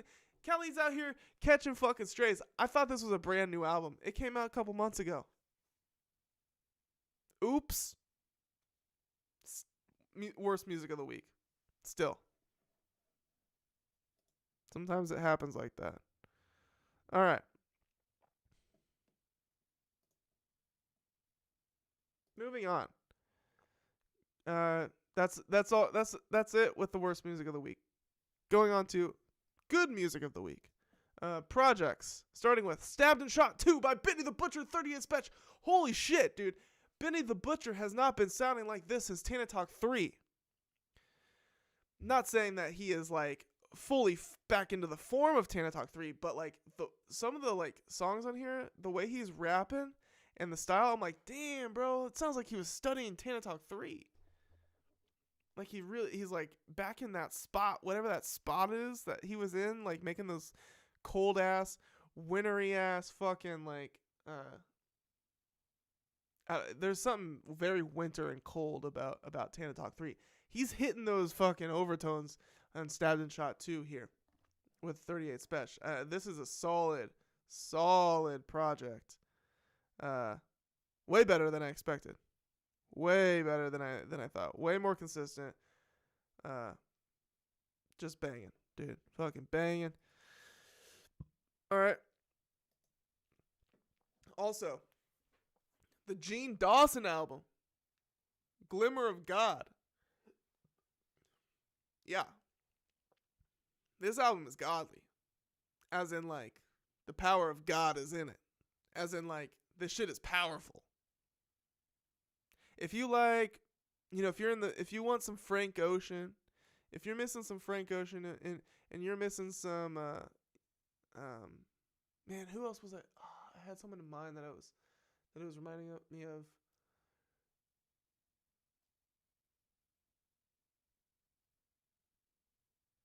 You can get higher. You can get higher. Yeah, I don't know. I'm just saying, Tizo touchdown too, if you kind of like that. But still, I don't know. This shit is. It's kind of like pop. It's kind of poppy. It's pop, right?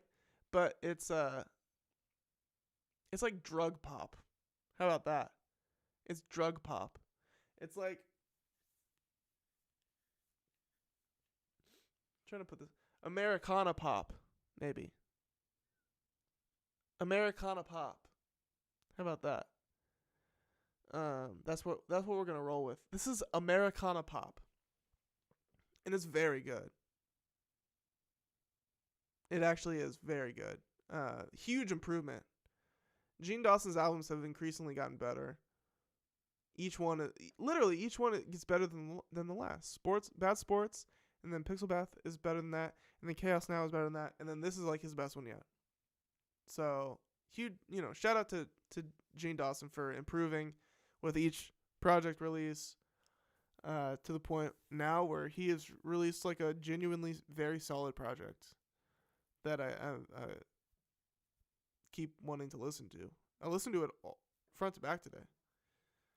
After I went through sort of music, listened to everything, and then I was like, what do I want to go back to listen to? This is what I went to. So, let that stand as you will. And then also, of course, I gotta give a shout out to my boy Bon Iver with their new Sable EP. 3 new tracks. One of them was released as a single a few weeks ago, Speyside. So 2 brand new tracks, 3 new tracks, and he's really hitting 22 a million. He's really hitting things like 22 a million here. Like the things that made me love 22 a million as much as I do, which make 22 a million my favorite project of Bon Iver's. He's revisiting those type of styles. And so I'm very much appreciating this. It's feeling like 22 a million too. It's feeling like 23 million. Fuck it. What year is it? 2024? This is 24 million. Yeah. We'll get into a specific song in a second here. So those are the 3 projects I got to shout out here. Stabbed and Shot 2 by Benny the Butcher. Glimmer of God by Gene Dawson. And Sable EP by Bon Iver. All right, moving on to songs. Gots to shout out the new Ab-Soul single. New album by Ab-Soul. Soul Burger, coming out very soon. Within the next couple of weeks, I think. This one, All That. This is like a fucking West Coast funky G-Funk. Yeah, I mean, West Coast funky G-Funk. That's what we're at right here. Check it out. New Ab-Soul. Check it out. I'm gonna blow through these. Got quite a few here. Benny the Butcher, I want to specifically shout out the song Internal Affairs. Off the Stabbed and Shot 2 EP album, Internal Affairs. Produced by Derringer. Hardest beat on the album, I think, and just very, very hard lyrics too. This is like a repeater. Like you listen to this and you're like, run it back! Like you run this one back like multiple times in a row type shit. Because it's so hard. Then I want to, give a quick shout out to this one. This came out in July, but I just found it. DJ Muggs and Raz Fresco dropped an album together. Not quite sure who Raz Fresco is. I thought I recognized his name, but I really added this because of the DJ Muggs. And this song, World Peace. World Peace is worth a shout out, worth a listen. You should check this one out if you're into underground boom bap type of stuff. DJ Muggs, producer for Cypress Hill and shit like that back in the day. So Soul Assassins, there's my stomach's growling. Album.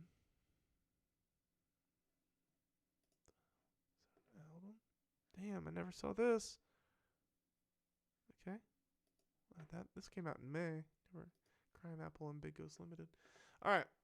So yeah, check this one out. What was it? World Peace. DJ Muggs. Raz Fresco. A little bit behind on that one, but it's I found it this week and it's worth a shout out. All right, then we got this one from the new Hemlock Ernst and Icky Reels album.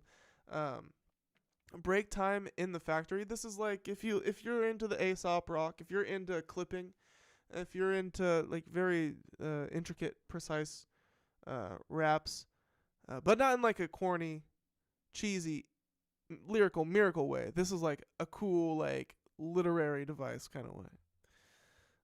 But check this one out. Yeah, this is very kind of more in the heady realm, but it's a good one. And then I want to specifically shout out the song Awards Season from the Sable EP. This is the one that's like very good. It's got these horns, these walls of horns, this cascade of horns that happens about halfway through the song that like instantly like hits those 22 a million vibes, like, but so well. Like the recording is so beautiful. Like the just the recording technology has improved in the last 8 years that they used at least in recording this album. So like I don't know, it's just sounding so good. It's sounding Bon Iver sounding at his highest quality yet. And so I'm really feeling for a full album from him. Soon. Very soon. Please. Sooner rather than later. And then we got the new Tyler, the Creator single, Noid, which everybody's listening to. And it's got me super hyped for, what's it called? Chromacopia? Yeah, Chromacopia. So, hats off. I love the...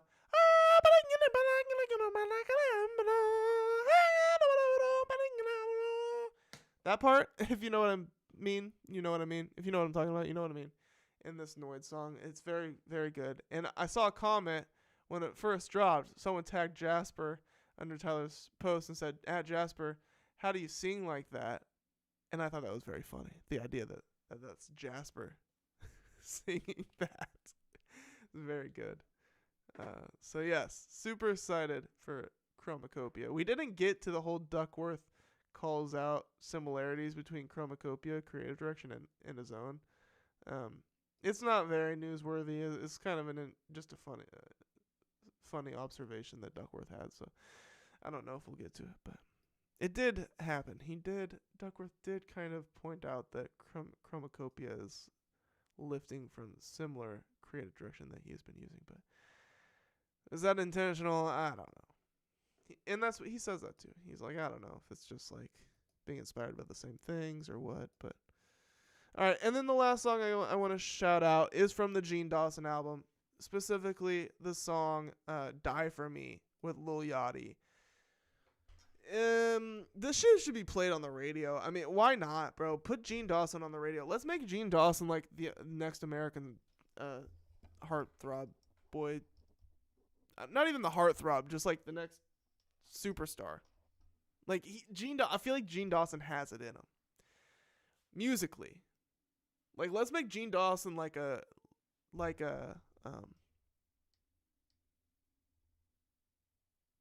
am I blanking right now? Let's make Gene Dawson like a Bob Dylan type of figure. Yeah, you know, different people are different people, but I'm just saying, like, we could elevate Gene Dawson. He has it in him, y'all, to like really connect with the everyday folk. But no, in all seriousness, I could see Gene Dawson like really his career taking off to the like a Billie Eilish type of level. I like to do these comparisons, you know. Billie Eilish, she's her own person. Nobody else can beat Billie Eilish. I'm just saying, I can see Gene Dawson being elevated to A-list.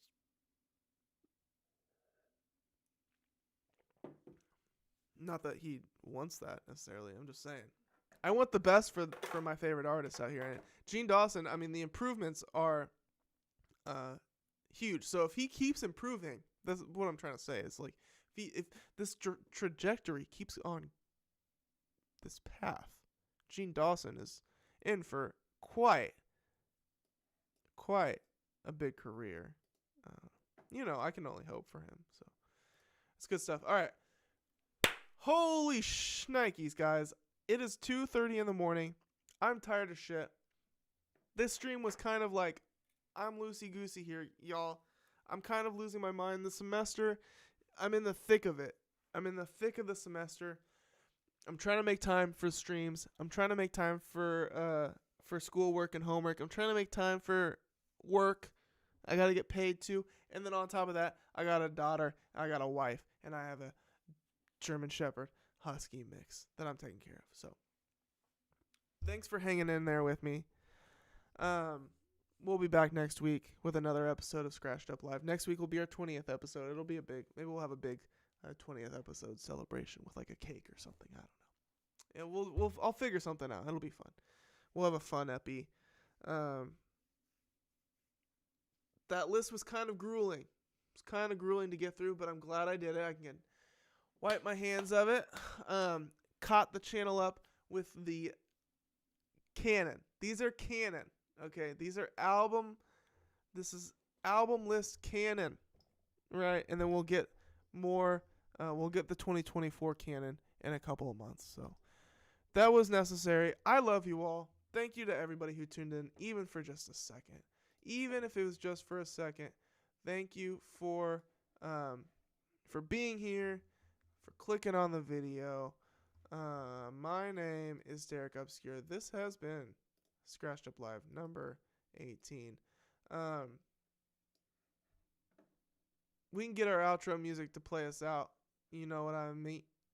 You know what I mean? Let's see if I can get this. My intro music, it did not time well. I'll get it better next time.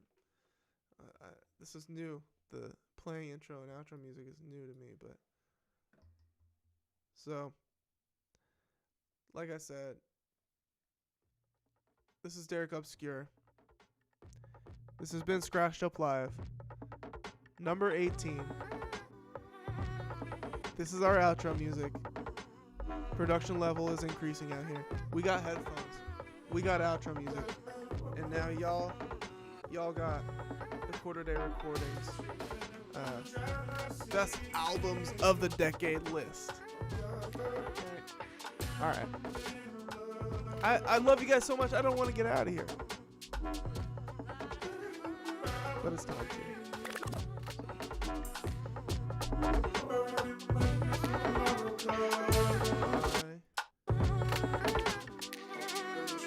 See you guys later.